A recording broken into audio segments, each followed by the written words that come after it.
Satsangs, should we start or should I wait a few more minutes?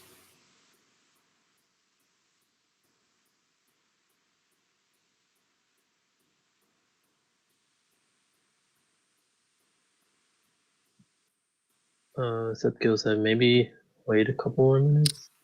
Okay. I mean,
Okay. So I guess we'll just go ahead and get started. So today we're going to talk about the story of when Param Guru gets Diksha. So we'll start off with Stuti.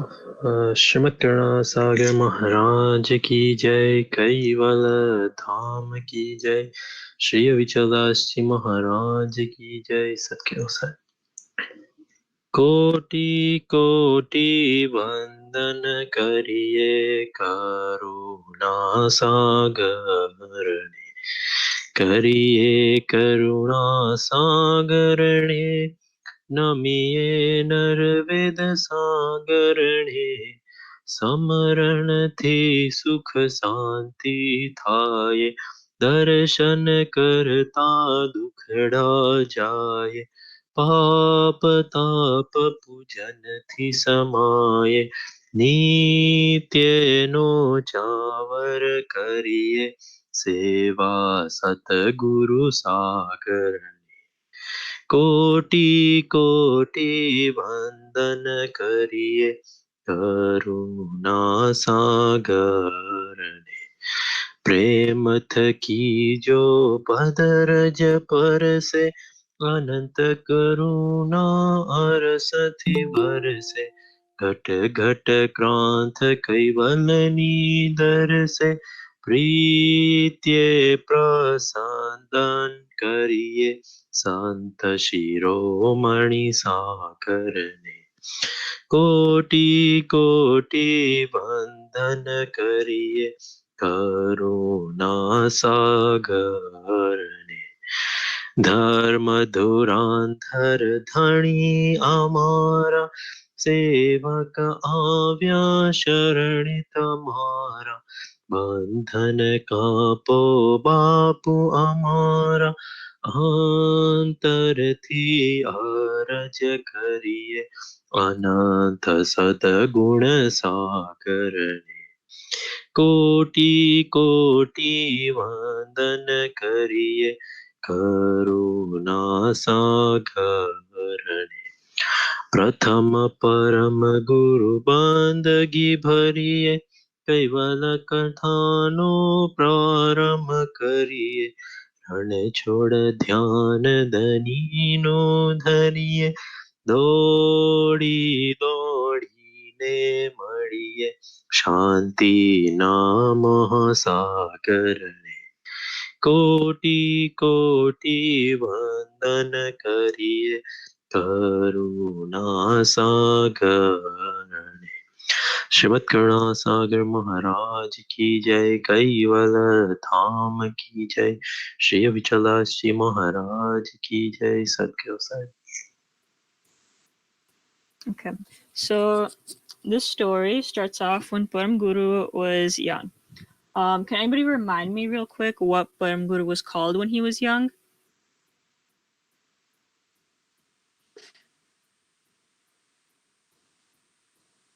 Does anybody remember? I know we've got Kuver. Yes, that's right. So Param Guru was called Bal Kuver when he was young. And so when Bal Kuver was 7 years old, he decided that it was time that he left his family and found a guru so that he could start teaching Kaival Gyan to others. So he said goodbye to his family, he said goodbye to the people in his village. And even though they were sad, he knew that this was the right thing to do because he knew that he had to start spreading Kaival Gyan to others. And so Param Guru left to go find a guru. And can anybody tell me what is a guru? A teacher. Yes, that's absolutely right. A guru is a teacher. And so Param Guru went and he found himself a guru. Does anyone know what Param Guru's guru was called? What his name was? Swami Maharaj. Yes, that is correct. So Balkuvir's guru was Krishna Swami Maharaj. And Krishna Swami Maharaj was a guru who lived in a village called Odgam. And so Guru found him and he went to Krishna Swami Maharaj and told him that he wanted him to be his guru. And so before Krishna Swami Maharaj agreed, he said that first I have to meditate and do some dhyan. And so he did this to figure out, because he wanted to figure out who Guru really was. So while Krishna Swami Maharaj was meditating, he saw that Guru was actually Param Guru and that he had more jnana or knowledge than anyone else in the whole world. And so when Krishna Swami Maharaj came out of his jnana, he realized that this child, Guru, actually had more jnana than anyone else and that he didn't actually need a guru to learn anything because he already knew everything. And so he told Guru this. He said, "You don't need a guru to learn anything. You already have all the knowledge. If anything, you could be my guru." But Balkuve responded and said, "No, that's not true. Everybody needs a guru. Everybody needs a guru to help guide them." And so Krishna Swami Maharaj agreed. And so in order to get Diksha from Krishna Swami Maharaj, Guru had to complete a task. So the task that was given to him, Krishna Swami Maharaj told him to go to a well that was in the garden and to get water from the well to water the farm. And so he told him to keep watering the farm until all of it was watered. And so Balkuir did as he was told. He went to the well, he took the bucket, put it into the well, pulled it back out with the water, took the water to the farm and filled it up. But after he did this, when he went back to the well, the water went away. And so he still kept doing this anyway. He still kept going to the well, filling up the farm, and every time he went back, the water would go away. But he still kept up with his task. He worked all night long to water the farm, but the water kept going away. And so he kept doing this all night until the morning when Krishna Swami Maharaj woke up and went and found Guru at the well. And so he stopped Guru from working and he saw that Balkuvir's hands were very swollen and there was some blood. And Krishna Swami Maharaj was surprised and he asked Guru, "Have you been working all night?" And Guru responded that, "Yes, I've been doing this all night because the plants weren't getting watered. There's a hole in the ground and the water kept leaving through the hole." And so Krishna Swami Maharaj asked him then, "Well then, why didn't you just fill the hole to stop the water from leaving?" And Guru responded that, "Well, you told me to water the farm until it was all watered. And I couldn't stop doing that to do anything else because that would be disobeying what you told me to do. If I stopped to fill the hole, then that would mean disobeying your orders. That's why I kept watering the plants, even though I knew that they wouldn't get watered." And so Krishna Swami Maharaj was really impressed by this, that Guver stayed up all night doing this task, even though he knew that it wouldn't get done because the water kept leaving through the hole. But he kept doing it because that was what his guru told him to do. And so because of this, because Krishna Swami Maharaj was really impressed by Guver and by his dedication, he gave Guver Diksha that day. And so that's the end of the story. Let's review why is it important to have a guru?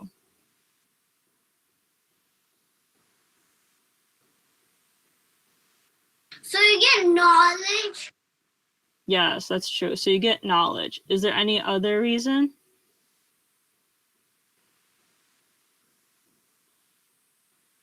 So guru can give us knowledge, and they can also help guide us in the right direction.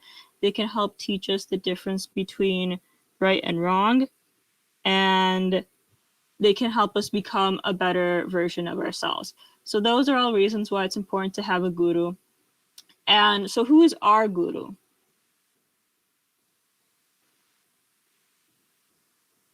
Dasi Maharaj and all. So Avijalashi Maharaj, our Guruji, is our guru. Param Guru is also our guru. And they all teach us how to, they teach us the difference between right and wrong, and they teach us how to be better people. And so that's the end of the story. Did you all like the story? Did you all understand it? I like the story and I understand it. Okay, good. So now we're going to switch things up a bit. We're going to do a sing-along bhajan. I'm going to put the lyrics up on the screen and all of you can follow along at home, and Amar Bhai will sing for us. And make sure you keep yourselves muted while you sing along. Okay, everyone ready?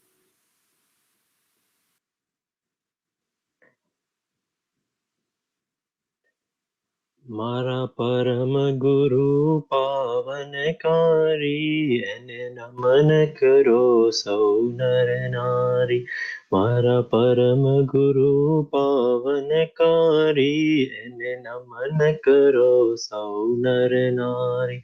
ગુરુ જ્ઞાન ગંગા માં की धासा મારા તન મન ના તળિયા અભિમાન એ મૂર્તિ દિશે મંગળકારી એને નમન કરો સૌ નર નારી.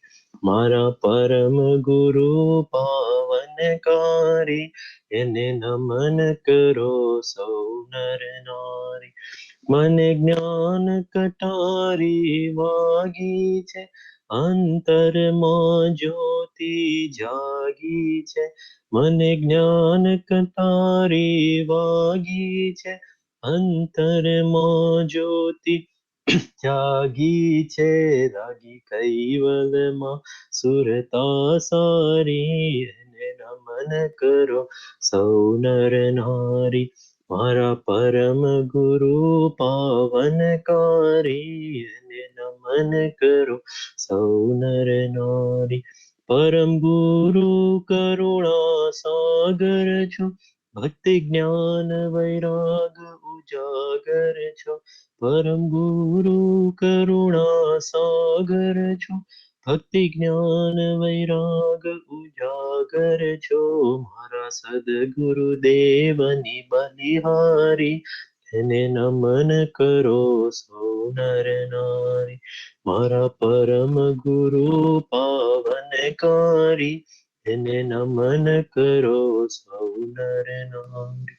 શરણે આવ્યા ને સુખ આપે કૈવલ જ્ઞાન આપી દુઃખ કાપે. શરણે આવ્યા ને સુખ આપે કૈવલ જ્ઞાન આપી દુઃખ કાપે. પ્રેમ મૂર્તિ લાગે બહુ પ્યારી એને નમન કરો સૌ નર નારી. મારા પરમ ગુરુ પાવનકારી એને નમન કરો સૌ નર નારી. એવા પરમ ગુરુ મારા પારસમણી કીધી અવિચલ અનુકંપા રે ગણી. એવા પરમ ગુરુ મારા પારસમણી કીધી અવિચલ અનુકંપા રે ગણી કરી કૃપા બતાવે મોક્ષ બારી એને નમન કરો સૌ નર નારી મારા પરમ ગુરુ પાવનકારી એને નમન કરો સૌ નર નારી મારા પરમ ગુરુ પાવનકારી એને નમન કરો સૌ નર નારી એને નમન કરો સૌ નર નારી એને નમન કરો સૌ નર નારી શ્રીમદ કરુણા સાગર મહારાજ કી જય કૈવલ ધામ કી જય શ્રી વિચલદાસજી મહારાજ કી જય સત્ય Sai So that's the end of the satsang for today. I hope you all enjoyed the parcho and the bhajan, and we'll see you next week. Satya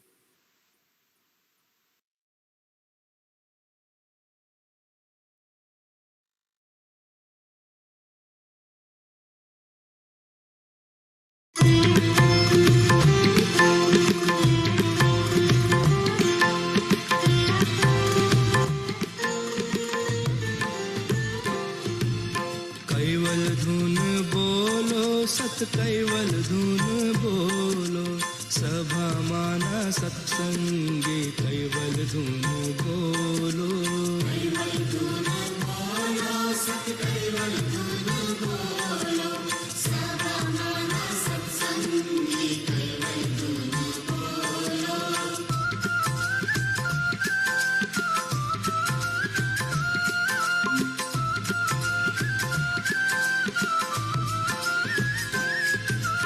caval धुन बोलो ऊँघेला आँख खोलो दगो कर्या बिना कैवल धुन बोलो कैवल धुन बोलो सत कैवल धुन बोलो सभा माना सत्संगी कैवल धुन बोलो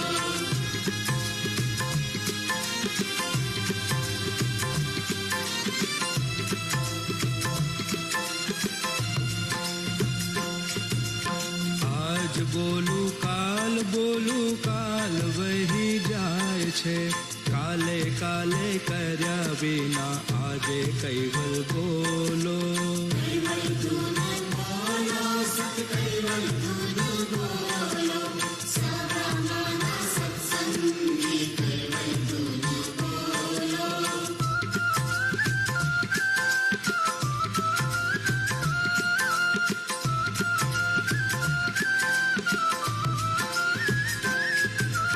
માયાના ગોટાળામાં ઘણું મોડું થાય છે માટે વહેલા વહેલા વાલાની ધૂન બોલો કૈવલ ધૂન બોલો સત કૈવલ ધૂન બોલો સભા માના સત્સંગી કૈવલ ધૂન બોલો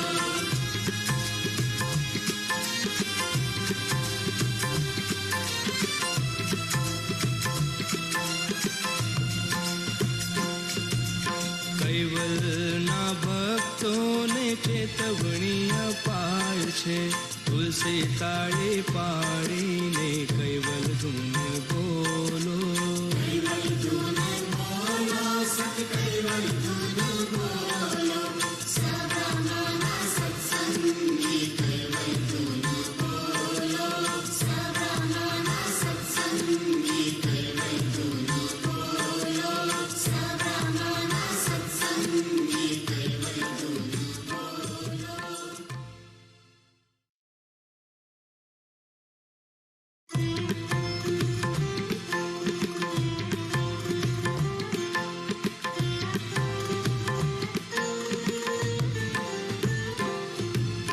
कैवल धुन बोलो सत कैवल धुन बोलो सभा माना सत्संगे कैवल धुन बोलो कैवल धुन बोलो सत कैवल धुन बोलो सभा माना सत्संगे कैवल धुन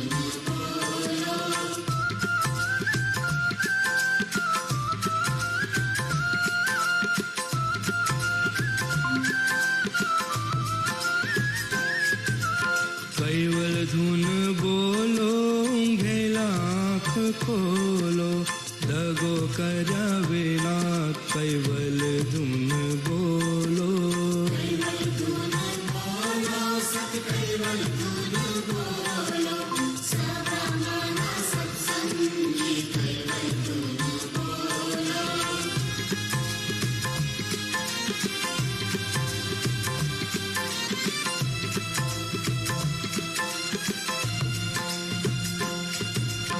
आज बोलू काल वही जाय छे, काले काले कर्या बिना आजे कैवल बोलो। कैवल धुन बोलो, सत कैवल धुन बोलो, सभा माना सत्संगी कैवल धुन बोलो।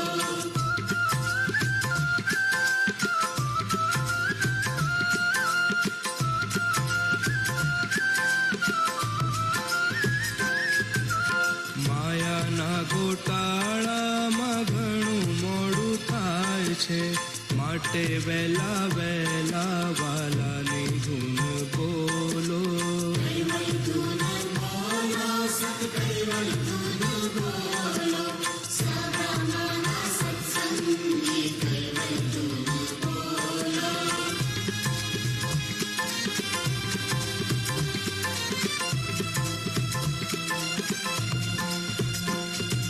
કૈવલના ભક્તોને ચેતવણી અપાય છે, તુલસી તાળી પાડીને કૈવલ ધૂન બોલો। કૈવલ ધૂન બોલો, સત કૈવલ ધૂન બોલો, સભા માના સત્સંગી કૈવલ ધૂન બોલો, સભા માના સત્સંગી કૈવલ ધૂન બોલો।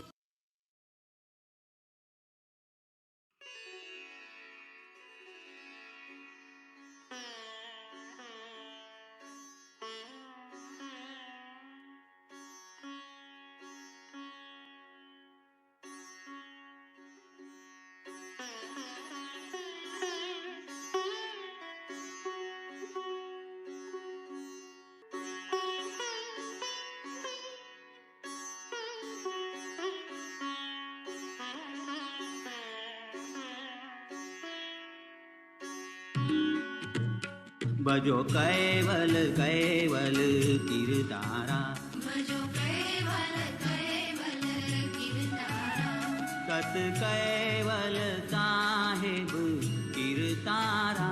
भजो सृष्टिनाथ सर्जनहारा, सत कैवल साहेब कीर्तारा।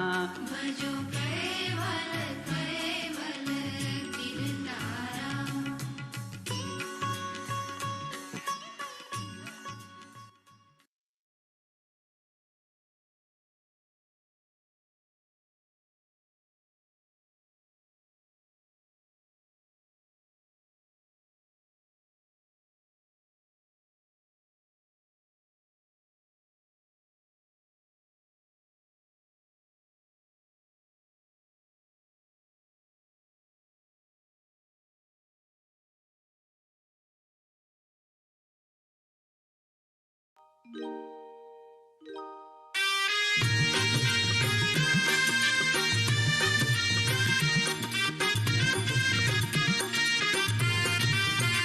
कैवल करता की जय, कायम पंथ की जय, बोलो कैवल धर्म की जय जय रे, बोलो कैवल धर्म की जय जय रे। कैवल करता की जय, कायम पंथ की जय, बोलो कैवल धर्म की जय जय रे, बोलो कैवल धर्म की जय जय रे। कैवल करता की जय, कायम पंथ की जय।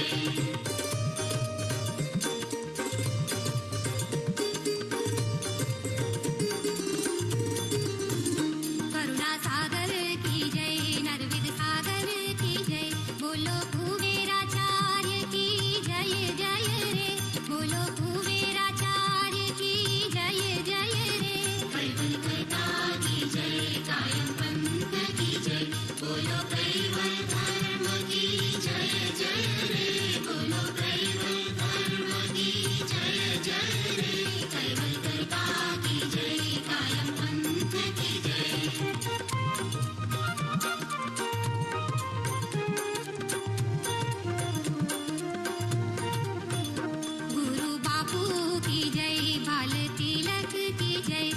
बोलो सरसापुरी की जय जय रे, बोलो सरसापुरी की जय जय रे। कैवल करता की जय, कायम पंथ की जय, बोलो कैवल धर्म की जय जय रे, बोलो कैवल धर्म की जय जय रे। कैवल करता की जय, कायम पंथ की जय।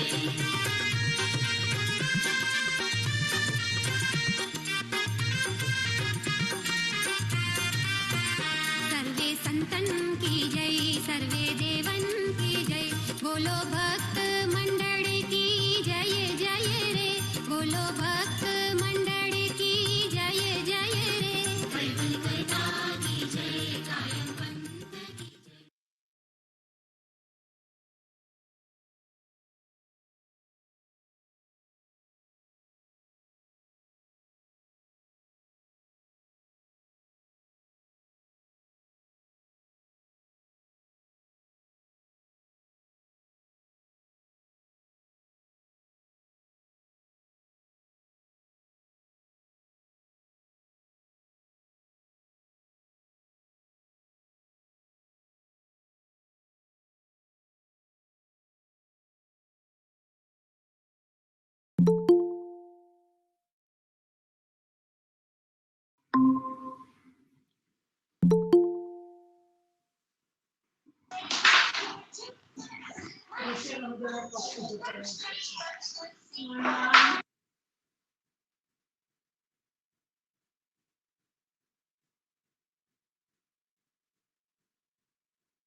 Hello, Hey, Satkayo Sahib.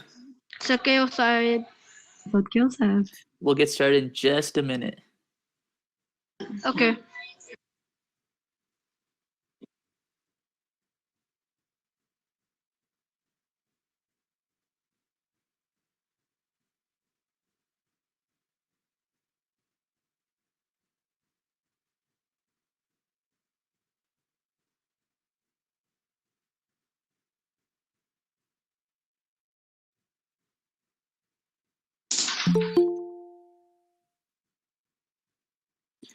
All right, let's go ahead and get started, and we'll have people join as we go along. Before we start today's satsang, let's go ahead and do stuti. Feel free to sing along. Shrimat Gurna Sagar Maharaj ki jai, Kaival Dham ki jai, Shri Avichaldashi Maharaj ki jai, Sat Kaival Sahib. Kaivalam chidenam avenam vayanam dviganam lagoyam amoham amastu niralam narayanam aham namraneyam nayeti narneyam pranayam parantu japenam japayam kayam namayayam manati magoyam swayam tam samastu Jahanam dhata dheyam nam vichandam vinaya je karoti tvivarajita vastu vidhi vedantam achante nachantam sunati sunatam je matha anantu agadam bodham lahe janmahadam Kuveram teyam mam namami namastu. Shrimat Karuna Sagar Maharaj ki jai. Kaival Dham ki jai. Shri Avichaldas Shri Maharaj ki jai. Sat Kaival Sahib, Sat Kaival Sahib, Sat Kaival Sahib. So for today's satsang, we are going to focus on this idea of karam. But before we get started with that, we're gonna hear a story about Param Guru when he was younger and known as Kuver. Okay. But before we get started, I just wanted to ask anyone on this call this question. Do you know what a parcho is?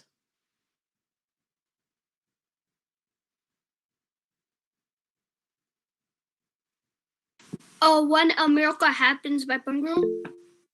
Yep. Exactly.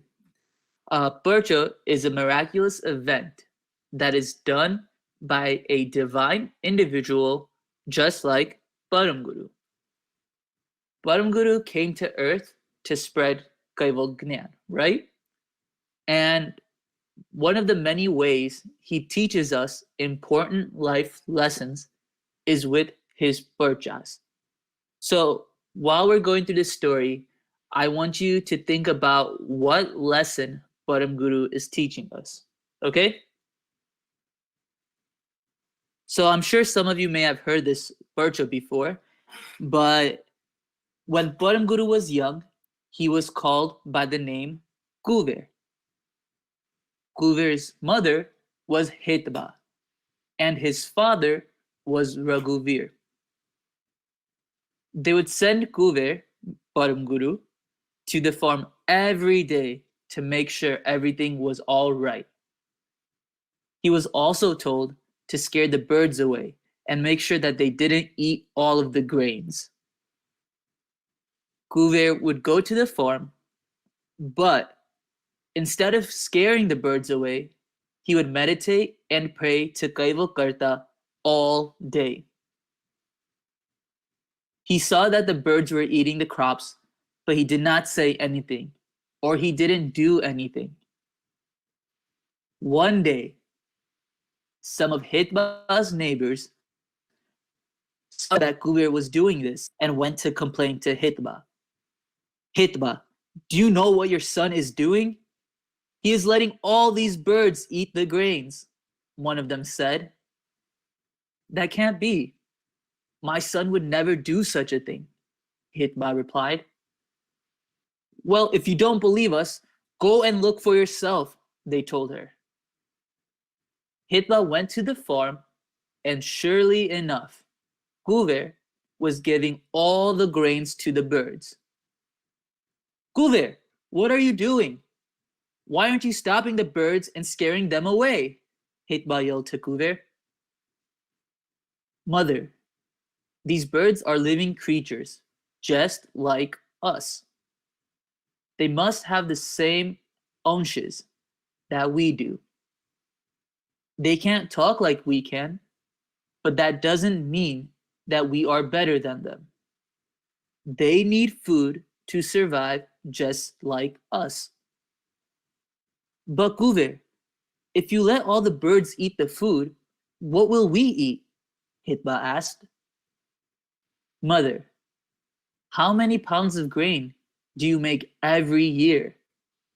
I promise you that this year you will make 5 times more than the amount you did last year. And that's exactly what happened. Hitba finally understood the true meaning of giving to other creatures. She also understood how all the animals are the same for God, and how we humans should try to use our strengths to help all of God's creatures. Kuver wanted to teach her just that. So, with this purcha, I want to ask you the question that I said earlier. What is the important lesson that you learned from this? Anybody could answer this.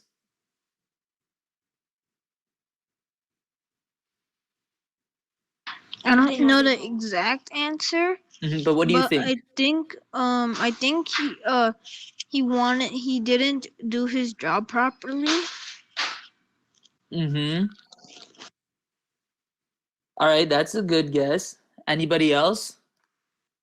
I see Urpita Devi and Amar Bhai are on this as well. Do you guys have anything?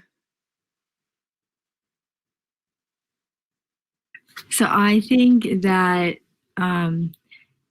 just like you said that he didn't do his job, but I think he was thinking of something like a bigger picture about how to help everybody, like everybody that's living and breathing is technically has a ansh, and so like he was thinking of like, you know, animals are just like humans too, like we don't become little if we help them as well.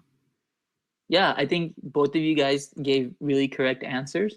So one of the important lessons Param Guru is teaching us through this parcho is do good deeds, even though some may think it is not. So in this case, Param Guru fed the birds instead of scaring them away. This shows how loving and caring Param Guru is. He will help anybody that is in need. This parcho also showed something that you guys touched on, that we shouldn't harm even the smallest living creatures. That all living beings, small or big, have an ansh in them. I caught a cat. Huh? Oh, I caught a mouse in my garage. And then did you release it? I released it by a stream by my neighborhood Awesome. in a forest. See, that's a great example of a good deed that you did. And so speaking about the good deeds, one thing Param Guru teaches us is that we should do these good deeds. And this is an example of karam. What you did was an example of good karam that you did. So karam is an action. It means to do something. And when we do karam, we use our 5 senses. We use our sight with our eyes. We use our touch with our hands and feet. We taste with our mouth. We smell with our nose. And we listen with our ears. And so talking about, like, for example, you gave this good deed that you did, this good karam you did by releasing the mouse in your neighborhood that you caught in your garage. In Param Guru's case, he gave us the example of how he let all the birds eat in the farm because they were hungry, just like we get hungry. So what I want to do is we're going to do a quick activity and go through each of these senses and talk about how we can do something positive, a positive deed, a positive action with our karam. So the first sense that we're going to talk about is our sight, our eyes. What is one good karam we can do with our eyes? Anybody could answer this. Look at the person that's talking and not interrupt them.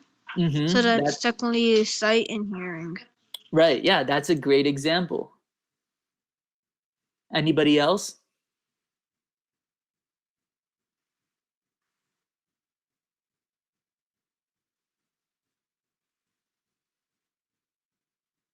Nobody else?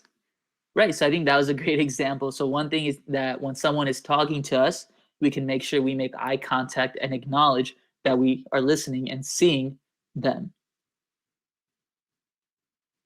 The second one then is touch.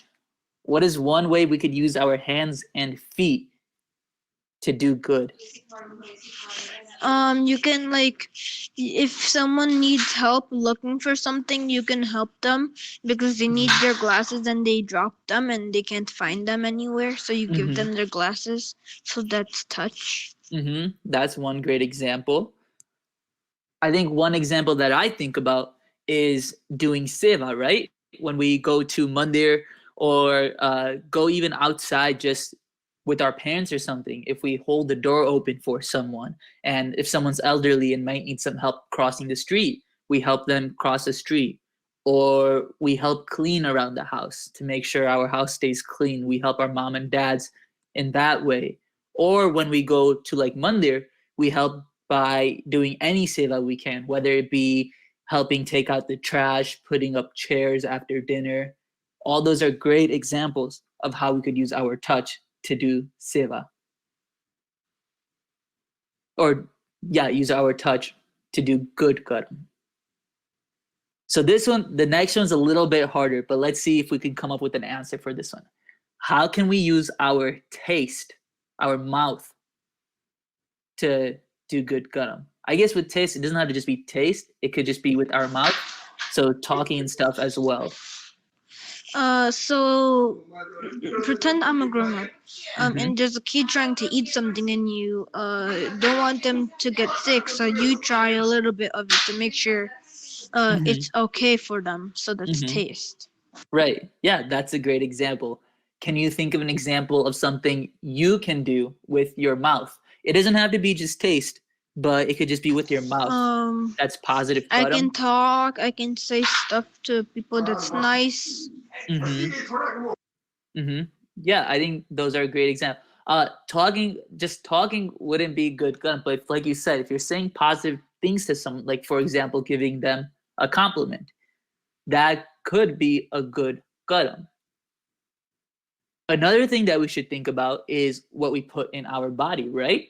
Through our mouth is how we put food in it. Now, if we are going to put bad food in it, something that has like a ton of sugar and stuff like that, that's not necessarily good for us, right? But if we put like fruits and vegetables, things that are healthy inside our body, that's a good action as well, right? Well, yeah, but technically gourd has sugar, and so you don't have to. So don't eat a lot of gourd because that has a lot of sugar in it.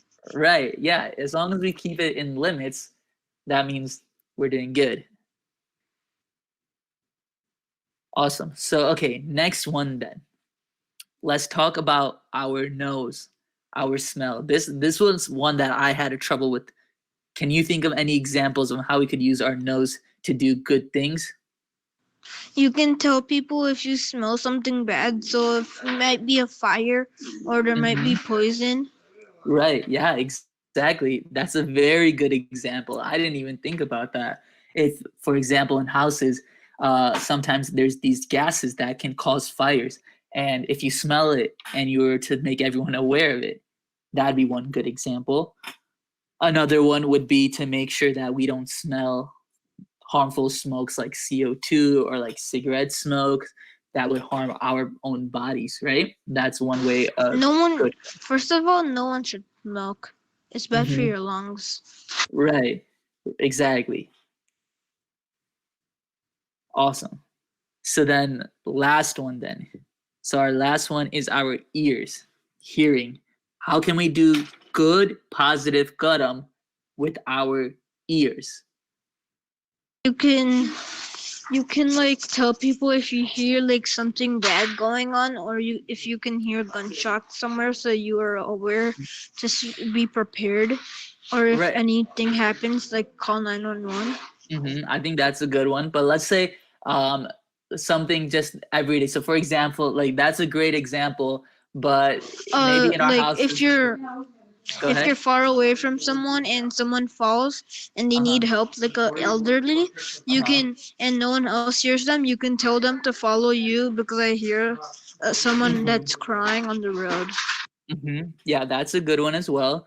So I'm trying to think of one example that we do like in our daily everyday lives, right? Like for example, we might not see someone fall down on the street every single day, but one thing that happens a lot is, you know, we watch a lot of TV, play a lot of video games and stuff like that, and through these things or even talking to people, we hear gossip, right?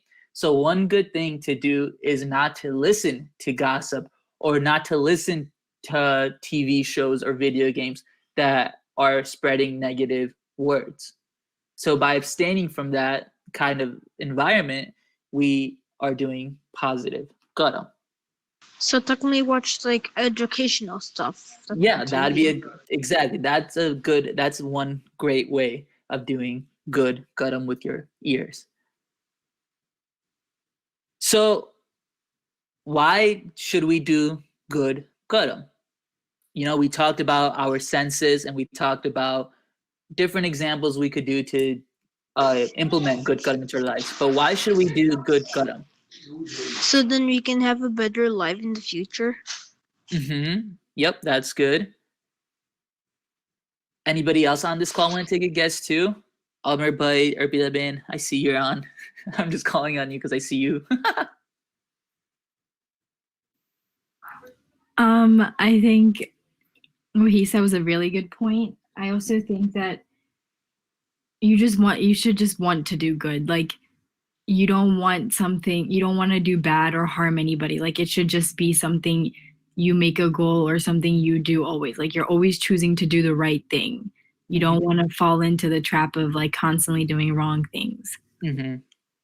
Right. Yeah, I think that's a great example. So like we said, Gadam is this idea of doing things. And the reason why we should do good Gadam, exactly what both of you said. Everything that happens to us in our life is because of our actions. So let's take a look at these blocks, right? Every time we do something good, we are able to build a layer on these blocks. And then the more blocks we put together, the stronger our tower will become, right? We'll have a strong base, and then we could keep adding on top of that, and it'll keep going stronger and stronger because these So blocks it's definitely are like the solid. army. So it's like the army. If you achieve one goal, you get to level up, and then you grow more on your empire. Yeah, similar to that to an extent, yeah. So like in this case, though, like talking about our Karam and these blocks, so our onch can grow stronger and stronger as we do good deeds. Now, if we do negative deeds, if we do negative Karam, think of these blocks. We start putting holes in them, right? Pretend each negative Karam we did, we put one hole inside of our blocks. What will happen to these blocks? Over time, our base will become really weak because of all these holes, and everything will just come falling down. And so instead of becoming stronger and helping our own get stronger, we make it weaker. Does that make sense? Yeah, so like same thing with the military. So if you do the wrong thing, the bad people can shoot on your base and it will start getting weaker and weaker and you have nothing to do about it except retrieve. Right. Yeah, similar to that. So with that being said, today then we talked about Karam, right? Doing good deeds. So I just want everyone here, let's try to make this a 1 week thing, and I'll come back next week and we could check in on each of us to see if we accomplished it. What is one good Karam that we will do this week? I want everybody on this call to go around and think of one thing you'll do all week that will be good. Look around for people if they need help. So, did you start school yet, or are you still school through your house still? Are you at home? I'm at home, but I'm gonna go meet my teacher tomorrow. Awesome. So, okay, let's do this. So, it might be a little hard for you to go outside every day and interact with people and see who needs help, right? So, let's come up with an example of how do you think you can help around the house, whether it's your parents or whoever you live with. Doing dishes, doing the laundry, cleaning up the toy room, bedroom, whatever. So that might be a big list to do for 1 week, but let's think of one thing. Come up with one of those things maybe that you'll do all week to help out. Do the laundry, put the laundry in second rinse. Okay, perfect. All right. So we'll check back in next week to make sure that we did this one positive cut for our family. Who else is on this call? Let's see. Arpita, go ahead. What is one positive cut you'll do this week? You love calling on me. There's only so many to call out. I think tomorrow I move back to college to my apartment. So I have to help my roommates who are also moving back. So I think one good thing is like if one person is too busy or like we are all studying at the moment to like, take some weight off of them and help as much as you can around the house or split up the job so, everyone can be done at the same time. I think that's a great example. All right, we'll check back next week on you for that one. Amar Bhai, are you on this call? I don't know if you're there or not. Let's give him a second. Maybe he is. Okay, I don't think he's on there. But so I think one good cut that I will do this week is, so for me, I hate doing dishes. I'll make a big mess in the sink, but I'll just never do the dishes when I'm home. So this week, I think one good deed that I will do is make sure I do all my dishes so that my mom doesn't have to do them for me. But we'll check back in next week with all of us and make sure we did these good deeds. So yeah, with that being said, does anybody have any questions from today?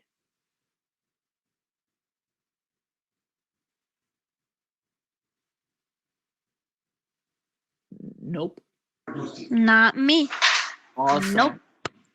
I'm glad. Well, see you guys all next week then. We'll continue to our Gujarati satsang soon. Thank you. Satya Sahib, everybody. Sitaram Satya Sahib. Goodbye. Satgil Sahib. And were you calling my brother Amr Bey? Ah, my bad. Wrong Amr. Where were you, Amar, Adi? Yeah, where were you, no, man? We were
caval धुन बोलो सत caval धुन बोलो सभा माना सत्संगे caval धुन बोलो caval धुन बोलो सत कैवल धुन बोलो सभा माना सत्संगे कैवल धुन बोलो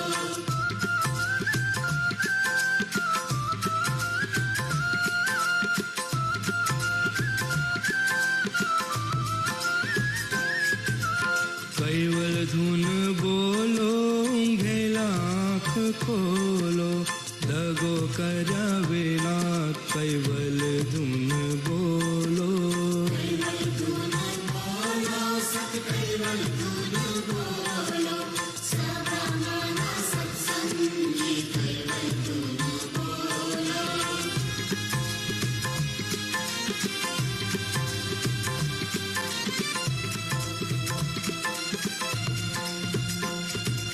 आज बोलू काल वही જાય છે કાલે કાલે કર્યા વિના આજે કૈવલ બોલો કૈવલ ધુન બોલો સત કૈવલ ધુન બોલો સભા માના સત્સંગી કૈવલ ધુન બોલો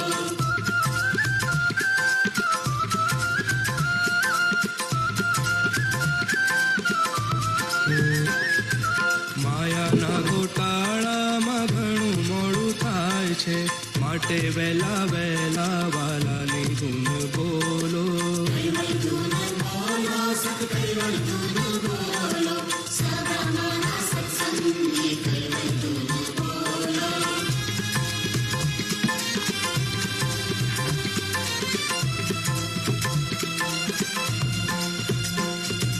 કૈવલના ભક્તોને ચેતવણી અપાય છે તુલસી તાળી પાડીને કૈવલ ધૂન બોલો કૈવલ ધૂન બોલો સત કૈવલ ધૂન બોલો સદા માના સત્સંગી કૈવલ ધૂન બોલો સદા માના સત્સંગી કૈવલ ધૂન બોલો સદા માના સત્સંગી કૈવલ ધૂન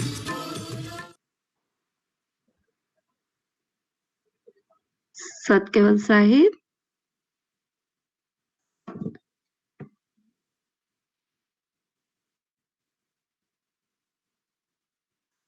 સતકેવલ સાહેબ, આજના રવિવારના ગુજરાતી સત્સંગની શરૂઆત આપણે કૈવલ કર્તાની સ્તુતિથી કરીશું.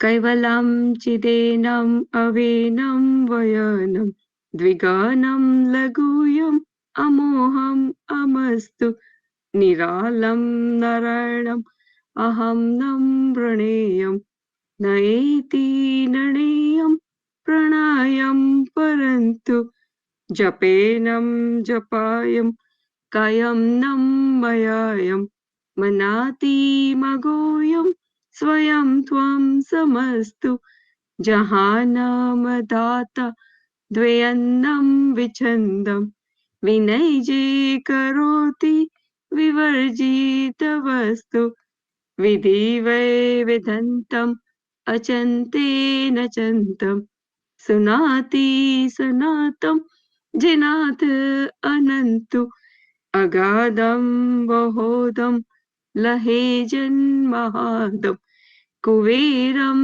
तेयमनम नमामि नमस्तु. श्रीमद करुणासागर महाराज की जय.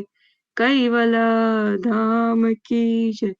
श्री अविचलदास जी महाराज की जय. सतकेवल साहेब, सतकेवल साहेब, सतकेवल साहेब. તો આજના રવિવાર બપોરના ગુજરાતી સત્સંગની શરૂઆત આપણે છેલ્લા 3 સત્સંગમાં પ્રભાત પદ 1 વિશે ચર્ચા કરતા હતા. પ્રભાત પદ અથવા તો પ્રભાતિયા જે આપણે સવારે કહીએ છીએ અને એનું મહત્વ ખૂબ જ વિશેષ છે, કારણ કે પરમગુરુ રચિત છે અને પરમગુરુએ ફક્ત અંશ અને અંશની જ વાત કરી છે. આજે આપણે પ્રભાત પદ 1ની ચોથી ચોપાઈ વિશે જોઈશું. તો ટ્રાય કરું છું ગાવાનો. જીવતુ શિવતુ કાલ કિરતારતુ કાલના કાલ મે તોય બૂજો. તો પરમગુરુ અહીંયા જણાવે છે કે જીવ પણ તું છે અને શિવ પણ તું છે અને કાળનો અધિપતિ પણ તું જ છે. તો પરમગુરુ કહે છે અંશ જ જીવ છે અને અંશ જ શિવ છે. તો આપણને પ્રશ્ન થાય કે શું હું જીવ અને શિવ છું? તો ભેદ શું છે? તો આપણે અંશની દ્રષ્ટિએ જોઈએ તો સમજમાં આવે કે કોઈ જ ભેદ નથી. પરમગુરુએ આપણને 5 પ્રકારના દેહ વિશે ચર્ચા કરી હતી. તો એમાં છે કે સૂક્ષ્મ દેહ છે, સ્થૂલ દેહ છે, કારણ દેહ છે, મહાકારણ દેહ છે અને પરમ કારણ દેહ છે. તો આપણું જે આ માનવ શરીર છે એ સ્થૂલ દેહ કહેવાય, જે 5 તત્વોનું બનેલું હોય છે: પૃથ્વી, વાયુ, અગ્નિ, જળ અને પવન. હવે અંશ છે એ જીવદશાનો અનુભવ કરે છે. સૂક્ષ્મ દેહ, સ્થૂળ દેહ અને કારણ દેહ એની અંદર અંશ જીવદશાનો અનુભવ કરે છે. જ્યારે મહાકારણ ને પરમ કારણ દેહ છે એ દ્વારા શિવદશા અનુભવાય છે. પરંતુ ચૈતન અંશના પક્ષે જોઈએ તો જીવ અને શિવ જુદા નથી. જીવ અને શિવ બધા એક જ સર્જનહારના અંશ છે અને જે કંઈ જુદાપણું આપણે જોઈએ છીએ દેહના આધારે છે. એટલા માટે જ પરમગુરુએ કહ્યું છે કે જીવતુ શિવતુ કાલ કિરતારતુ કાળના કાળમે તોય બૂજ્યો. તો આપણા પણ આજકાલ આપણે જોઈએ છે ઘણા બધા મનુષ્યો હોય છે સાધનાથી પોતાના સૂક્ષ્મ દેહ સુધી પહોંચી શકે છે. લાઈક આપણે આપણી આંખથી જોઈ શકતા નથી સૂક્ષ્મ દેહને, પણ એ સાધનાથી પોસિબલ હોય છે. બીજું કે આપણને ખબર છે કે બ્રહ્મા છે, વિષ્ણુ છે, મહાદેવ છે, આ બધા છે સૃષ્ટિના સંચાલકો છે. મહામાયા જે આદ્ય શક્તિ છે એના એક જ દિવસમાં આ બધા કેટલી બધી વાર મૃત્યુ પામે છે. બ્રહ્માજી જગતની ઉત્પત્તિનું કાર્ય સંભાળે છે, જે આપણે જોયું હતું રજોગુણી છે. વિષ્ણુજી જે પાલન પોષણનું કાર્ય કરે છે એ સતોગુણી છે. મહાદેવ છે તમોગુણી છે, જે સંહારનું કાર્ય કરે છે. પરંતુ સર્જનહારે આ બધાને એક એક કરુણા આપી હતી અને જગતના જીવો આ ત્રણેય મહાદેવોને સર્જનહાર માની બેઠા છે. પરંતુ આપણે યાદ રાખવાનું છે કે સર્જનહાર તો ફક્ત એક જ છે અને જે અવિનાશી છે. આપણે ગોળીપદમાં પણ ગાતા હોઈએ છીએ કે મેં અવિનાશી ઉપાસી હો સંતો, મેં અવિનાશી ઉપાસી. એમાં એક છે કે બ્રહ્મા વિષ્ણુ મહેશ્વર દેવા જેણે આ સૃષ્ટિ પ્રકાશી, મહામાયા કા એક દિવસ મેં અનેક બેર મર જાસી. તો આપણે હંમેશા એ યાદ રાખવાનું કે વિશ્વનો સર્જનહાર એક જ છે, જેનો કોઈ કાળે નાશ પામતો નથી, જેમની ગતિ અગાધ છે અને જ્યાં કોઈની પણ સુરતા પહોંચતી નથી. તો આવા સર્જનહાર, અવિનાશી સર્જનહારના આપણે ઉપાસક બનવું જોઈએ. દિવ્ય પરમગુરુ તો મહાન ગતિવાળા તેમજ શ્રેષ્ઠ જ્ઞાની છે. તેઓએ તો આપણા જીવો ઉપર એટલી બધી કૃપા કરી છે કે આપણને આ રહસ્યમય જ્ઞાન આપી દીધું છે. આપણે બીજું એક એક્ઝામ્પલ લઈએ કે કીડી અને હાથી. તો હાથીનું આયુષ્ય કેટલું લાંબુ હોય છે કમ્પેર ટુ કીડી. પણ હાથી અને કીડી બંનેમાં સેમ અંશ બિરાજમાન છે. તો અંશ છે એ નાશવંત છે, જ્યારે શરીર છે હાથીનું લો કે કીડીનું લો તો એ શરીર છે એ નાશવંત છે અને અંશ શાશ્વત છે. અને બંનેમાં અંશ જે છે એ સેમ એક જ સર્જનહારના અંશો છે. તો આપણે હવે બીજી એક વસ્તુ નેક્સ્ટ લાઈન વિશે વાત કરીએ કે કહે કુવેર અજ્ઞાન અંધેર ટળે, ગુરુગમ દ્રષ્ટિએ મોય સૂજ્યો. તો પરમગુરુ કહે છે કે આ અજ્ઞાન છે, જે આપણે જે અજ્ઞાન છે કે આપણે દરેક વસ્તુને ફિઝિકલ બોડીથી જ જોઈએ છીએ અને ભૂલી ગયા છે, આપણે આપણું સ્વસ્વરૂપ ભૂલી ગયા છે કે આપણે એક અંશ છે જે શાશ્વત છે, જેનો અમર છે, અજર છે. તો આ અજ્ઞાન કેવી રીતે દૂર થાય? કહે કુવેર અજ્ઞાન અંધેર ટળે, ગુરુગમ દ્રષ્ટિએ મોય સૂજ્યો. તો એકદમ સુંદર વાત કહી છે કે ગુરુગમ દ્રષ્ટિએ મોય સૂજ્યો. આપણને જ્યારે ગુરુની સમજ પ્રાપ્ત થાય ત્યારે જ આપણને સ્વસ્વરૂપનો અનુભવ થાય. આપણે હમણાં જ જોયું કે આપણે બધા એક જ સર્જનહારના અંશો છીએ.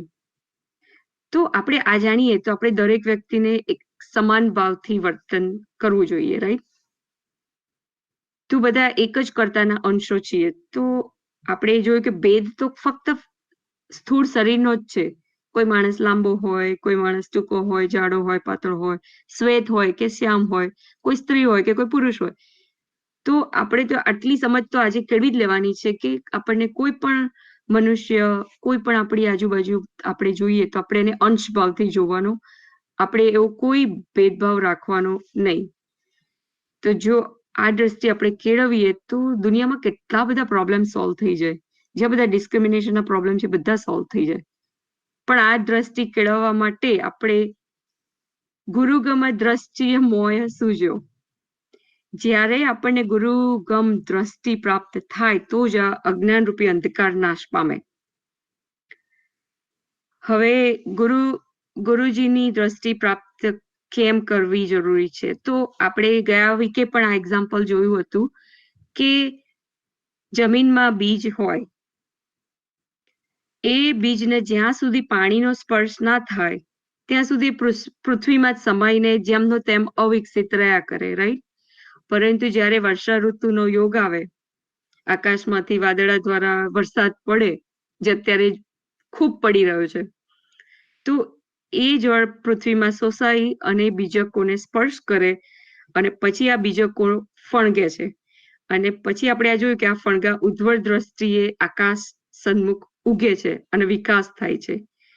તો એ જ રીતે આપણો વિકાસ ત્યારે થાય કે જ્યારે આપણે ગુરુની ચરણમાં રહીએ અને ગુરુજીનો આશીર્વાદ લઈએ, ગુરુજીનું જે વાણી છે તે આપણે સાંભળીએ, ગુરુજીના વચનોનું અમલ કરીએ. બીજું એક આ ચોપાઈ છે અગાધ બોધની, જેમાં પરમગુરુએ કહ્યું છે કે સ્થૂલ સૂક્ષ્મ કારણ તન જેહી, મહાકારણ પર પરમ વિદેહી, પરમ વિદેહી સોહી નિજ આપ રૂપા, સૌ નિશ્ચય કરી તત્વ અનુપા.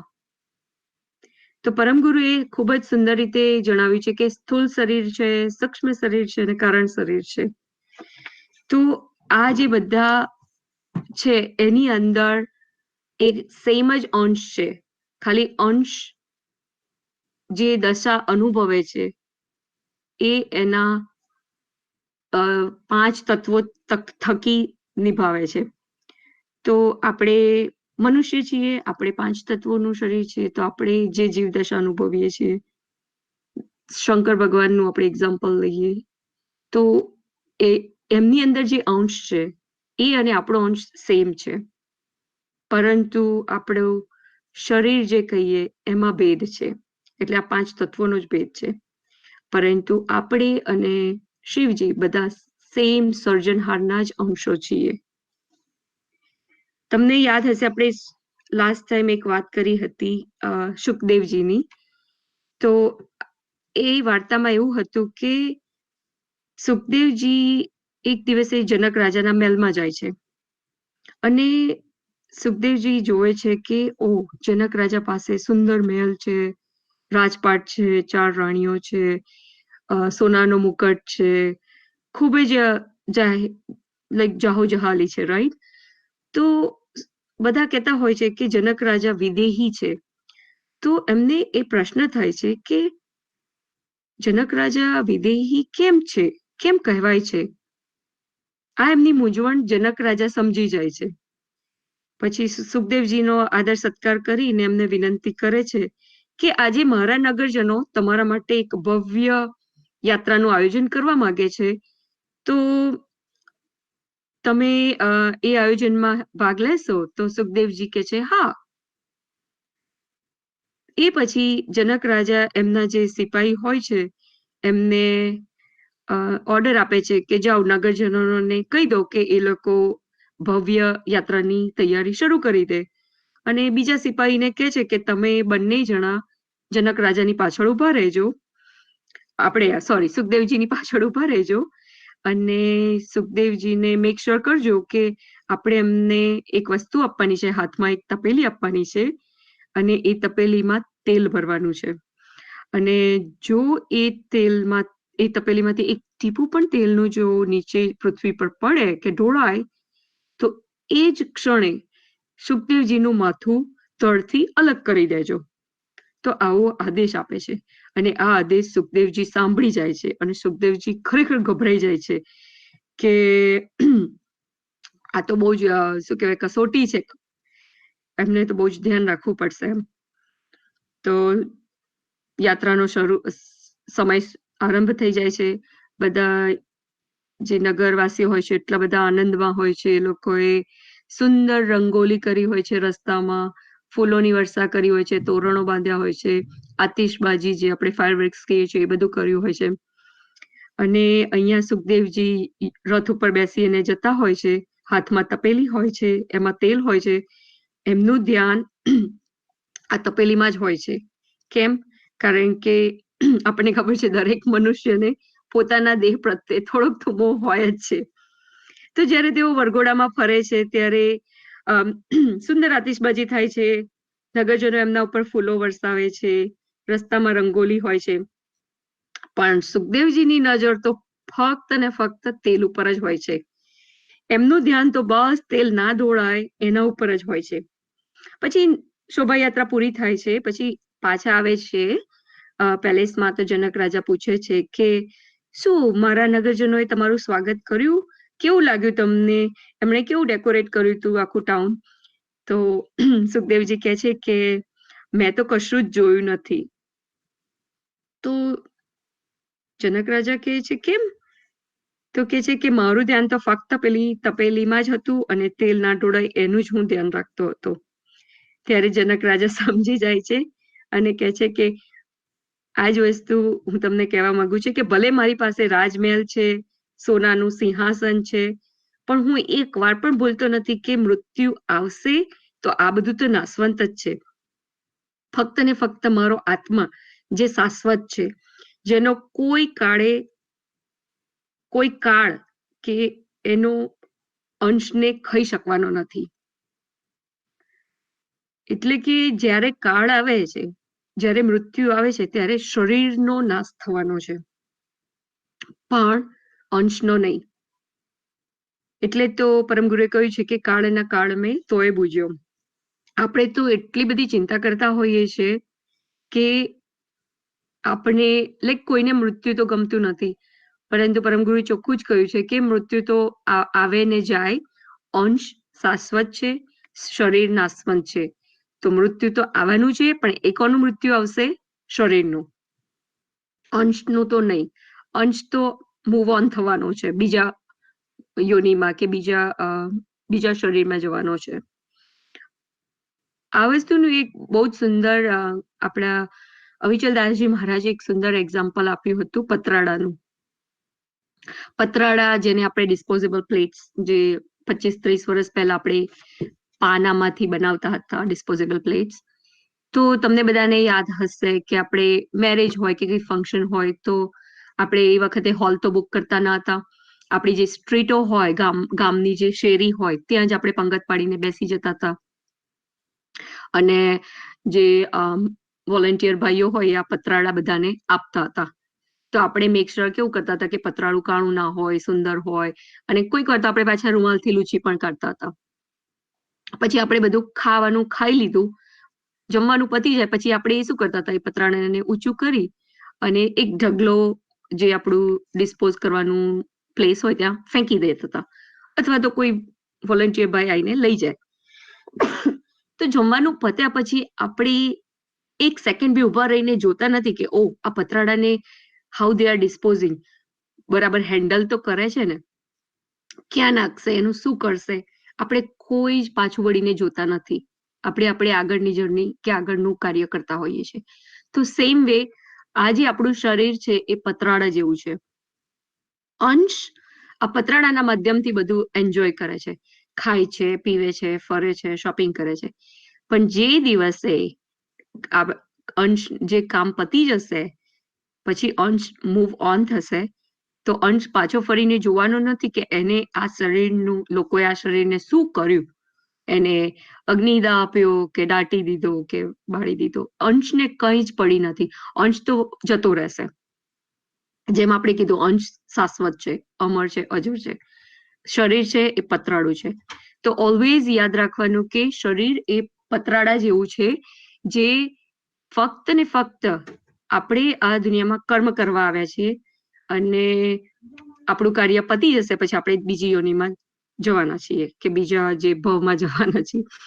તો મેક શ્યોર એ કરવાનું છે કે આપણે આ જે શરીર છે એનો પૂરેપૂરો યુટિલાઇઝ કરવાનો છે. આ શરીર એ ખૂબ જ ઇમ્પોર્ટન્ટ, કિંમતી છે, અને એના થકી જે બી કાર્યો થાય, જે બી ભક્તિના કાર્યો થાય એટલા કરવા જોઈએ, જેથી અંશને આપણે અંશી સાથે મેળાપ કરાવી શકીએ.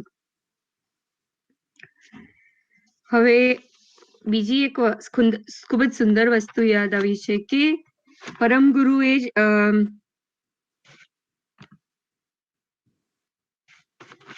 પરમગુરુ વિશે નારણદાસજી મહારાજે પણ ખૂબ જ સુંદર ગુરુસ્તુતિમાં લખ્યું છે કે સગન ગન નીરા શુદ્ધ કરુણા શ્રીમંત કુવેર કી જબ થઈ અંશ અંકુર ઉદય અચલમતી નિજપતિ સન્મુખ દ્રષ્ટ ભઈ. હવે સગન ઘરના નીરા શુદ્ધ કરુણા, તો જેમ વરસાદ પડે અને પૃથ્વીમાં જો સીડ હોય તો એને વિકસે, એમાંથી અંકુર ફૂટે. તો જ્યારે અંકુર ફૂટે ત્યારે એ ઓલવેઝ ઉદ્વર ગતિ તરફ જાય છે. તો એ જ રીતે દરેક મનુષ્ય હોય, એની ઉપર ગુરુની કૃપા થાય ત્યારે એની જે ગતિ છે એ ભક્તિ તરફ ચાલવા માંડે છે. તો વસ્તુ એ છે કે આપણે એ સીડ ભક્તિનું છે એ આપણા હૃદયમાં ધારણ કરવાનું છે. આપણે ઓલવેઝ ટ્રાય એવું કરવાનું કે જેટલો ટાઈમ મળે એટલો પરમ ગુરુના વચનો સાંભળવા અને અનુસરણ કરવું. અત્યારે ચતુર્માસની દરમિયાન ગુરુજીના એવરી ડે 1 hour લાઈવ યુટ્યુબ પર આવે છે વિડીયો. તો ટ્રાય એવો કરવાનો કે આપણે ફેમિલી સાથે સાંભળી શકીએ.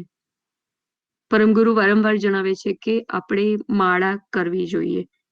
માળા અમર મંત્રની માળા જ્યારે આપણે જપીએ છીએ ત્યારે આપણને આપણા અંશરૂપની ઓળખાણ થાય છે કે જેથી આપણને અંશના કનેક્શન કરી શકીએ છીએ.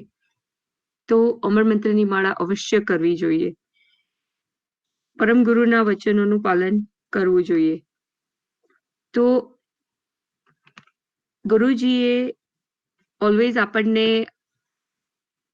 દર વર્ષે કંઈક ના કંઈક નિમિત્તે આપણને ભક્તિ કરવાનો મોકો આપતા હોય છે. લાસ્ટ ટાઈમ ગુરુ દીક્ષા વખતે પણ આપણે કૈવલ મંત્ર જાપ લેખનનું કાર્ય શરૂ કર્યું હતું. ઓલવેઝ અખંડ છપ્પા કે અખંડ ધૂનના પ્રોગ્રામ કરતા હોય છે. આ બધા પ્રોગ્રામ કરવા પાછળનો આશય એ જ હોય છે કે આપણે પરમ ગુરુને યાદ રાખીએ, સ્મરણ કર્યા કરીએ. પરમ ગુરુની ચરણમાં ઓલવેઝ રહેવાથી બીજી બધી વસ્તુઓ આપણને અડતી નથી. એટલે કે નેગેટિવ વસ્તુઓથી આપણે દૂર રહી શકીએ. તો પ્રભાત પદમાં ગુરુજીએ પહેલી જ વસ્તુ ખૂબ જ સુંદર કહી હતી કે મુકને જલ્પના મનતળી. એટલે કે પરમ ગુરુએ કીધું છે કે હે માનવ, તું તારા મનના જે બી તરંગો છે, કલ્પનાઓ છે, છોડી દે. તુજ વિના અન્ય નહીં કોઈ દૂજો. તું જ તારા કર્મોનો જવાબદાર છે, બીજો કોઈ જ નહીં. પછી આપણને પરમ ગુરુએ કહ્યું હતું કે તું તીર્થ વ્રત ને જોગ જગન જપ તપ કરી માંગતો તારું તું જો. તો જપ અને તપ અને વ્રત કરીને તું તારા જ કર્મોનું ફળ માગી રહ્યો છે અને તને ખબર છે કે તારા કર્મોનું ફળ તારે જ ભોગવવાનું છે. બીજું કોઈ માણસ એને બદલી પણ નથી શકવાનો. પછી આપણને પરમ ગુરુએ રાજાના એક્ઝામ્પલથી બહુ જ સરસ ઉપદેશ આપ્યો હતો કે જેમ રાજા નિંદ્રાના સપને રાજા ભિક્ષુક થયો, જાચવા આપને દ્વાર ઉભો. તો પરમ ગુરુએ કહ્યું હતું કે જેમ રાજા સ્વપ્નમાં ભિખારી થાય છે અને પછી જાગ્રત અવસ્થામાં પાછો રાજા થઈ જાય છે એવું એને ભાન થાય છે અને જેમ હતું એમ થઈ જાય છે, તો આપણને પણ જ્યારે જ્ઞાન દ્રષ્ટિ પ્રાપ્ત થાય છે ત્યારે નીજ ચૈતન સ્વરૂપનું જ્ઞાન આપણને ખબર પડે છે, આપણને સ્વસ્વરૂપનું ખબર પડે છે. અને એ જે સ્વસ્વરૂપનો આનંદ છે ને એ તો અખંડ આનંદ કહેવાય. એટલે આપણે અજ્ઞાન રૂપી નિંદ્રામાં જે આપણા અંશનું આપણે જે સાચું સ્વરૂપ ભૂલી ગયા છીએ એ આપણે યાદ કરવાનું છે. તમપદ સાત્વિક સ્વરૂપ સ્વામી તણુ રજોગુણ રસ બસ લુંબો જુંબો. આપણે જાણ્યું હતું કે તમપદ સાત્વિક સ્વરૂપ. તમ એટલે કે તમારું જે અંશ છે એ પોતે સાત્વિક અને નિર્મળ છે. અને આપણે એ પણ જોયું હતું કે મનુષ્યનો દેહ છે એ માત્ર દેવળ છે. તો આપણે ઓલવેઝ આ શરીર છે એને દેવળ મંદિરની રીતે રાખવાનું. જ્યારે આપણે મંદિર બોલીએ તો આપણે શું વિચારીએ? મંદિર એટલે સ્વચ્છતા હોય, પવિત્ર વાતાવરણ હોય, ત્યાં ઉપાસનાઓ ચાલતી હોય, આરતી થતી હોય, રાઈટ? તો એ જ રીતે શરીરને પણ મંદિર સમાન, એટલે કે શુદ્ધતા, શરીરની શુદ્ધતા પણ જરૂરી છે. એટલે શુદ્ધતા માટે આપણે એક નિયમ પણ છે 9 નિયમમાંથી કે સૂર્યોદય પહેલા સ્નાન કરી લેવું. એટલે કે શુદ્ધ મનનું જોડાણ શુદ્ધ તન સાથે હોય છે. તો શારીરિક શુદ્ધતા ના હોય તો માનસિક શુદ્ધતા કેવી રીતે? ઇટ્સ મુશ્કેલ, રાઈટ? It's difficult. એટલા માટે આપણે મંદિરમાં જતા પહેલા પણ સાત્વિક વસ્ત્રોની પસંદગી કરતા હોઈએ છીએ. આપણે કહીએ છીએ ને જ્યાં સ્વચ્છતા ત્યાં પ્રભુતા. અને મંદિર આપણે જઈએ ત્યારે આપણને ખબર છે પોઝિટિવ વાઇબ્સ મળતા હોય છે. અને એ પોઝિટિવ વાઇબ્સ જાળવી રાખવા માટે આપણા ગુરુજી અખંડ ધૂન કરાવતા હોય, અખંડ છપ્પા કરાવતા હોય, એટલે એ તીર્થધામોની પવિત્રતાઓ જળવાઈ રહે, મહત્તાઓ વધતી હોય છે, આધ્યાત્મિક વાતાવરણ બની રહેતું હોય છે. હવે આપણે શરીરને મંદિર બનાવીએ અને આપણે આપણા જે સાત્વિક સ્વરૂપ છે એને ઓળખવાનો પ્રયત્ન કરીશું. આપણું સાત્વિક સ્વરૂપ છે એ અંશ છે, જે અંશ છે નિર્મળ છે. એટલે આપણે હમણાં તન અને મનની સ્વચ્છતાની વાતો કરી. મનની સ્વચ્છતા કેવી રીતે કરશો? સારા વિચારોથી. આપણે કહીએ છીએ ને જેવું વિચારીએ એવું થાય. તો મનની સુરક્ષા કરવા માટે સારા વિચારો, અને સારા વિચારો માટે આપણે અગાઉ પણ વાત કરી હતી કે રાઈટ થિંકિંગ કરવા માટે શું કરવાનું? તો રાઈટ રીડિંગ કરવાનું, રાઈટ લિસનિંગ કરવાનું, રાઈટ સીંગ કરવાનું. તો વાણી પ્યોર રાખવાની, સ્પીક ઓલવેઝ ટ્રુથ.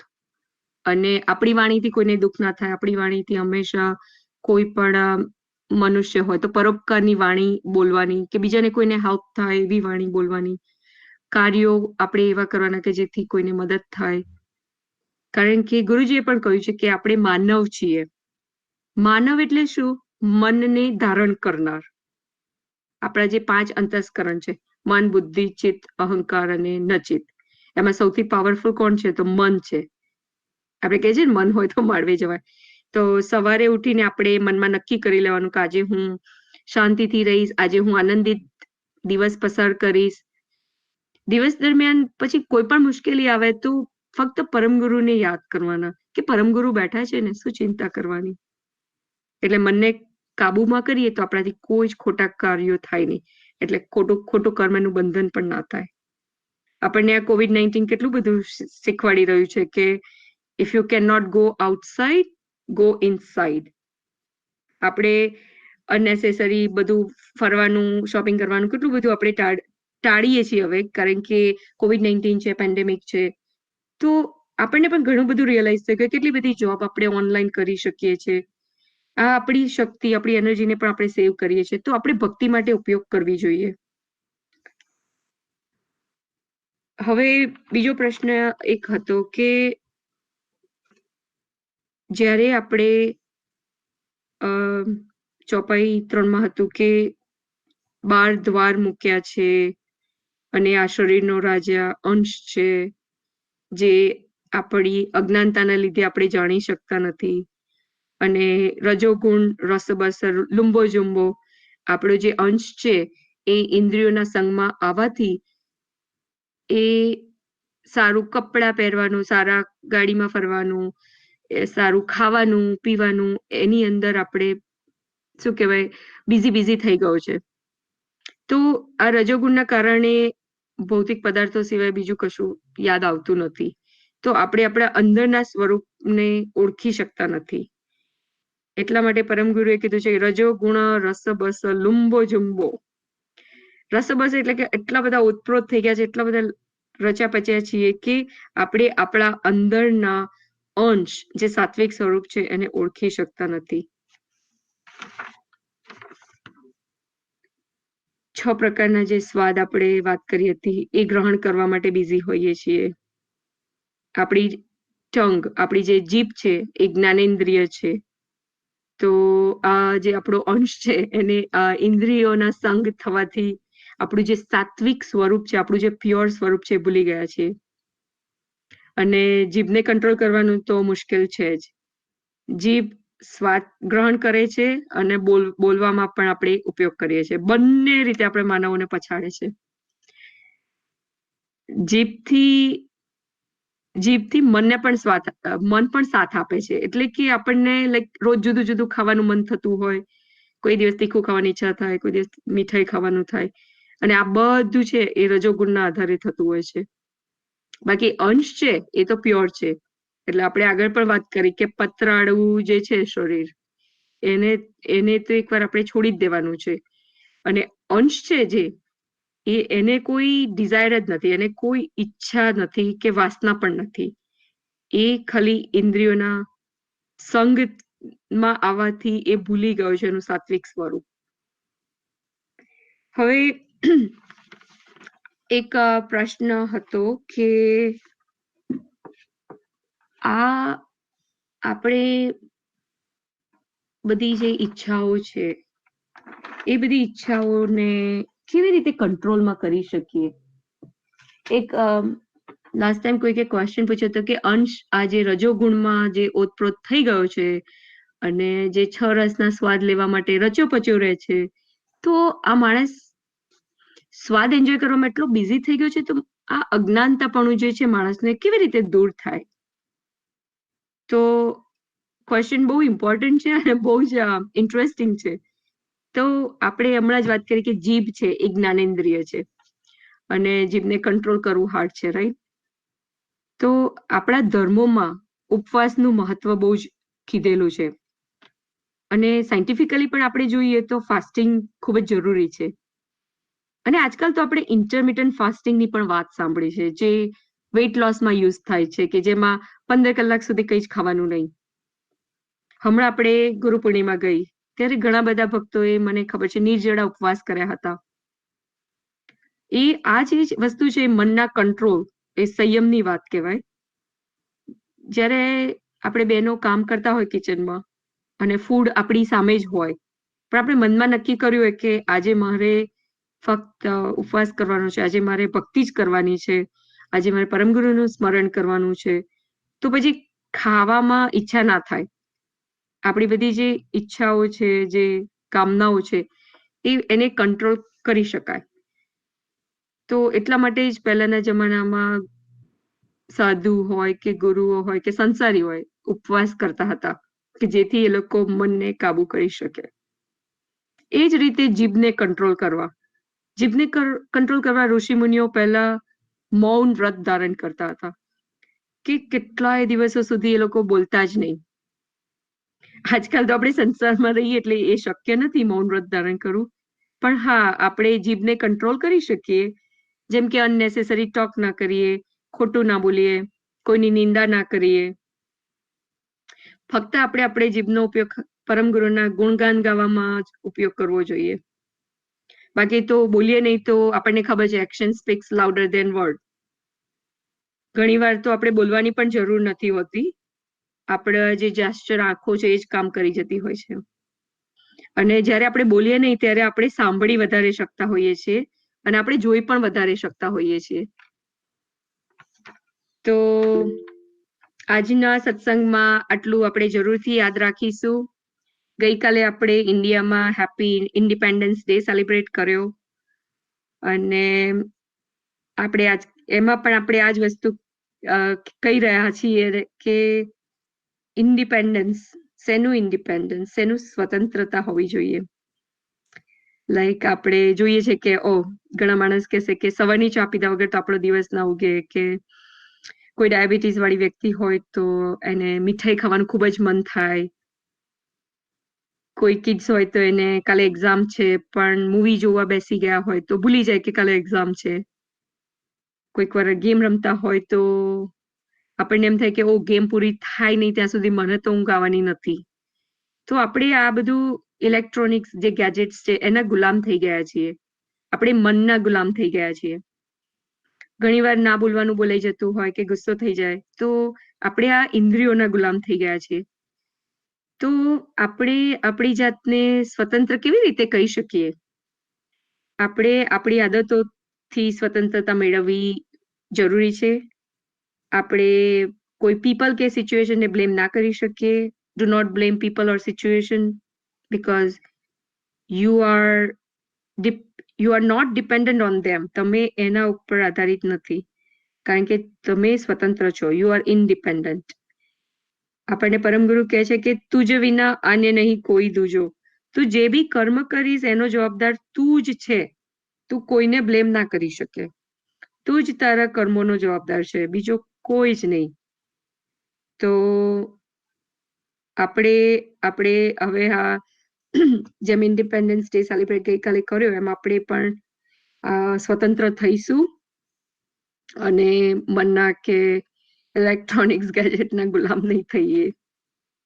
સતકેવલ સાહેબ, કોઈને કંઈ પ્રશ્ન હોય કે કંઈ એડ કરવું હોય તો પ્લીઝ ફીલ ફ્રી.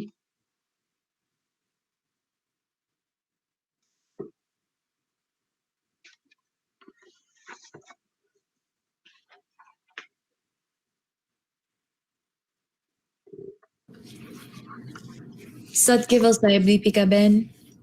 સત્યવલ સાહેબ. That was a really great satsang.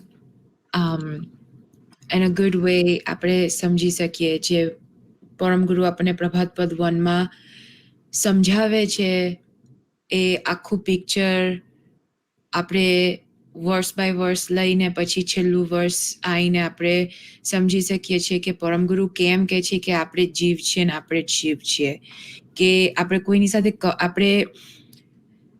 આપણે કમ્પેર નથી કરવા જતા કે આપણે બરાબરી બી નથી કરવા જતા, પણ આપણે પરમ ગુરુ આપણને એક્સપ્લેન કરે છે કે જે આપણે અંશ સ્વરૂપે રહીએ તો ખરેખર આપણે અજર અમર છીએ. તો પછી આપણે કેમ આ બધો ભય રાખીએ છીએ, કેમ આપણે આટલા બધા બંધનોમાં ફસાઈ જઈએ છીએ? જો સાચા અંશ સ્વરૂપે આપણે સમજીએ, જેમ તમે સુખદેવજી અને જનક રાજાની વાત કરી તેવી જ રીતે જો આપણે સમજીએ તો આપણે આપણા સંસારમાં બી રહી શકીએ છીએ, આપણે આપણી ડ્યુટીઝ બી નિભાવી શકીએ છીએ, પણ આપણે આપણું ફોકસ અંશ પર રાખી શકીએ છીએ. એટલે તમે સરસ સમજાયું. આઈ થિંક પ્રભાતપદ 1 માં 4 વર્ષ છે, એમાંથી મારું માનવું એવું છે કે આપણે જો રજોગુણનો વર્ષ છે, જે પરમગુરુ આપણને સમજાવે છે કે આપણે રજોગુણમાં એટલા બધા વિફળાઈ ગયા છીએ કે આપણને બધું લેવાનું, લાવવાનું, કરવાનું, એકબીજા પ્રત્યેનો મોહ જે બહુ વધી ગયો છે. પછી જે ખટરસની વાત કરી છે કે આપણને જીભના સ્વાદ કેટલા બધા છે અને એના કારણે બી આપણે કેટલું આપણું કાર્ય તમે જેમ સમજાયું તેમ અટકી જાય છે અને આપણે એમના આઈ લાઈક દેટ વર્ડ કે આપણે ગુલામ થઈ ગયા છીએ. તો એ વસ્તુ આપણે ખરેખર પ્રેક્ટિકલ રીતે સમજીએ તો, અને આ વસ્તુ મને યાદ આવે બીકોઝ મેં ગુરુજીના પ્રવચનમાં કેટલી બધી વાર સાંભળેલી છે કે અત્યારે ચતુર્માસ ચાલે છે, તો કેટલા લોકો ચતુર્માસ નિમિત્તે ઉપવાસ કરે, દરરોજ એક ટાઈમ જમે, અને શ્રાવણ મહિનો બી હવે પતવા આવ્યો છે તો કેટલાક બધાએ શ્રાવણ મહિનો કર્યો છે. તો ગુરુજી કાયમ કહેતા હોય કે આપણે ઉપવાસ કેમ કરીએ છીએ? તો આપણે જે આપણી આ ખટરસ છે અને આ જીભ છે એને કંટ્રોલમાં લાવવા માટે આપણે કરીએ છીએ, કે આપણે એ જે ટાઈમ આપણે ફૂડ બનાવવામાં અને રસોઈ બનાવવા માટે તો કેટલો બધો ટાઈમ આપણા જે મધર્સ હોય છે, આ બધી બહેનો હોય છે, ભાઈઓ હોય છે, જે કિચનમાં કરતા હોય, તો એ રસોઈ બનાવવા માટે કેટલો બધો ટાઈમ જાય છે. તમે બધું પ્રિપરેશન કરો, કૂક કરો, પછી એની સામે કેટલા વાસણો થાય, કેટલું બધું ગંદુ થાય, બધું સાફ કરો, તો 3-4 hours ઓલમોસ્ટ નીકળી જાય. અને તમે એવી રીતે એક દિવસમાં 2 થી 3 વાર આપણે ખાવાનું બનાવતા હોઈએ તો કેટલો બધો ટાઈમ કિચનમાં એવી જ રીતે સ્પેન્ડ થઈ જાય. તો ઉપવાસનો મિનિંગ છે કે આપણે એ બધો ટાઈમ ઓછો સ્પેન્ડ કરવાનો. જેટલો ટાઈમ આપણે કિચનમાં ઓછો સ્પેન્ડ કરીએ એટલો ટાઈમ ગુરુજી આપણને શીખવાડે છે કે એટલો ટાઈમ આપણે પરમગુરુમય સ્પેન્ડ કરવાનો. પણ ઓલ્સો પણ પછી આપણે એવું કરીએ કે આજે ઉપવાસ છે તો આજે આપણે ચલો કશુંક બહુ ટેસ્ટી બનાવીએ, આવું બનાવીએ, તેવું બનાવીએ, પછી ફરાળી, બધા કહે કે આ ફરાળી છે ખવાય, એટલે નવી ફરાળી આઈટમો બનાવે કે આ તો ઉપવાસમાં ખવાય, આ ખવાય ઉપવાસમાં, આમાં કશું આ ના આવે. પછી એવું કરીને આઈ થિંક સો કે અમુક જણા આપણે અમુક વાર ઉપવાસ કરતા વધારે જમતા હોઈએ છીએ, કે આપણે કદાચ રેગ્યુલરમાં બી એટલું ના જમતા હોઈએ કે જેટલું આપણે ઉપવાસની માઇન્ડસેટમાં આવીને જમતા હોય છે. પણ ઇન રિયાલિટી ઉપવાસ ગુરુજી આપણને એવું સમજાવે છે કે આપણે ઉપવાસ કરીએ તો આપણે એ ભાવથી કરવાનો કે આપણે ફૂડ સાથે ઓછો ટાઈમ સ્પેન્ડ કરીએ, ખાલી ફૂડ બનાવવામાં નહીં, પણ જસ્ટ ફૂડ સાથે કેટલો આપણો ટાઈમ સ્પેન્ડ થતો હોય તો એટલો ટાઈમ આપણે ઓછો સ્પેન્ડ કરીએ, અને એટલો ટાઈમ જે ફૂડ પાસે આપતા હોઈએ એટલો ટાઈમ આપણે કંઈક ધાર્મિક કરવામાં કે કંઈક પરમ ગુરુનું કાર્ય કરવામાં કે સેવા કે ભક્તિ કે વોટએવર આપણે જે ગોલ કર્યો હોય એમાં આપણે સ્પેન્ડ કરવો જોઈએ. નાટ કે વોટ લાઈક આપણે શું ખાઈ શકીએ અને પછી એ બધું બનાવી શકીએ એવી રીતે આપણે જો ટાઈમ સ્પેન્ડ કરીએ તો પછી આપણે જે આખો પર્પસ છે ઉપવાસનો એ આપણે ભૂલી ગયા છે. અને એ વસ્તુ મને ખાસ આ યાદ આવી બીકોઝ આપણે અહીંયા પરમ ગુરુએ ખટરશની વાત કરી કે આપણે જેટલા આ રજોગુણમાં આપણે વીંટળાઈ ગયા છે તો કેવી રીતે વીંટળાઈ ગયા છે કે આવી રીતે આપણે ખાવા પ્રત્યે કેટલો આપણને મોહ થાય, એટ્રેક્શન થાય, આપણને આપણા સગાજન પ્રત્યે કેટલો મોહ અને એટ્રેક્શન થાય કે આપણે અમુક વાર આપણી ડ્યુટીઝ ના કરીએ. લાઈક આપણે ફ્રેન્ડ સાથે એક્ઝામ્પલ કે આપણને ખબર છે કે આ ટાઈમે હું આ વસ્તુ કરું છું પણ મારી ફ્રેન્ડનો ફોન આવ્યો અને મને મારી ફ્રેન્ડ બહુ જ ગમે છે અને એની સાથે મને બહુ કનેક્શન છે તો હું એ દિવસે મારો નિયમ ભૂલી જાઉં અને મારી ફ્રેન્ડનો ફોન એન્સર કરું તો એ મને એ એક રજોગુણનું જ છે કે ફ્રેન્ડ પ્રત્યે મોહ ને જે માયા છે એ મેં પ્રાયોરિટી આપી દીધી અને મારા નિયમને મેં સેકન્ડ મૂકી દીધું કે એ પછી કરીશ. પણ ઇન્સ્ટેડ આપણે પહેલા આપણા નિયમને પ્રાયોરિટી આપીએ કે જેમ પરમગુરુ કહે છે કે તુજ વિના અન્ય નહીં કોઈ દૂજો એટલે this is what it means તુજ વિના અન્ય નહીં કે તારે જ તારું કાર્ય પ્રાયોરિટી આપીને કરવાનું છે. એટલે ફર્સ્ટ કે મારી ફ્રેન્ડનો ફોન આવ્યો બરાબર પણ હું એને મેસેજ કરું કે જો મારો ઉપાસનાનો ટાઈમ થયો છે હું મારી ઉપાસના કરીને પછી તને ફોન કરું છું. તો એમાં આપણે આપણું સંસારની ડ્યુટીઝ બી નિભાવી શકીએ છીએ કે મારા ફ્રેન્ડ પ્રત્યે મારી એક ડ્યુટી છે પણ આપણે આપણો નિયમ ભંગ નથી કરતા બીકોઝ આપણે જ કરવાનું છે આપણા જ માટે કે પરમગુરુ કહે છે કે આપણે જે સાત્વિક સ્વરૂપ છીએ એ સાત્વિક સ્વરૂપનું કાર્ય આપણે જ કરવાનું છે. તો પછી જો આપણે આ બધા એટ્રેક્શન્સમાં ફસાઈ જઈશું અને એને પ્રાયોરિટી આપવા માંડીશું તો આપણે આપણા નિયમોને અને જે આપણે ધર્મના નિમિત્તે કેટલી વસ્તુ કહીએ છીએ હું ઉપવાસ કરું છું, નિયમ બનાવું છું, હું આ કરું છું, તે કરું છું પણ આપણે એનું ફોકસ રાખીને કરીએ તો આપણને એનું ફળ મળશે. તો એવી રીતે પરમગુરુ આ પ્રભાત પદ 1માં કહે છે. અને તમારો ઉપવાસનો પોઈન્ટ વધારે ગમ્યો કે મને ગુરુજીની વાણી એમાં ગુરુજીએ 2-3 વાણીમાં પ્રવચનમાં આપણને એવું સમજાયું છે કે અત્યારે તો ઉપવાસનું જે આપણા લાઈક ઋષિ મુનિઓ પહેલાના જે ઉપવાસ કરતા હતા કેમ કરતા હતા અને કેવી રીતે ફાસ્ટિંગનું એ લોકોએ લાઈક બનાવ્યું છે એ આપણે અત્યારે એનું પ્રોપર રીતે પાલન નથી કરતા જસ્ટ લાઈક યુ એક્સપ્લેન્ડ. સાચી વાત છે. વ્રત એટલે શું? ગુરુજીએ કહ્યું છે વ્રત એટલે વિઠળાઈને રહેવું. આપણે જ્યારે વ્રત કરીએ કે ઉપવાસ કરીએ તો આપણે પરમ ગુરુને વિઠળાઈને રહેવાનું. જે ટાઈમ આપણે કુકિંગનો બચાવ્યો એ ટાઈમ આપણે ભક્તિ માટે વાપરવાનો છે. બીજું એક એક્ઝામ્પલ યાદ આવ્યું કે જેમ આપણે લાકડું હોય વુડ એને ઉદેવ આવી જાય છે ઓવર અ ટાઈમ પણ જો એ લાકડાને આપણે કોલસા હોય અને એને આપણે બાળી નાખીએ અને જે રાખોડી થઈ જાય એટલે કે એશ તો એ એશની અંદર કોઈ દિવસ ઉદેવ ના આવે. તો ઉદેવ શું થાય? લાકડાને આવે પણ એશને નહીં. તો એ જ રીતે આપણું જે આ શરીર છે એની અંદર જે કામ વાસનાઓ જે બધું આપણે ભોગવાનું જે છે કામ વાસનાઓ એને જો આપણે ભક્તિરૂપી અગ્નિ એટલે કે ભક્તિરૂપી ફાયરથી આપણે જ્યારે આ બોડીને બર્ન કરી દઈએ અને જો સોલ સ્વરૂપે થઈ જઈએ તો કાળ સોલને ટચ ના કરી શકે. જેમ આપણે આગળ વાત કરી કે કાલના કાળમે તોય બૂજ્યો. કાળ ઓનલી બોડીને ખાવાનો છે અંશને નહીં. તો જો આપણે ભક્તિ રૂપી અગ્નિથી આ શરીરને બાળી નાખીશું અને સ્વ સ્વરૂપે સોલ સ્વરૂપે થઈ જઈશું તો આપણને કોઈ જ કાળ નુકસાન પહોંચાડી શકશે નહીં. એટલા માટે તો પરમગુરુ કહે છે કે તું જાગ્રત થા, વેક અપ, બી અ સોલ સ્વરૂપ, બી અ પ્યોર સ્વરૂપ, તો જ તને આ બધા જે જન્મ મરણનું ચક્ર છે એમાંથી તું ફ્રી થઈશ, એમાંથી તું મુક્ત થઈશ. પણ જો આપણે ઊંઘી રહીશું તો આપણે જન્મ મરણની સાયકલમાં ફર્યા જ કરવું પડશે.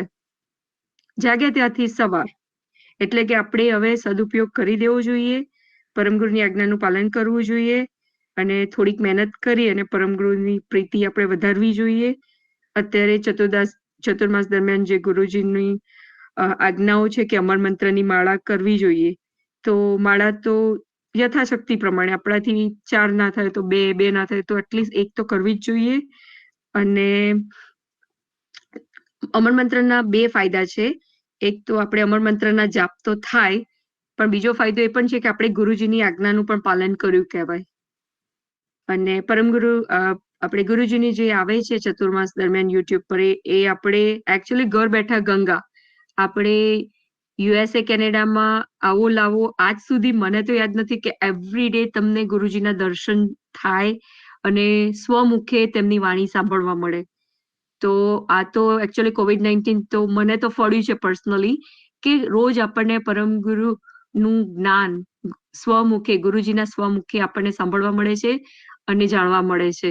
તો રિયલી ફોર્ચ્યુનેટ કે આપણને આવું સાંભળવાનો લાવો મળે છે. અને જે સિદ્ધાંત ભાવની ગ્રંથ છે, જે મેં કોઈ દિવસે વાંચ્યો પણ નથી, પણ એ હવે મને ગુરુજીની વાણીથી સાંભળવા મળે છે અને સમજવાનો પ્રયત્ન કરી રહી છું. તો બધા જ નેમી ભક્તોને એક જ પ્રાર્થના છે કે અમર મંત્રની માળા 1 નહીં તો 2 નહીં તો 3 યથાશક્તિ પ્રમાણે પ્લીઝ કરજો. અને ગુરુજીની જે પણ રોજ આવે છે યુટ્યુબ પર લાઈવ, એ અવશ્ય સાંભળવાનું. તમે તમારા ટાઈમ પ્રમાણે પણ સાંભળી શકો. લાઈવ રાઈટ અવે ના સંભળાય તો જ્યારે જોબ પરથી ઘરે આવો કે જોબ મોડી હોય તો વહેલા પણ સાંભળી શકો છો. સત કૈવલ સાહેબ.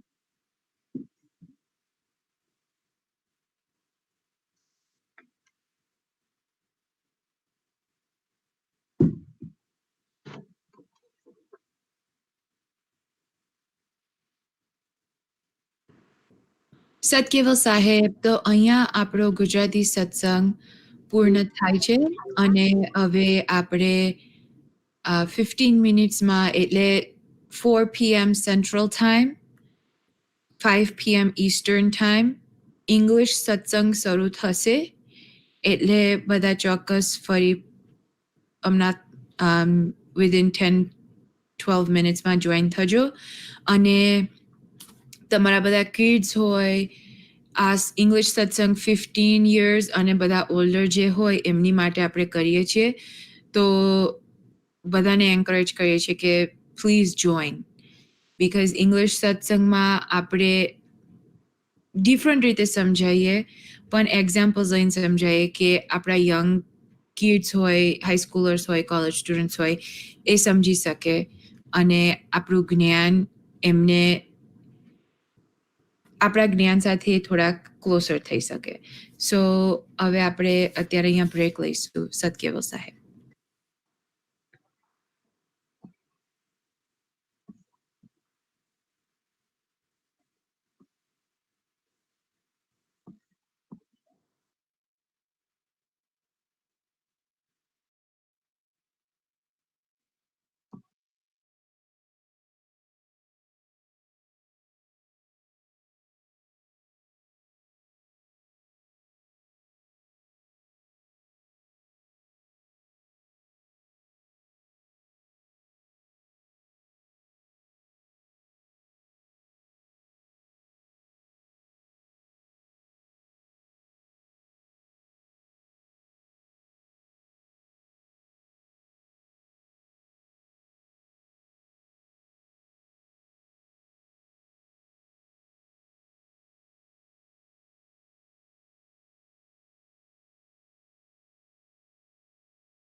Satsangs Sabhas.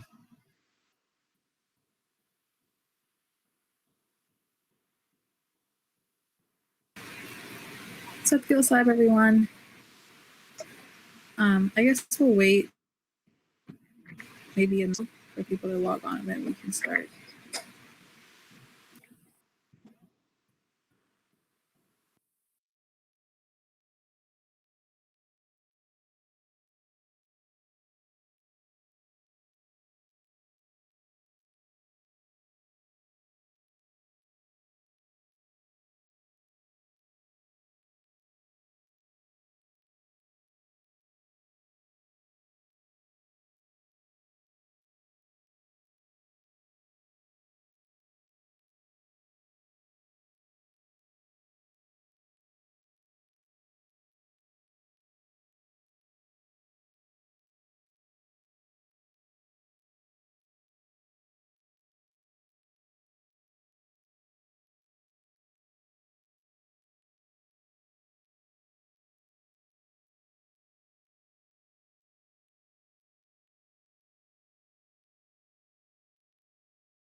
Okay, Satsangs Sabhas, everyone. Go ahead and get started. We'll start with Stuti like always. Shrimat Karna Sagar Maharaj ki jai, Kaival Dham ki jai, Chavi Chaldashi Maharaj ki jai. Kaivalam Chidenam Avenam Vayanam Dviganam Lagoyam Ahoham Amastu Niraram Narayam Aham Nam Vrane Nayeti Nareyam Pranayam Parantu Japenam Japayam Kayam Namayanam Manati Magoyam Swayam Tvam Samastu Jahata Deyam Nam Vichantam Vinayache Karoti Vivarachita Vastu Vidhi Vai Vedantam Achante Nachantam Sunati Sunatam Chinantu Agadam Bahodam Lahejan Mahadam Kuveram Teyamnam Namami Namastu Shmat Karna Sagar Maharaj ki jai, Kaival ki jai, Shri Chaldashi Maharaj ki jai, Satgil Sahib. Satgil Sahib. So in today's satsang, we're going to be talking about wants and needs. And before we get started, I just want some participation. And I'm going to ask the question, what are some things that we want/need? So right now, don't pay attention to the distinction between want and need. I just want some examples.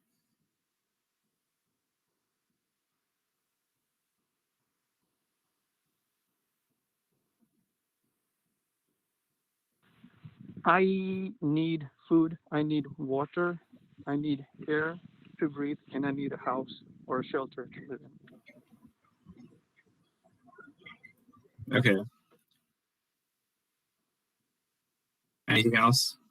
So food, air, water, shelter. I need a new car. A new car.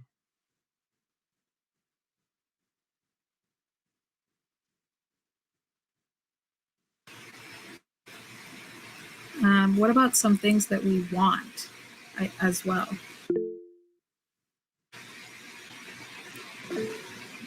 Radhika says, I need a new handbag. Yeah, new clothes.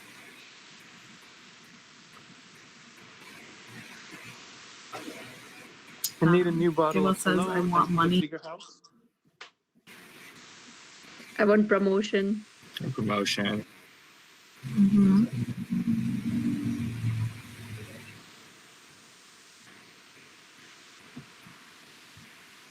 Kaival says, I want a wife. Need clothes.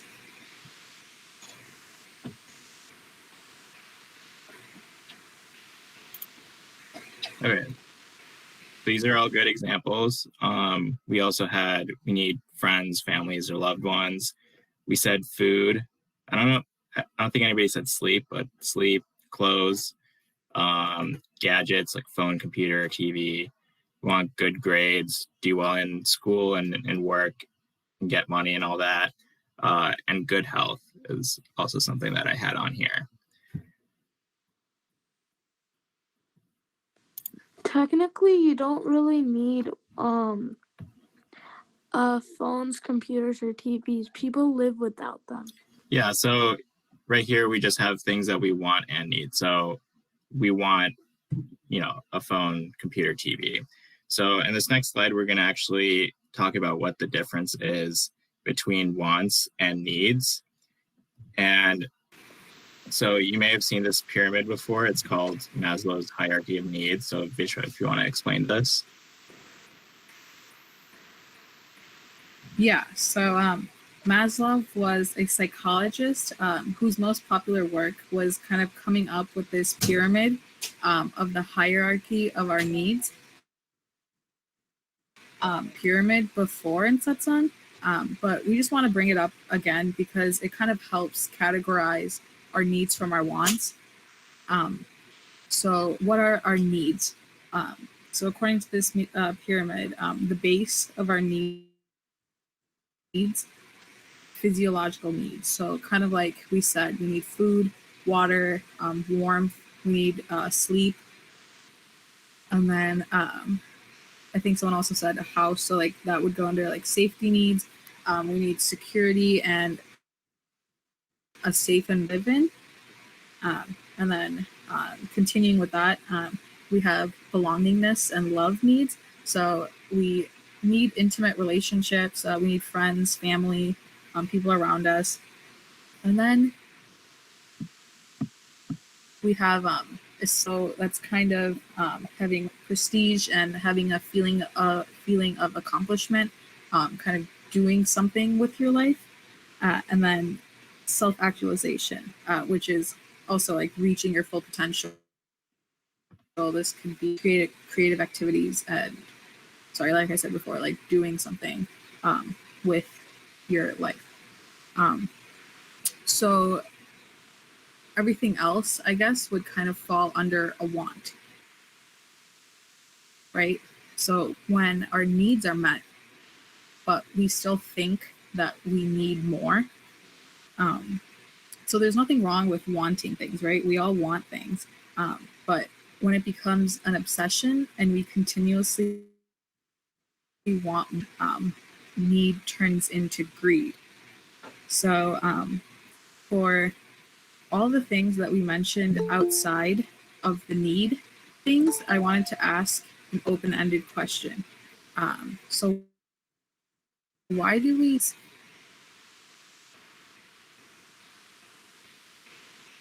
want some of the other things we said, like clothes and a phone, So and some of the before other we examples we had? before we move on, I want to give an example of when our needs become wants and when that wants can turn into greed.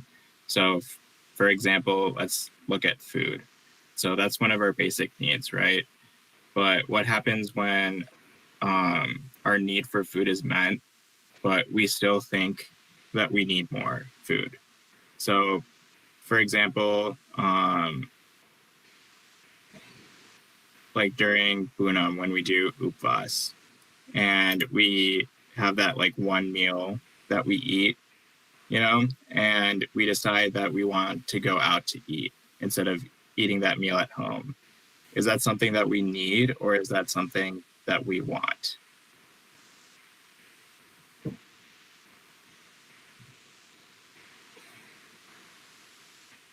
Right, it's something that we want. It's not necessarily going to fulfill our need for food because we have food at home that we can eat, and that this doesn't have to apply to just food. It can apply to anything.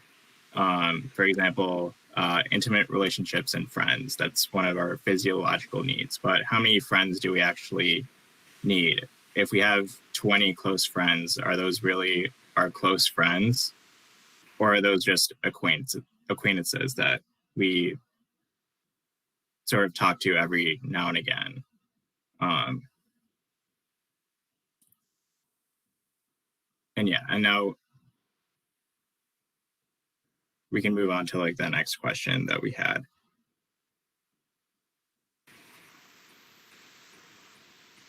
Yeah, so I guess the question was, for our wants, why do we want these things?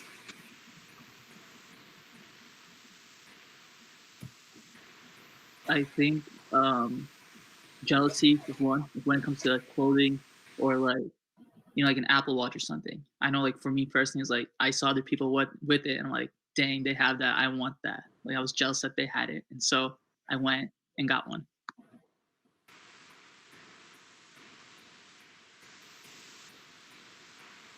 Yeah, I think that applies to a lot of things, right? We see like we're influenced by others. It could be the people around us, our friends, that kind of have the things. So influenced by others, yeah. So Riley says that she needs a new handbag because she's been using this one for so long and she's tired of it and she wants a fresh one. So this relates to her only getting a certain amount of use out of her handbag, right? So it's only giving her so much happiness and she thinks that she needs a new one. But how much happiness is that new handbag actually going to get her? Yeah, and for how long? Yeah, probably not a lot. Right, Riley, Probably how the long same have you amount. this other? Probably the same amount as this old one, right?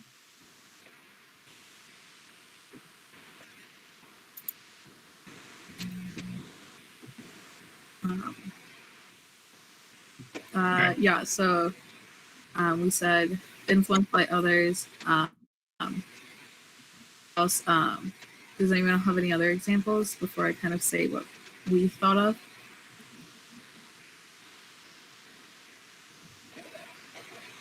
I think sometimes we think we need it so I think that'd be a sense of like ego where like I need this, but you don't really need it. If that makes sense.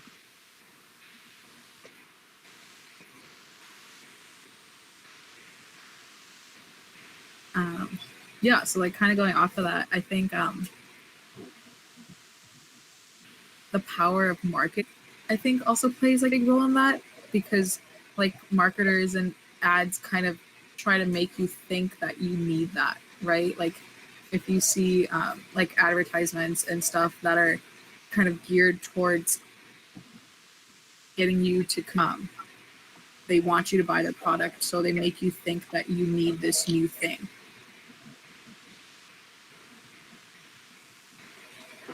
Yeah. And so all these things that we think that we need,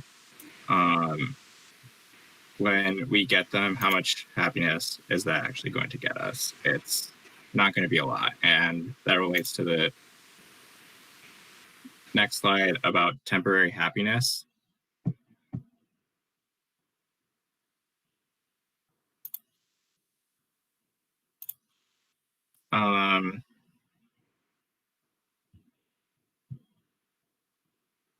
Sorry, what was the question?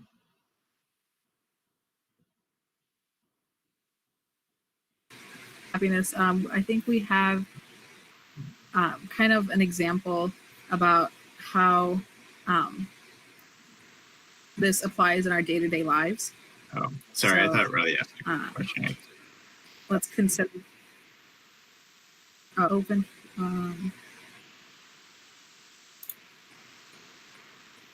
Okay, yeah, I guess Riley has a question. We can talk about that before we move on.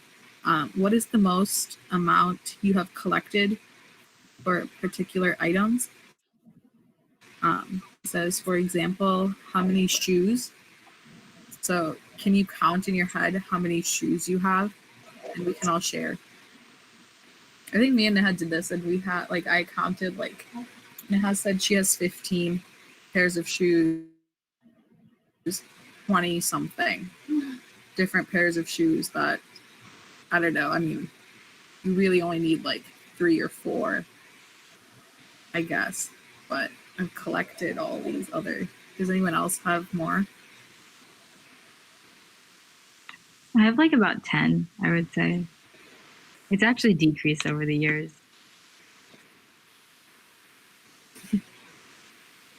Nice. Only counting I guess one it or doesn't three. have to be shoes. If you have what? Only counting my shoes, I only have 3. 3? Nice. I think Pavan also has 3.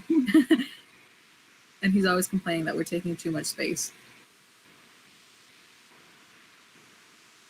I have 6. But okay. Yeah.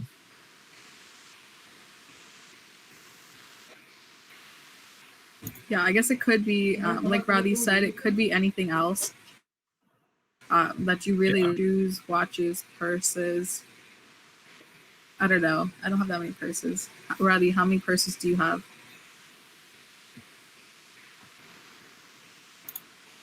And I guess another question that you should ask yourself is, do you actually need all those different shoes? Sometimes you have like dress shoes and like workout shoes. But like how many pairs of your shoes serve the same purpose? Yeah, I think the reason I have very few is because I share, like Ruby has the same size as me, or like somebody, if they do, then I don't want to go and get a new pair because I know I'm only going to need to wear it once, like for an occasion. So I think that's also a reason, like we should also consider like temporary happiness. Like what's one way you can make it sustainable, or like instead of you wasting money and then putting them in your closet and you'll never use them.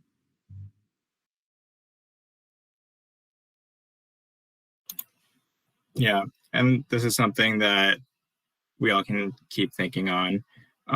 So our next example, we're going to consider how we use our phones in our day-to-day lives. And I'm going to give an example of two different people. So person A uses their phone consistently. Basically, as soon as they wake up, they might just like go on their phone, check their notifications, and like scroll through their phones for like 15 minutes while still being in bed, and then, you know, go like eat breakfast, like still be on their phone, their walk to school, they're like on their phone, listening to music, get to class, still like being constantly distracted by their phone. And you know, they basically don't put their phone down until like the end of the day. And then person B still uses their phone occasionally. They might even use the same like apps like Snapchat, Facebook, Instagram, TikTok, whatever. But they use it more occasionally. They only use it once in a while, and maybe they even use it for like school and work and stuff. And one day, there was a storm overnight that blew out the power. And so their phones didn't charge overnight. So for the rest of the day, the power still hadn't come back on. So they had no access to their phone. So throughout the day, they had to pass the time. So they both decide to go outside and take a walk. And so the second person B, was able to, you know, enjoy the nice weather, enjoy the trees, the nature, and everything. But the second person, whenever they saw something that they found cool or interesting, all they thought was, oh, if only I had my phone, I could take a picture for Instagram, or, you know, I could like take a video for TikTok or something, like in the park or something. So the first person wasn't able to enjoy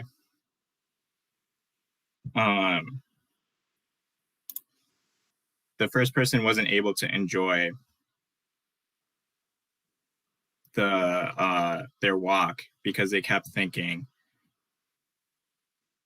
about their phone. So what happens with you guys if you like, maybe on Monday, if you're in the Chicago area, you might have lost power, might have lost access to like Wi-Fi or your phone. Like what happened when you no longer have access to your phones?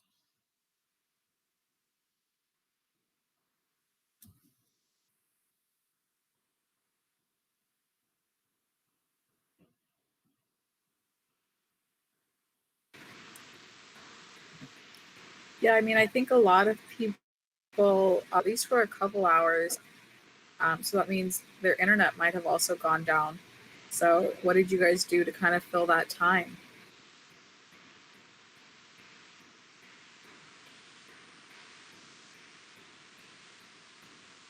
Damn, call Peachy's power went out.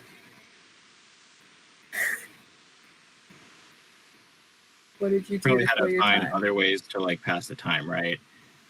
So basically our phones were only providing us temporary happiness, right? So we weren't, our phones were only like a tool to help us entertain ourselves, but it wasn't actually the source of happiness. Like that's something that we have to find. And Bodham Guru in Robot Bud, we talked about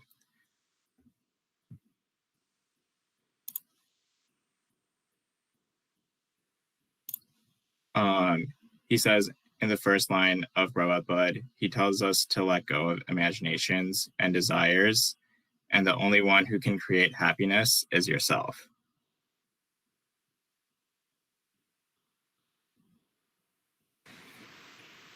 Yeah. So I know that we've been doing satsang with the Prabhat Bud for the last few weeks, and I guess we wanted to theme. So I guess just to review, the first line of Prabhat Bud is Mukhya ne kalpana jalapana manatani tujhe vina anya nahi koi dujo. All the material things that we talked about earlier, the more we have, the more we want. So those will only end up creating unhappiness in our lives. The things that are only temporary. And if for some reason those things get taken away from us, we become very sad. So I have an example. I really love collecting t-shirts. So I have a giant stack of them. And I don't even wear some of them because I don't want to ruin them, right? So the ones that I do wear, I'm still also attached to. And so a few weeks ago, I had a shirt that got ruined in the wash, and I was kind of upset about it, and I like did not care at all. She was just like, whatever, like it's just a t-shirt. And for me, I was really sad because I was like, oh my god, my t-shirt is ruined. And it was kind of an overreaction because of how attached I am to my t-shirts. And it just kind of, I had to like think about that. I was like, why did one t-shirt getting ruined in the wash make me sad? And kind of like we're talking about, like the things we have are temporary, and they can't, they genius when they do get taken away. Does anyone, I guess I can ask, does anyone have any other examples of things that they really, really like having? I have an example. Maybe I think yes, please. Some of our people might be able to relate to this. And so last year I got these all white shoes, and I really like white accessories and all that. So I got white shoes and I really liked them. But my biggest concern, they're completely washed out. They're completely white out. So my biggest concern obviously was, well, they're going to get scuff marks and they're going to get dirty, and I want to preserve them. I want them to look, nice and white and shiny, but I still want to wear them. So the first few weeks that I was wearing them, I was very hyper vigilant about, getting scuff marks on them.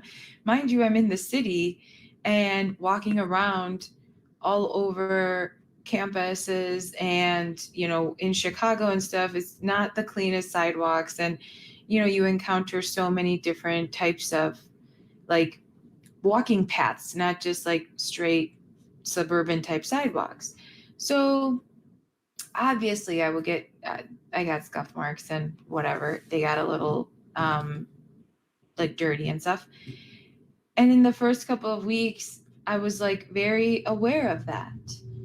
And I was like, oh man, this is bothering me, especially given my personality I really like for things to be very clean and organized. And this was just amplified by that. So I was very upset by it. And I had to do what Vishwa did. I had to like have a moment And maybe here we can just take a brief pause and understand like what it means to be mindful. So when we're mindful, when we sit down and we actually address all of our feelings and thoughts, and that helps us come to maybe some type of solution. So I had to sit down and actually think about it the way Vishwa did. It was like these pair of shoes are very, I mean, they're very functional. They're supposed to get me from point A to point B in a comfortable manner. They're very comfortable. They're not uncomfortable at all. But why am I obsessing over their appearance this much? They are going to wear away with time. It is a matter of fact. And me obsessing over keeping them white and pristine is not doing anything for me in the short term or long term. In fact, it's only hurting me because it's preoccupying my mind with these thoughts of something so temporary.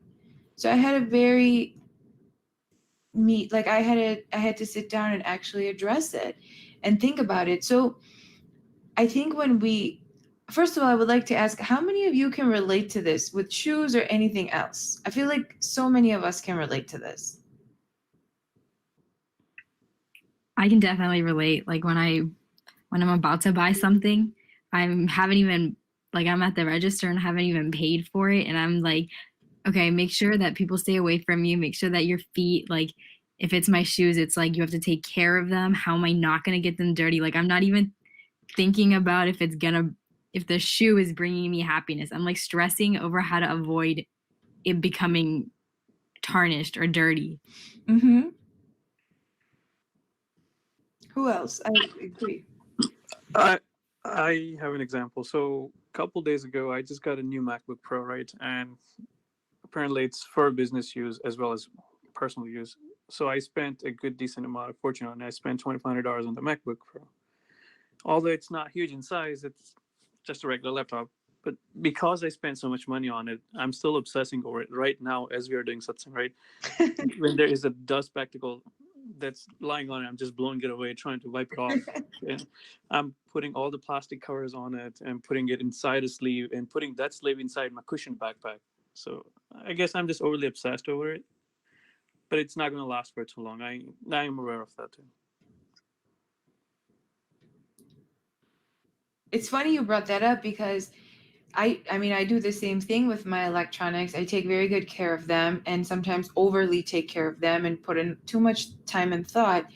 And lo and behold, last week I had an accident with one of my laptops, with one of my electronics, with my laptop. And the accident ruined it. So it goes back to our like satsang topic that Kush and Vishwa are discussing, that we care so much about these things that we have, these temporary things that we have. We ultimately know that either over time they're going to wear away or they'll wear away in a moment, an accidental moment. Goes back to what Param Guru says about all of our possessions and attachments. Anything external is very temporary. It's either going to go away over some period of time or it's going to go away in an instant. Even something as stable and sturdy as a house can be destroyed by a storm or some type of like crazy accident or, God forbid, a fire or something.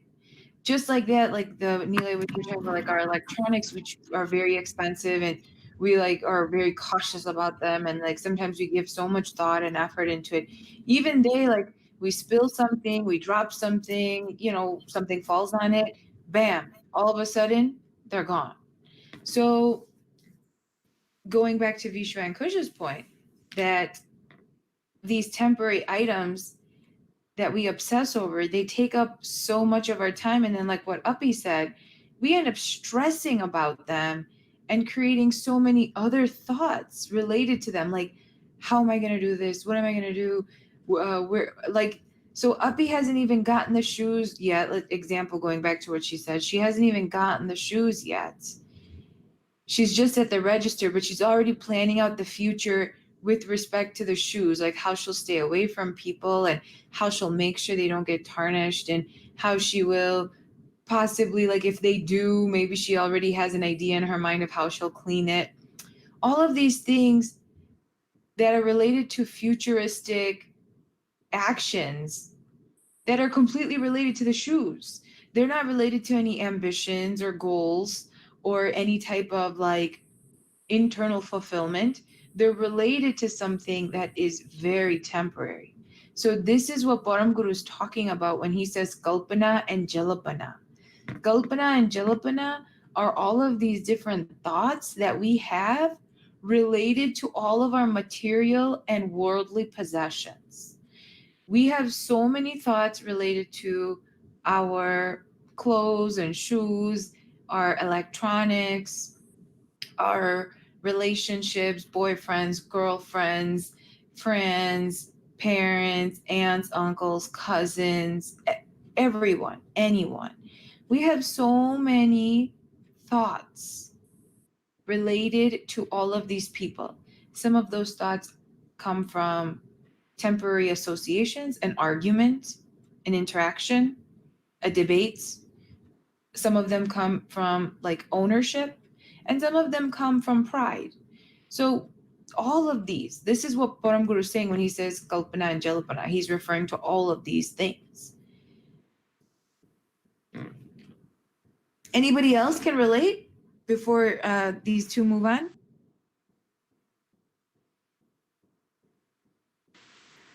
Yeah, like I'll just add an example that we had. So like as you were saying, we kind of overthink and like crazy plan that causes us to build these attachments to things, right? Kind of like Arpita said, to things that we don't even have yet. And so like an example of that, like Riley had mentioned, and I thought about myself because I have a Pinterest board, right? And I love Pinterest. So I have a Pinterest board called My Big Fat Indian Wedding, and it's literally it's my Pinterest board of like designs and things that I just like, color palettes and things at my wedding. But it's kind of crazy because like I don't even have like a relationship to be planning this for, so that's like a personal example that I have of like overthinking and planning like way into the future. I don't know if it's just me.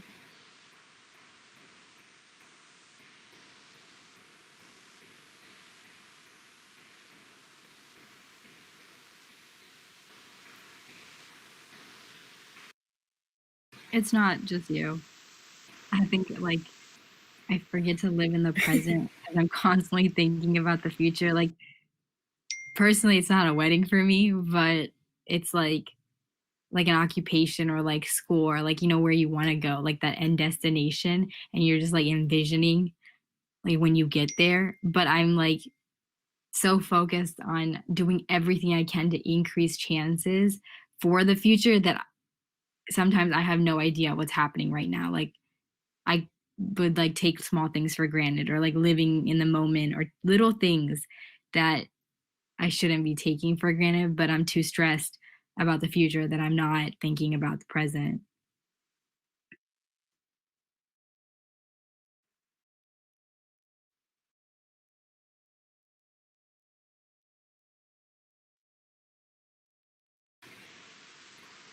Yeah, exactly. Thanks for sharing. Just like you said, we spend so much time and energy thinking about what can give happiness in the future that we forget about the present. Yeah, with that, to our next point.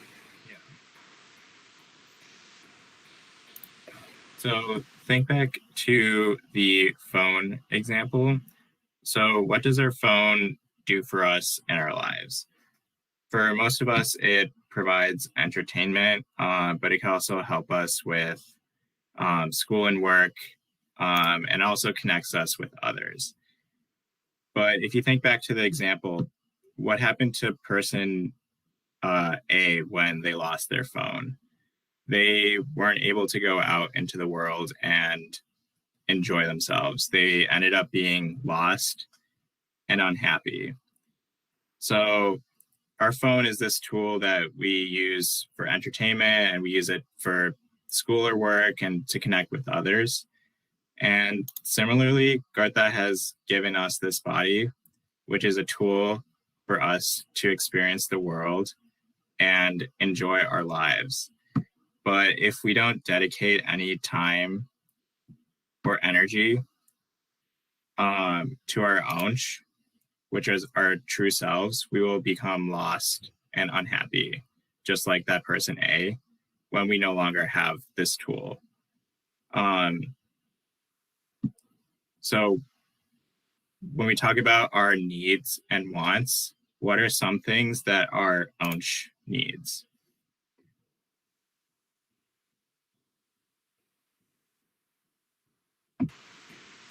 Yeah, so like if we think of ourselves not as us, but as like as our bunch of karta, what are the things that we need?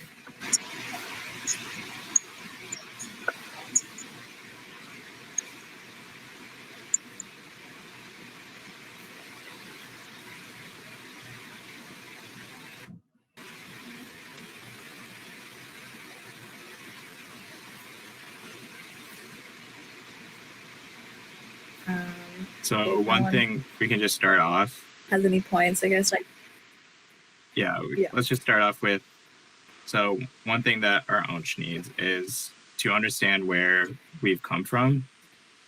And Param Guru has given us the Amar Mantra, which states that we are an ownch of Kaival Gartha. And that helps us connect to this point, and help us understand where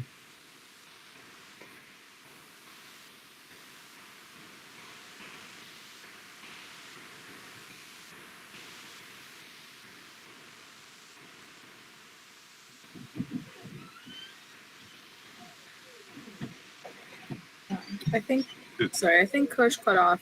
But yeah, so our Amar Mantra says that we're an Anshakaiva Karta, and when meditate do that, we're kind of like reiterating that in our minds that we are an Ansh. But what about anything else? Deepika Ben says an Ansh does not need physical food, clothing, or shelter. So yeah, you're right. So what do we need? If anyone else has any other examples?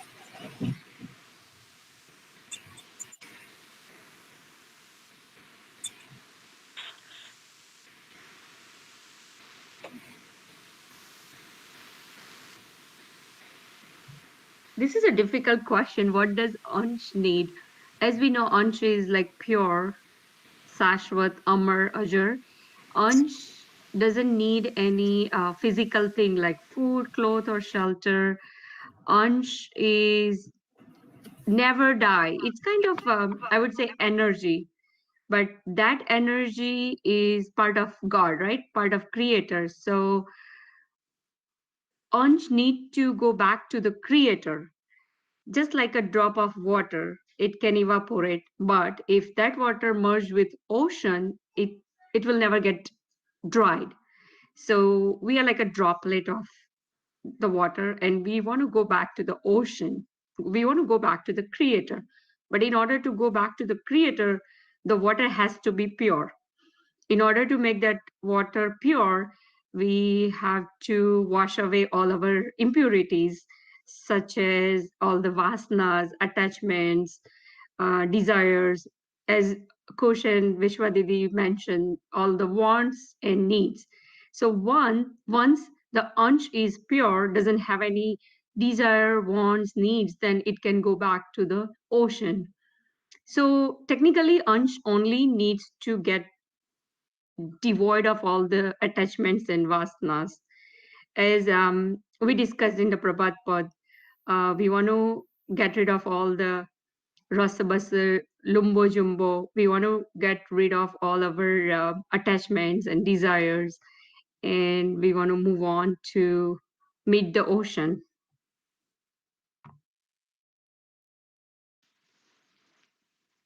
Can I add something to that, Deepika? So I completely agree with your point over there, but in order for us to devoid ourselves all these attachments and desires, right? We need to be aware that these are our attachments or desires.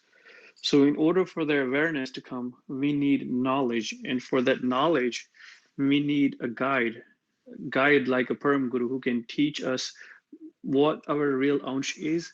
Then we can come to this self-realization. Then we are able to get rid of these desires.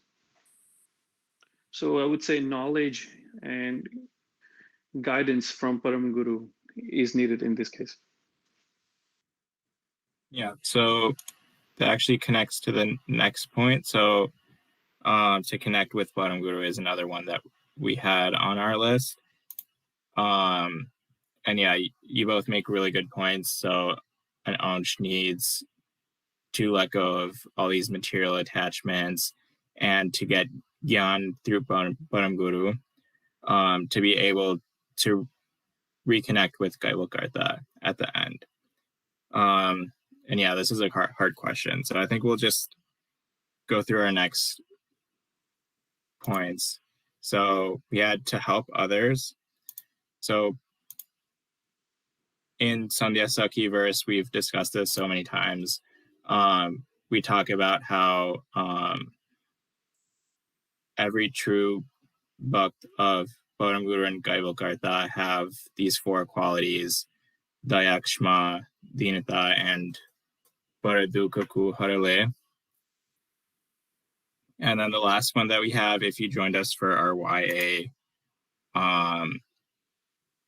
Shibir, we talked about how we have these duties to other people in our lives, which is our dharma. So like we have duties as a son, daughter, mother, father, sibling, friend, student, teacher, etc.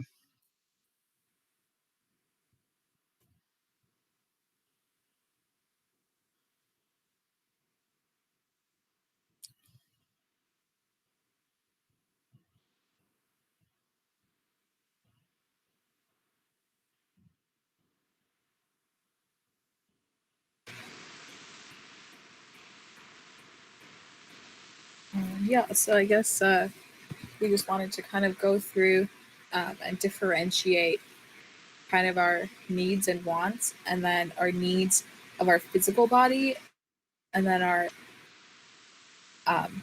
and to kind of really think about those and how much time we're spending in our day doing each of those things, or like focusing on like each different aspect of that.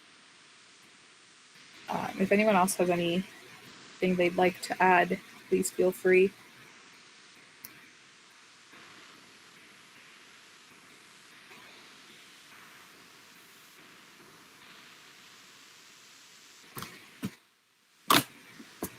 I think going off what you guys said, another thing that just came to my mind is that of what our Ansh needs. It's, I guess, a healthy body to be able to help others, to be able to fulfill our duties, to be able to do bhakti.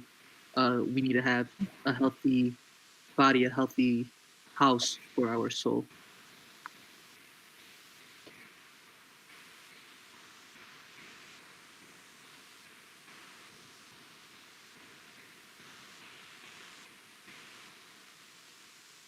Yeah, that's a great.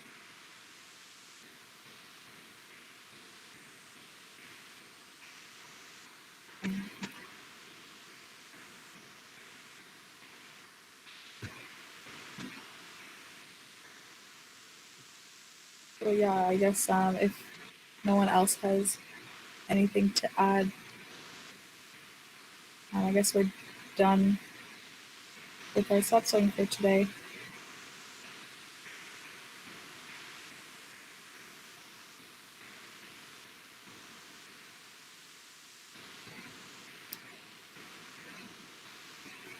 Okay, well, Satyal Sab everyone. Thanks for joining. We'll have Upasana starting in 10 minutes. Satyal Sai. So.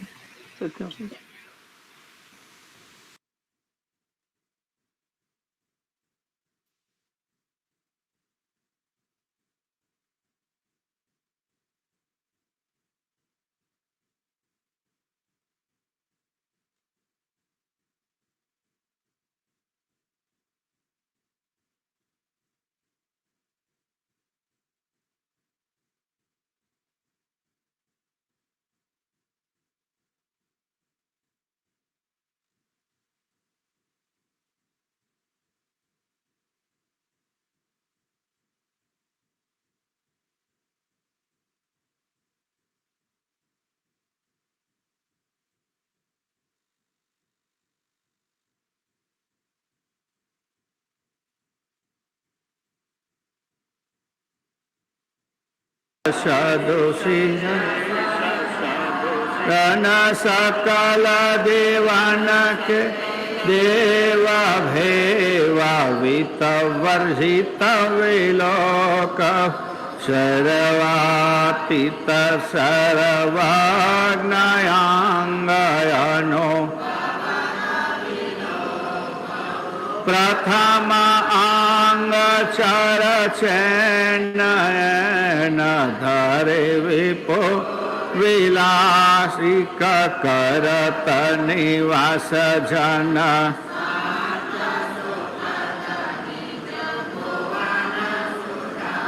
એક દેવ્યતનો ઘન શ્યામ બદન પર દીધન કમળ દધિમાય કૃપાનિધિ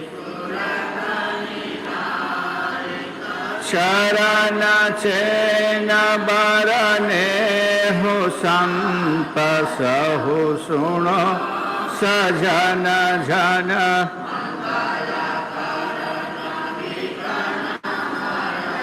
ધરત ધ્યાન પાવન કરુણાનિધિ ભગવાન કરુણા કરી દ્વૈતમદન મન મોદયાંશ રખી ફેરી સબ શ્રીમત કુબેર શરણ પ્રણામ કરો નારાયણ દાસ સ્તુતિ કરુણા કરો મતિ મમ ભોરે માંદ મતે મમ જાણ કે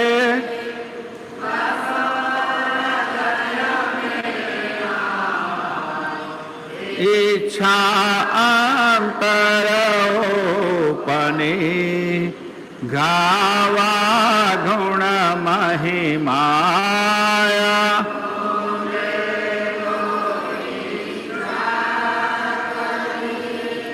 મહેતરુ ચૌદય લોક પાંગ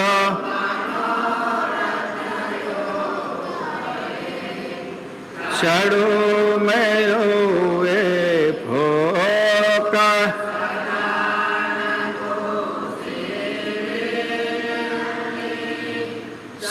સર્વજ્ઞ સાક્ષાત નારાયણ દાસ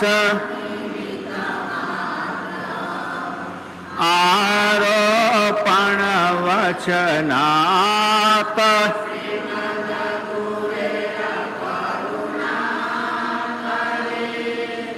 તબ કરું અક્ષર કી છાણ જહ ગાંધર્વ બાજા વિશે બજાવે તેસી બાં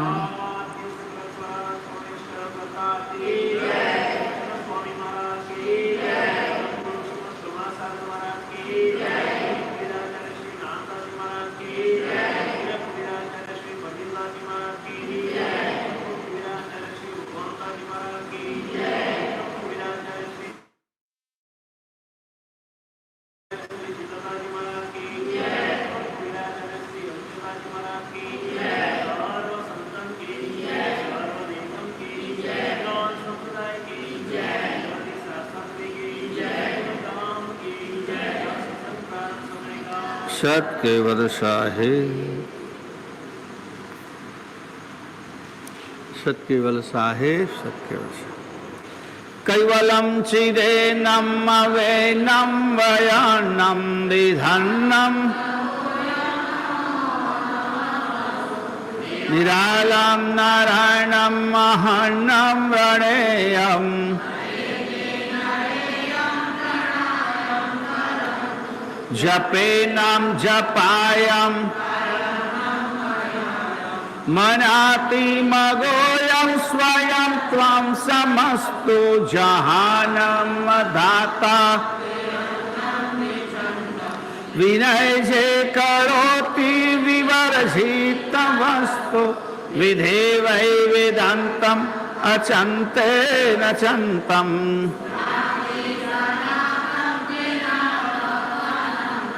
अगाधं बहोर्दं लहे जन्महादं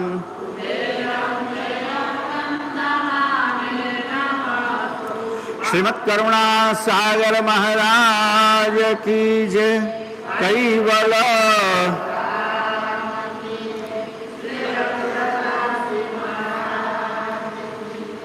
सतकेवल साहेब, सतकेवल साहेब, सतकेवल साहेब। ચતુર્માસની કથામાં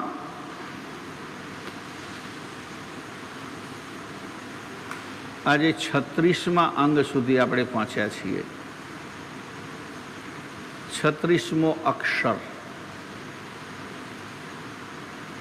મેં કહ્યું તેમ આગળ કે વ્યંજન પૂરા થયા પછી સ્વરના ક્રમમાં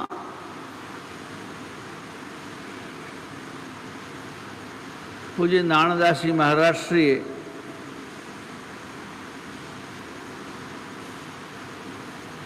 કોઈ વિશેષ ક્રમ રાખ્યો નથી, પણ વિષય બહુ મહત્વના લીધા છે। અલગ અલગ ભિન્ન ભિન્ન વાતો, તત્વજ્ઞાનની વાતો આવે, ભક્તિની વાતો આવે, વિષયની વાતો આવે। આ બધા મહત્વના મુદ્દાઓની ચર્ચા કરી છે। એટલે સ્વરમાં તો આ ઈ ઉ આ બધા સ્વર આવે।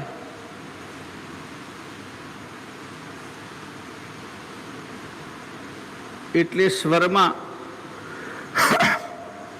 ગઈકાલે આમ તો ક્રમમાં નથી આવતું, પણ છતાં ઓમ વિશે આપણે સાંભળ્યું। ઓમકાર કે સંસારની સારી લીલા, સૃષ્ટિની સમસ્ત લીલા સર્જનહારે પ્રણવના માધ્યમથી જ ઊભી કરી છે। અને એટલા માટે આપણા અમર મંત્રમાં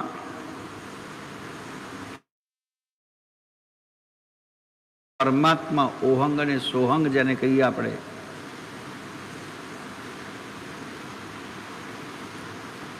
એ અંશના પગ બતાવ્યા,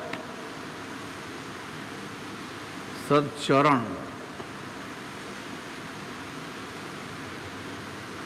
કે આ બધું જ ગતિમાન થાય છે આ બે વડે જ, ઓહંગ અને સોહંગ વડે જ। એને જેમ ઘોડાગાડી ઘોડા વડે ચાલે છે, એમાં શરીરરૂપી રથ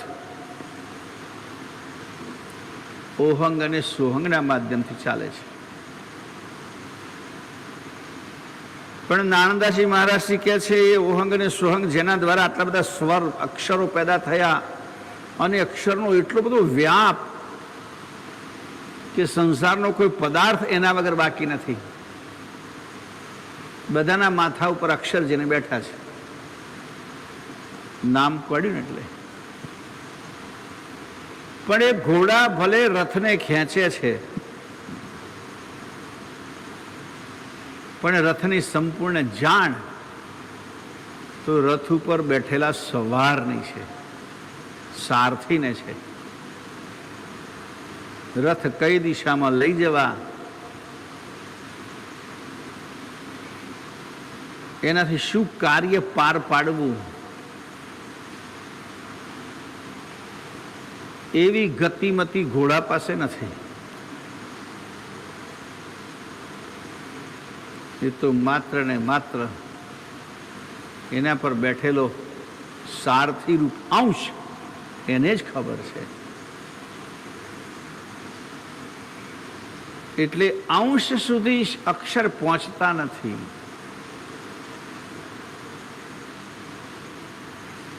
અને અંશી સુધી પણ પહોંચતા નથી. તો એ અંશી વિશેની વાત આજના અંગમાં કરશે.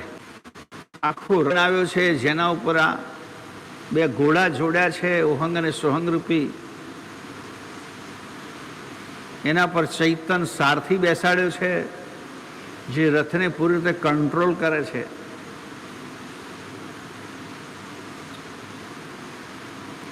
તો એ રથ કઈ રીતે બનાવ્યો, શું છે એમાં બીના, એનું વર્ણન દિવ્ય પરમ ગુરુ આ અંગમાં મને લાગે છે કે કરે છે.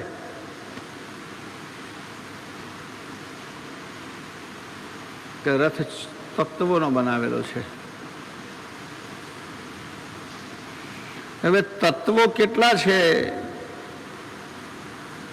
એવો કોઈ સ્પષ્ટ ઉલ્લેખ દિવ્ય પરમ ગુરુએ નથી કર્યો.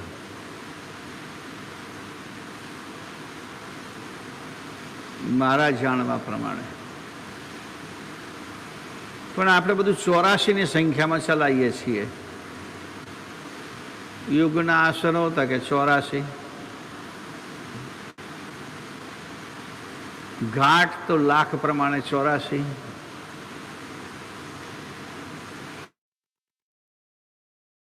ચાલે છે.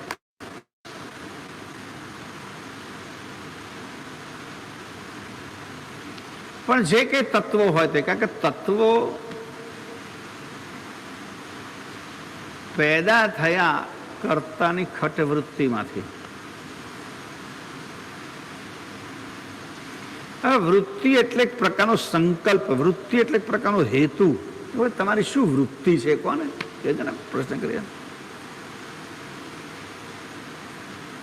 તમારી વૃત્તિ શું? હા, તો કોઈ કામ કરતા આવું કામ કર્યું એનાથી એમની વૃત્તિ છતી થઈ. આવું રૂઢિપ્રયોગ આપણે વાક્યમાં વાપરીએ છીએ વૃત્તિ શબ્દને. તમે બોલ્યા એના પર તમારી વૃત્તિ છતી થાય છે કે તમે શું વિચારો છો, તમારો શું હેતુ છે. તો કર્તાની 6 વૃત્તિ સૃષ્ટિ બનાવવા માટે, સૃષ્ટિની રચના કરવા માટે એમણે જે સંકલ્પ કર્યો અને એના દ્વારા જે આયોજન કર્યું, ક્રિયા કરી, પ્રવૃત્તિ કરી, એ પ્રવૃત્તિને દિવ્ય પરમ ગુરુએ 6 પ્રકારમાં વહેંચી છે. 6 સ્ટેજ છે, સ્ટેપ, પગથિયા. અને 6 પગથિયાનો સ્પષ્ટ હેતુ છે સર્જનહારનો સૃષ્ટિની રચના કરવી અને એમાં ચૈતન્ય અંશ મૂકીને બધાને રમતા મૂકવા, બધાને આનંદ કરાવવો.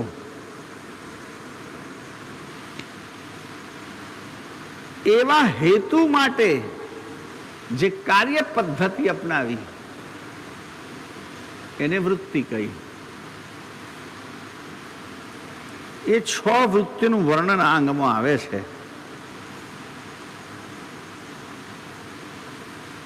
કે આ રીતે આખી સૃષ્ટિ ઊભી કરી. એમાં નુકસાન ગયું અંશને, કે કંઈ આવીને ચારો ચરવા મંડી પડ્યો.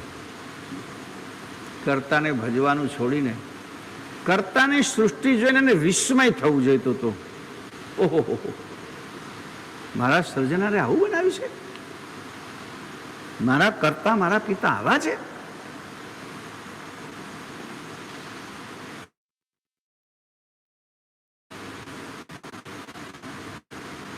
મારા કર્તા છે, મારા સર્જનહાર છે. મારા સર્જનહાર એવો ભાવ થાય તો એને માયામાં ફસાવાની ઈચ્છા ના થાય. તો મારા સર્જનહાર ભૂલી ગયો અને એને માથે થઈ ગઈ માયા સવાર. એટલે કર્તાનું સન્માન ના રહ્યું. કર્તાના નિયમો, કર્તાની જે આજ્ઞા, કર્તાએ બનાવેલી જીવન પદ્ધતિ બધું ભૂસી. કેમ કે ઇન્દ્રિયો પ્રત્યેનો રસ. એટલે એવું કહે છે ને, એક શેઠ હતા,